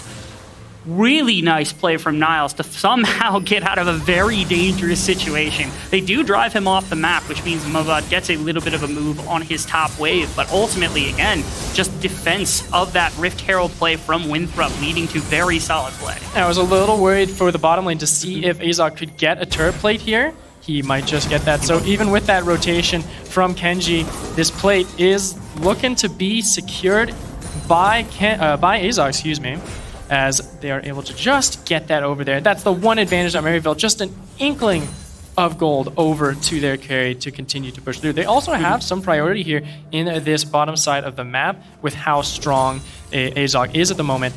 the next concern for me would be that level 6 for Shady, of saying, all right, now when will he start to just brute force himself into the fights, of taking the fight to Kenji once again? Because he's playing on the back foot. He lost that level 1 fight, and that's made him a little scared. He is that level down as well because of all the roaming he's done. But when will that get online with the Dragon now being taken as resets have been smelled out? Finally, the first objective, or now I guess second objective is fallen because Rift Herald wasn't taken, so I'm not going to count it as like the first major objective.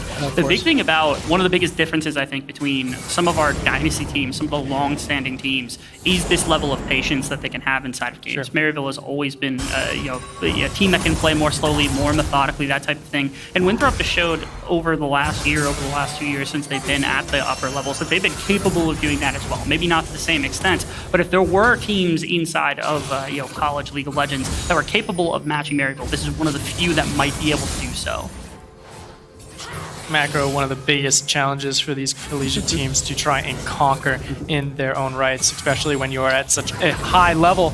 And Kenji, he might have found Oddhorn here with Frost Force. This might be a wonderful catch for him. What a kick from Oddhorn. It's not going to save his life, but it was really good. AK is going to use the slow, try to get something as he is the Stack Conqueror trying to get in. Shady's going to be able to find a couple with that face breaker. Kenji has to get out over the wall as Ivano is going to walk away as fast as he can. As a nice pick comes in. The 1-for-1 jungler for jungler here on both sides, and a second kill now into the Snake.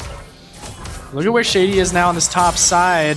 Mabud on his own with Shady's ultimate available. Could be a possibility of taking down this top laner. He's going to complete the recall. It's done. You know, don't want to risk anything too much. You got vibe checked once. Slow down for now and be on that checklist. Ooh, Niles in a really great place to find some solid trading. Mabud going to get the knockup. Ultimate's going to come through. They both feel like they fancy this one. Flash from Niles forced out to make sure he's not going to get hit by ultimate from Mabud. Orange is here, though. Away. Yes, he is. No kick. No. I try and force it. Still, you do have the ultimate from Niles on the Camille, so you could try and challenge us. That's what they're going to go. There you go. Yep, immediately jump in from Orange. Smite's going to come down. He's going to be able to get it. Flash away. He's going to get him out of that circumstance. And no Q from Orange means Mabud sneaks his way out of that 2-for-2. Almost looked dead to rights. But both these top laners putting on a solid show up here. Yeah, that's a phenomenal job from Mabud to get out of there and keep himself on the board and not give any gold over to his lane opponents and to Maryville, who is very close to getting that mythic cashed in. I feel like at this point now, he just needs to clear out that one final wave, go ahead, hit that reset button, and then you'll have that Divine Sunderer for the Camille and be really ready to try and tear apart this Ornn when it comes down to those fights. Once again, we are trying to find that pick to get that side lane pressure. And speaking of side lane pressure, Shady, once again, back into this mid lane, seeing if it can hunt down Ivano with APA.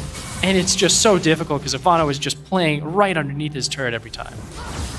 Such an interesting game to watch as well because we're now 13 minutes in with so little having been kind of interacted between these two teams for the most part. It's a very slow, methodical game, and I'm curious what your thoughts are if we go to longevity, because obviously Tristana and Cassiopeia, they're good champions in their own right when they have their items and such. But when you've got something like a Kai'Sa or something like an Ahri that can one-tap champions like that with just a little bit of CC, do you have faith that Maryville is going to be able to set themselves up for success with these powerful champions if they get locked up? And to that end, I feel like the best answer is the location of where these fights and contentions over these objectives are going to be. If we're going to be looking at a very expansive place, I feel like Maryville will have the room to make their moves and be able to thwart and disengage anything that Winthrop is going to try and throw at them. Where if you're put into a confined small space, you're going to be forced into that front to back a lot easier for Winthrop to try and come back and use their composition to max effect. Checking in on the gold at the moment, you can see it's still very close. Not even 1,000 gold separates these teams. And that means it's still anyone's game. The one real slight advantage for me is maybe that 600 gold there on ZKG over Azog, which could just be a boots or a dagger, just enough of that extra bump to win out in those trades. But no one's trading. It's 14 minutes in, turret plates are gone. And if I'm incorrect here, please call me out for it. But I think only 3 turret plates were taken by both of these teams respectively. And that is not a lot of gold to try and really get an advantage into this very important mid-game performance. And there's something that kind of starts to dictate how fast that this game is going to end up playing out, and that to me is the sole point at this point. At this point, because first off, if Maryville takes number 2, they're obviously 2 away, they're closer. here. If one gets taken by Winthrop in the next two, the game slows down pretty progressively to a point where items start to go mid. Frostborn's gonna get caught out. Nice little play, actually nice slide coming out. Picture he doesn't. He actually steps back into Shady, who pulls him in, has a lot of grit, so he's not gonna be under any real threat as Kenji is gonna be trying to track him around. TPs from both sides. We're actually gonna find a fight here almost immediately. Ivano is gonna try. He's all on a ward though, so they see him. Great play from APA. Nice. He's gonna catch out Kai'Sa on the front line as the Order ultimate's not gonna get anything on the way through. Mabud is gonna lead to the death, but Frostborn's gonna get that one. Oddhorn's gonna find him on the other side. Shady goes back in, pulls both of them together, and that means Mabud is gonna go down. Kenji is on the verge of going down as well, and Maryville is gonna find 4 kills around this dragon. Just hunting for Kenji, and they'll be able to grab it. A shutdown there for Odd Orange to grab against Kenji. And a fantastic job. And we were just talking about when this mid game opens up, where is that importance for these teams to really find that victory? And it was that location, that expanse of the river, to give them that space to work around the flanks, get past Mabud, get past Kenji, and then find ZKG. And it was mostly APA. He was able to find that quick pivot, and those quick reactions in that massive space gives them so much time to dominate. And we get to watch it again as they're able to find that catch. And this was looking good for Winthrop, who had thrown out that ultimate away from Ottawa. She didn't have that available. But it started to get really bleak once the map started to open up a bit more. And Shady's so close to dying here, you know that they had to think like, okay, we can win this. That's why they're moving people in. Ivano doesn't make an aggressive play. Right here, ZKG has the most gold in the game, goes down so quickly in this fight. And we haven't really still seen a fight from Winthrop that is standard and allows him to focus one member at a time. Didn't happen with his fortune to set up a really good ultimate except for the one time. And in this game, the Kai'Sa also has to have that capability. So if you're going down first, Winthrop loses so much of their team fight. Keeping him alive has got to be priority number one if they want to take it. Because again, if ZKG survives right there, there is a lot of difference that fight probably shows. Maybe picks, maybe ways for the Kai'Sa to actually kind of influence things over the course of the entirety of that play. Maybe even the Dragon going over, which evens this game out significantly. Yeah, Odd Orange was fairly close to death for a little while there, and if ZKG was there, that would have been a good way to start snowballing for this pick. But this is going to be a fight for Herald. Frostborn's picked on the right. Shady's getting picked, or Shady picked on the right. It was the other side going down. Ivano is able to get the first pick. APA is also going to get brought down. That's a massive shutdown for ZKG, who's going to now continue with the rest of his team. Ivano kicked over the wall into Niles, so he's not going to have the damage. Kenji now in a 1v1, and he's also going to be able to pick that up, try to get resets of some kind to continue jumping over the wall. ZKG, Ivano are still available. Yig. Ultimate from Azog gonna stop that. Odd Orange goes in. He's gonna try to find something. He's gonna go down though. Single target damage is really high. ZKG falls to a lot of the damage coming up from Niles, who's got the most health right now.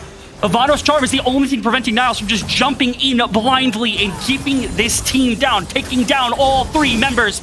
Not gonna fall. Hook shot was used in exchange for the charm, so cannot jump in. But right there, Winthrop, signs of life. Their ADC finally gets a whole team fight. And they were able to get at least some signs of a front to back as well. Mabud was able to sort of guard around his back line of Ivano and ZKG. And from that position, you're able to start to provide that damage and start to isolate targets. But on the same side, on that same flank, we have that capability. And here's APA. That's actually very important. Thank you, Observers, for spotting that out, because that's the one answer for ZKG, who is a short-range marksman. And with that utility gone, this is where we can go to this position, where you have this split fight. You have this fight going on here, and then divided with the front to back that Winthrop has. And in that position, then you have this situation and this strategy to where Winthrop can work as a unit and be able to fight as a unit. But it's all with Niles as well, who's able to isolate that front to back so well on his own, allows time for Azog and Odd Orange to work their magic, take Kenji out, and then start to pick away at the members of Winthrop. So phenomenal job from both teams, which again sort of goes to an even point, but we actually have a break here. 1,000 gold in the lead for Winthrop University. I don't think that's enough though for them to really make a confident gesture and a confident statement in this game just yet. There's a number of times also that APA has stood at kind of atop this team. He's been able to make really incredible plays on his lonesome. That right there was the flash ultimate that would have changed a lot during that play. He's getting hunted yet again. Ultimate's not going to tag Kenby. Horn ultimate's almost certainly going to be the death of him. Nice CC chaining coming out from Winthrop. What are you supposed to do? He's still not dead somehow. It took him forever, but nice chaining of CC coming out from Winthrop. Able to grab that one. Trade on the other side of the map for Azog. Getting that tower is something in return, especially if they're able to get the top tower in response for them, as mid lane is another target perfection.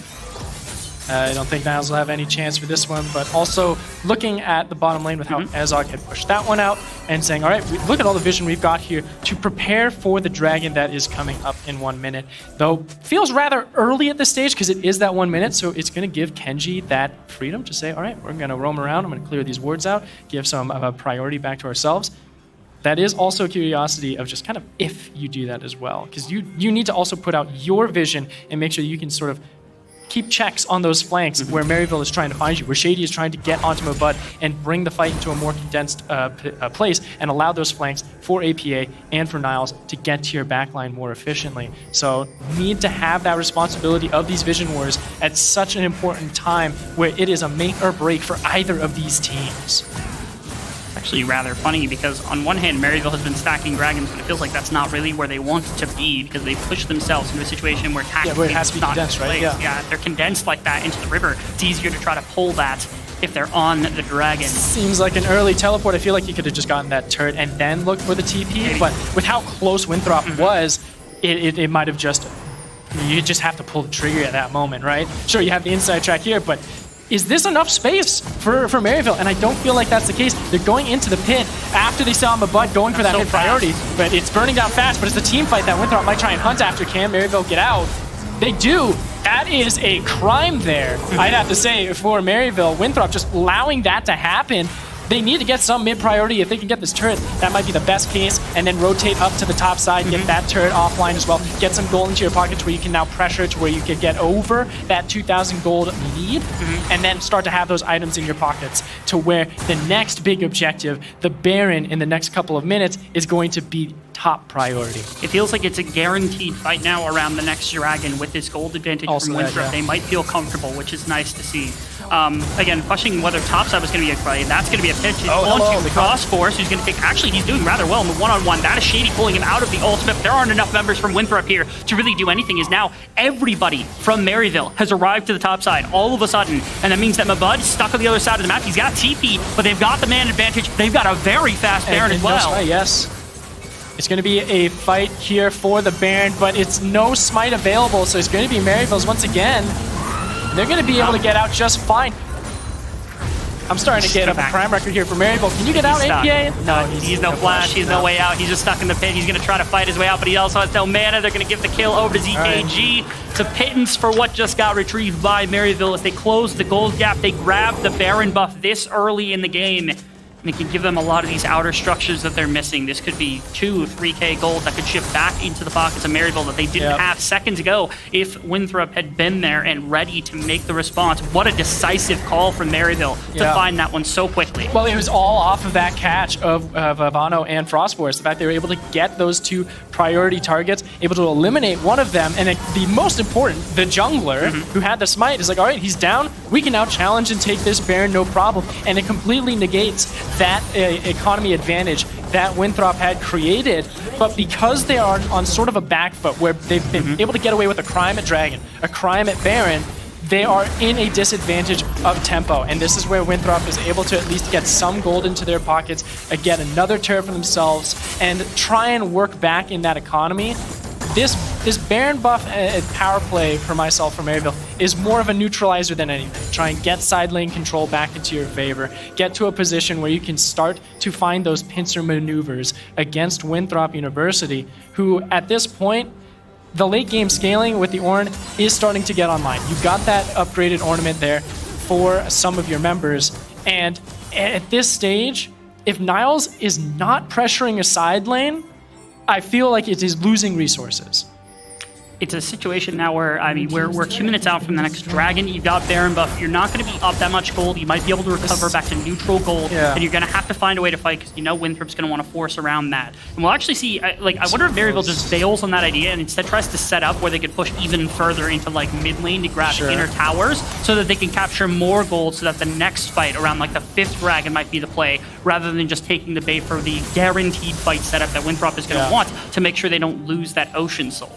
I don't know, this just kind of feels odd for me for Maryville of being in the position that they're in right now, having 4 up on top, Niles being the one to sort of freeze mid and try and hunt for those picks. Wow. That is just a brutal amount of damage. You're gone here, Niles. You're gone. Over to Niles. Oh, He tries to find him. He has to jump out. Azov jumps onto ZKG as well. Onwards as well. And he's not getting. He's gonna get it. What a buster shot from Azov. As that's gonna find 2 of Vano and ZKG are down. The damage is down. The Baron buff is up. They're gonna find more than enough in the mid lane to recoup for everything that they are down in a game like this. And they are the ones that get the first move towards the Dragon. I anticipate that's the reason they are pulling off right now to make sure they get set up around that objective effectively. Yeah. I think it's hit the resets now. You still have that minute until Dragon. Death timers are still pretty low. You got 15 seconds for Ivano and ZKG respectively, so you're not going to have time to just do a full setup and get that proper pick. And this is just another phenomenal adaptation from Maryville University, being able to collapse on this isolated Niles so quickly. He gets out, and they're able to find that engagement so quickly. You get that hit, and it's like, all right, we're going. We're getting this kill, and boom, a perfect capture and defuse. And honestly, that's the best way to put it. Yeah, Nathan, let's go! Yas King.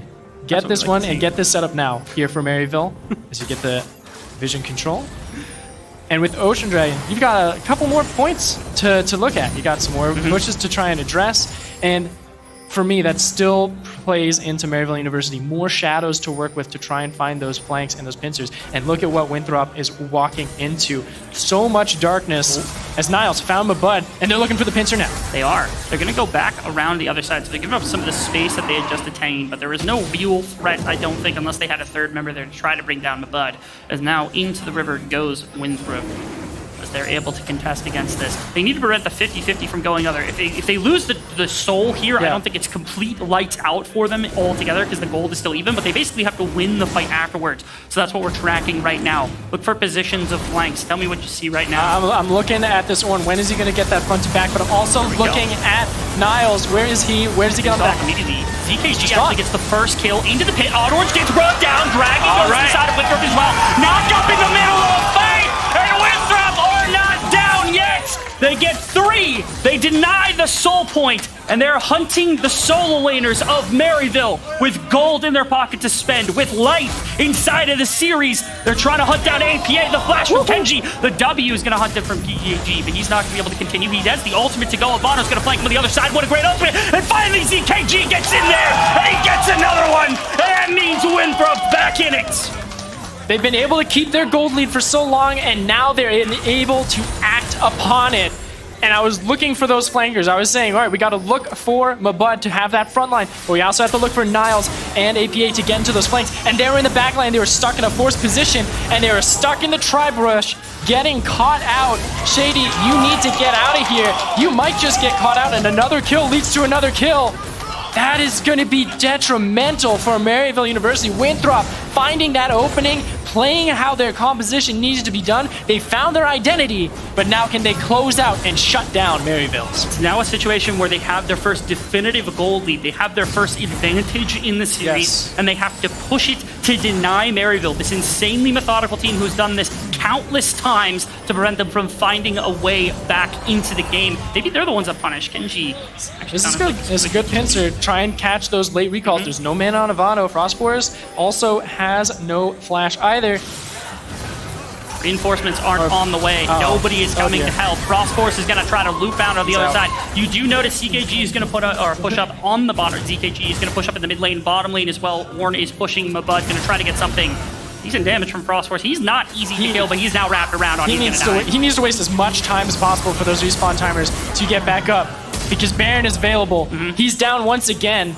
Maryville is going to go for this Baron pick once more, but here we are, Mabud and ZKG saying, you know what, that's a botched objective. We just need to go and push our own. Keep on pressuring, get that inhibitor to where you have that constant lane that needs to be addressed by Maryville. And I think I like the call actually for Winthrop, right? Yeah, you can try to sacrifice and go for a Baron. You can try to get something, but the opposite side of the map, taking down, I was hoping they would get an inhibitor, but they can't quite get that one off. That would have led to bottom lane being pushed out, would have led to a harder job for Maryville being able able to push out for set up for Dragon or anything like that. You do know, of course, that now, again, 2.5 minutes, that's a guaranteed place that Maryville wants to find themselves on the map, unless, again, you have just sacrificed all your lanes on Winthrop's side. So they maybe feel like that's not the biggest deal in the world. They just pull some gold off the map to the best of their abilities, still commanding that lead, still hoping these team fights can find them a win in the end. And it just feels, for me, with these Baron power plays, they're just neutralizers than anything. Winthrop gets that advantage. They make that mistake where Frostforce gets caught out. More or less the fact that Maryville is able to force them into a choke point and then take out Frostforce in that position. And then they're able to get these Baron buffs and be like, all right, let's even up this game again. 13 kills to 13. Let's make sure the gold's even as well, so we're playing on that even battle. And it really comes down to that raw knowledge of how do you play around yourselves? How do you play in this true equal state of this game? And right now, Winthrop is still winning out in those fights. They're having a composition that is, quote unquote, a little bit easier to execute because it is more of a team fight focus, and you don't have to be as complex. But Maryville is doing so good at trying to stretch Winthrop thin and force them to address multiple problems at once. Well, one more note to be thrown in about this Dragon, because you know in a minute this is likely going to be a contest. If a fight were to be won, even with an Ocean Soul lost by Winthrop, with that bottom lane inhibitor exposed, they could try to use their two big tanks to sit there under the tower, let ZKG, let Frostforce just ruin the towers in general, and win the game off the back of that. Something Maryville has to consider. They are the ones that need to pick the perfect situation. It almost feels like Winthrop is actually like setting a trap right now where Maryville, if they commit to the wrong fight, if they lose too many members, they lose in bottom side. If they lose the soul, they have to wait even longer for a team fight to come through. But Niles is finally on a side lane for myself, thank goodness, as he can start to threaten that pressure. And with the Baron buff, he can do real damage and make sure that it's a constant threat, always whittling away. Sure, you have that Baron empowered cannon minion to just constantly pepper at that turret. That's just enough for one person to come down on Winthrop. But in this case, to make sure that you push that wave back, and now it's put into a 4v4 where you don't have a frontliner that is as formidable as that Ornn. Sure, you have Kenji's Nautilus, but he's there to try and make sure that those flankers are not getting on top of ZKG and on top of Ivano. So it is a very weak composition, the 4v4 that Winthrop has, and now fighting for soul. It's gonna be tough. No. Attempted chain is gonna prevent the damage coming out from 88. Shady's gonna go down at the beginning of the fight. ZKG still alive. He's down to half health, but it's just gonna be the 1-for-1 right now. As Niles on the bottom side was able to grab the inhibitor tower. Dragon is likely going to go down with no competition. As that Frostforce denied from getting into the pit. And they can't force anything. Azo's going to jump on top of Frostforce. Knock him right into the teleport from Niles, who's coming into the fight. He's going to find one. Ivano on the other side is Zonius. He's going to go down as well, almost certainly. And ZKG is on the run. Maryville have found the play. My bud getting run down slowly as well. He's just going to drop. Every member except ZKG is gone now off the map. Maryville could try to push. They at minimum get this inhibitor. They have 30 seconds to try and get this inhibitor and anything else that they can find. Though Baron is gone, they have the damage to rip through these structures and to isolate ZKG and Kenji very well. I'm thinking that they can force this gamble. They can say the storm will just focus those structures, and this could be the win. It's going to be that. They're going to try to find it. ZKG going to get flashed on by Niles. The tower, it's going to go down. Maryville's got the damage. Maryville made the fight happen, and it looks like Maryville's going to take game number 2, and they're going to win to advance to semifinals.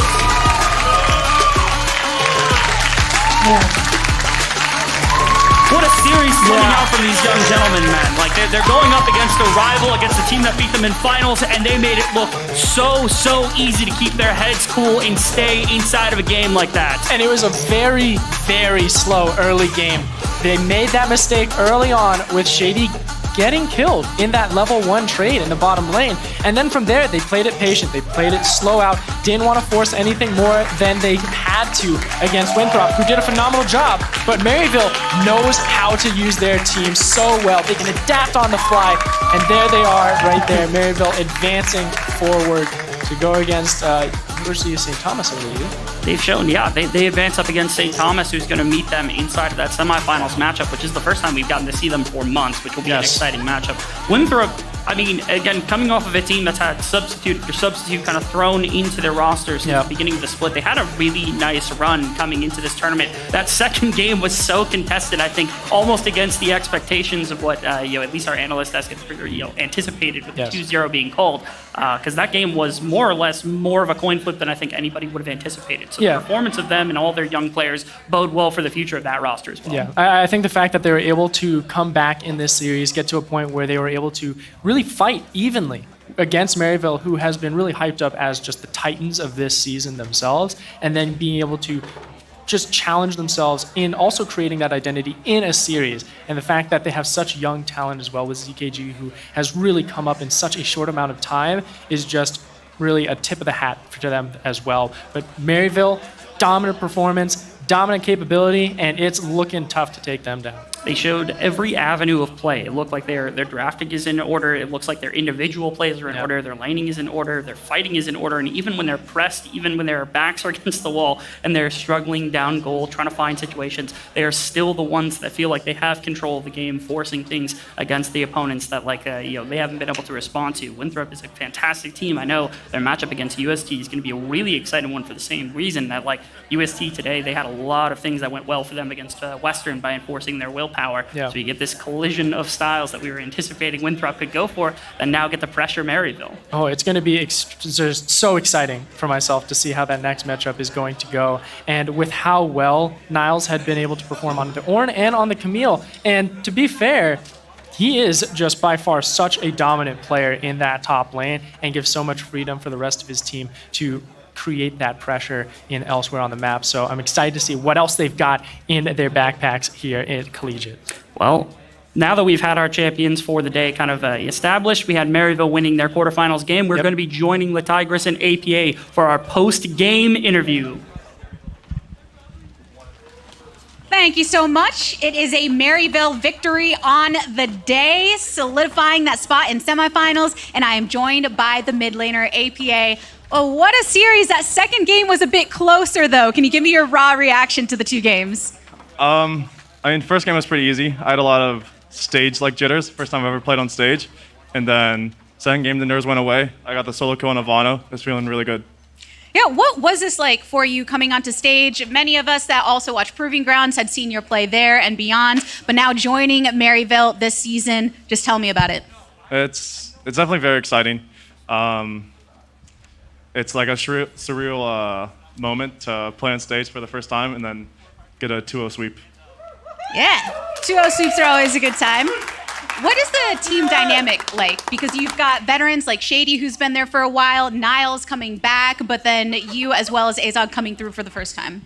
Playing with them is definitely very nice. Like, I'm just talking with them before the game and in between game 1, game 2, tell them, oh, I'm a little bit nervous to play on stage and stuff, and they're just reassuring me and telling me I'll do well. In draft, they told me to pick the cast game 3 or game 2. Is there anything that they shared in terms of what this victory means? Because those that were playing on the roster last year ended up losing to Winthrop in the finals and now knocking them out? Not really. I think we're all just really excited to win. Winning is a very exciting thing. You have some more that you're trying to do, though. You know what the matchup is going to be in semifinals. We just saw USD. Thoughts on that? I think it would just be another clean 3-0 sweep. I think Winthrop was probably the second best team, and we smashed them, so I don't think we'll drop a game this tourney. All right. APA always planning ahead for that victory in the semifinals. Thank you for joining me for the interview. Time for us to continue breaking this down and wrapping up the day in its entirety. Let's head on back over to the desk.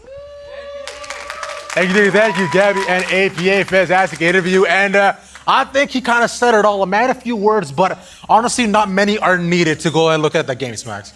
He said Winthrop's the second best team, and they just 2-0'd him like that. What does that say for the rest of the weekend? Are we going to have a quick time? I don't know. I mean, I like being here personally. Everyone here is so cool and nice. The food is good. I don't know, man. I kind of want to be here for all 10 games. I want to see more games, man. The games today have been absolutely amazing from all 4 teams that participated. I'm hoping that not every single series is a sweep. However, I mean, Maryville and APA specifically seem pretty confident. I mean, obviously so, because when you're a team like Maryville, you boast such integrity, such gravitas, you could say, when you step on the stage and your roster in general, especially with the backing of Jensen Go, it makes sense why they felt so confident coming up here. Yeah, and even in a draft like this, I really love that they still have a lot of that confidence because, like APA said, he did go for this Cassiopeia. His team encouraged him to do so. They've got the Tristana, another Lee Sin game from Odd Orange. You can tell that they are very confident in their capabilities of winning in the early stages of that game, and they kind of did need to do so because they were against the Orn. They got first picked away from Niles. And considering how that was a big part of the overall strategy too, I find Winthrop did adapt well, though, I'd say, Colin. Yeah, definitely. I mean, I like this draft from Winthrop specifically a lot better than the first game. I think realistically, it feels a lot more at home for the style that they like to play. And you even have this play bot side where they are able to get the first blood. So they got off on a much better foot than the other game against like the Caitlyn Lux. However, it doesn't seem like they were really able to pull it back. One of the things I do want to highlight is the Dragon fight that Winthrop actually won in the mid game around the 25-minute mark. Yeah. There's something pretty interesting about playing against Maryville that I think is kind of interesting. When you play against Maryville, Maryville has such a high prestige and reputation like you were just talking about. Yeah. It feels like when collegiate teams play Maryville, they make a lot more unforced mistakes. You have the fight that happens where Winthrop basically just wins the entire fight, and they chase APA instead of taking 2 inhibitors.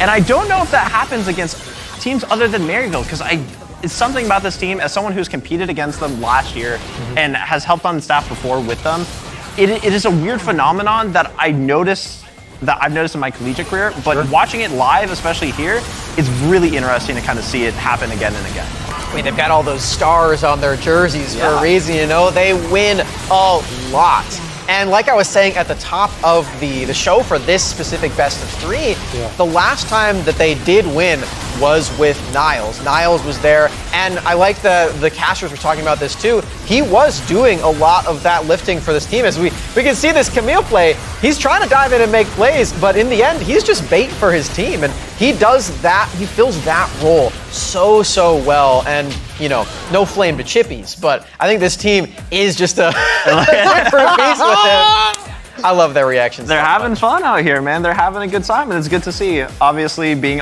in person, like APA was saying, it is a different experience than when you're in your arena. Obviously, Maryville's facility is very impressive if you've ever seen their social medias or the content that they do. But being on stage, you sometimes wonder how it is going to affect players, like APA, where it is their first time. But, you have veterans on that roster like Niles, like Odd Orange, and like Shady, and they feel very much at home, you could just tell. And speaking a bit about some of just the veteran team versus some of the new players, right? I did want to draw a bit more attention over to the Winthrop boys as well, who I definitely think, as you were saying before, played their hearts out, like as much as they could. And it was a bit as though, as you saw throughout the game, they went up and down. It was as though they were emulating Katy Perry because they were hot, they were cold, and then suddenly when they wanted to go in, they were yes and they were no. I think it is really, and it goes back to what I was saying earlier, Winthrop was very much in this game and ahead for the majority of it. They were, if you look at the gold graph, they were ahead most of this game until it was literally already over, and especially with a comp that has something like Kaisa Nautilus Ornn against a Tristana where your scaling is probably actually better, but the fights were just so close and they weren't really able to really close it out. And those unforced errors that I were talking about really ended up dooming them at the end. But overall, a great performance, especially compared to Game 1. I think we do, in a game like this especially, have to come back to that scary aura of Maryville and how much it's maybe going to affect the other teams that they play against. For UST, this is a match that they've played against each other a few times this year. UST did win against them in Hugh Fest. And now that they're here, they've got a little bit of different rosters, but I think that matchup is going to be really interesting to see, if that aura of they're Maryville, can we make this play? I don't know. The hesitancy is still going to be there. I don't know. Yeah, because if we do go ahead and take kind of a macro look at how the games have kind of gone on and progress forward, I think things will be tough. in general, and For it'll be who? close. For Maryville or for Don't both? put that on me right now. Hold on. We haven't decided just yet. We're not at that point so far. But you know what I can decide currently though is I want to take a quick look at the actual bracket to kind of move out a little bit yet again and understand how our days looks going forward. Because although we're kind of reaching the end of day one, we do have many more days to go forward here as well, gentlemen. So. Because just tomorrow, we got 2 more best of 3s. Yeah, definitely. You have Bay State versus UC Irvine, and you have Michigan State versus Converse. Those games are going to be very close. I actually think both those games are going to go to 3 games personally. A lot of really interesting things that you can see come out of those teams. Michigan State, their claim to fame is that their drafts are very strange, very weird, and their games are chaotic. The gold swings from their games at round of 16 and 32 are crazy. Converse, well known for the Scary Jerry show. That whole team is very, very consistent at getting behind early and still managing to come back. And then Bay State and UCI are kind of go back to that blue blood versus new blood kind of idea that we were talking about at the beginning of the show. Bay State didn't really get to compete in CELO last year. UCI is staple for many, many years. So it'll be really interesting to see all the different dynamics we have at play. You know, that's really interesting. I thought Michigan State's claim to fame was that they were from the same city as world-renowned League of Legends broadcaster Smax. Ah. I thought that was the reason that they were famous. No? I'm wrong? I mean, that's crazy. I didn't know that you lived there until now. You definitely haven't mentioned it the entire day. I can ask RBM and the rest of the team and see. I mean, along with the push-ups too, you can see all the players getting pumped up. But Hi, baby. maybe it might be time for us to cool down just a little bit as well as you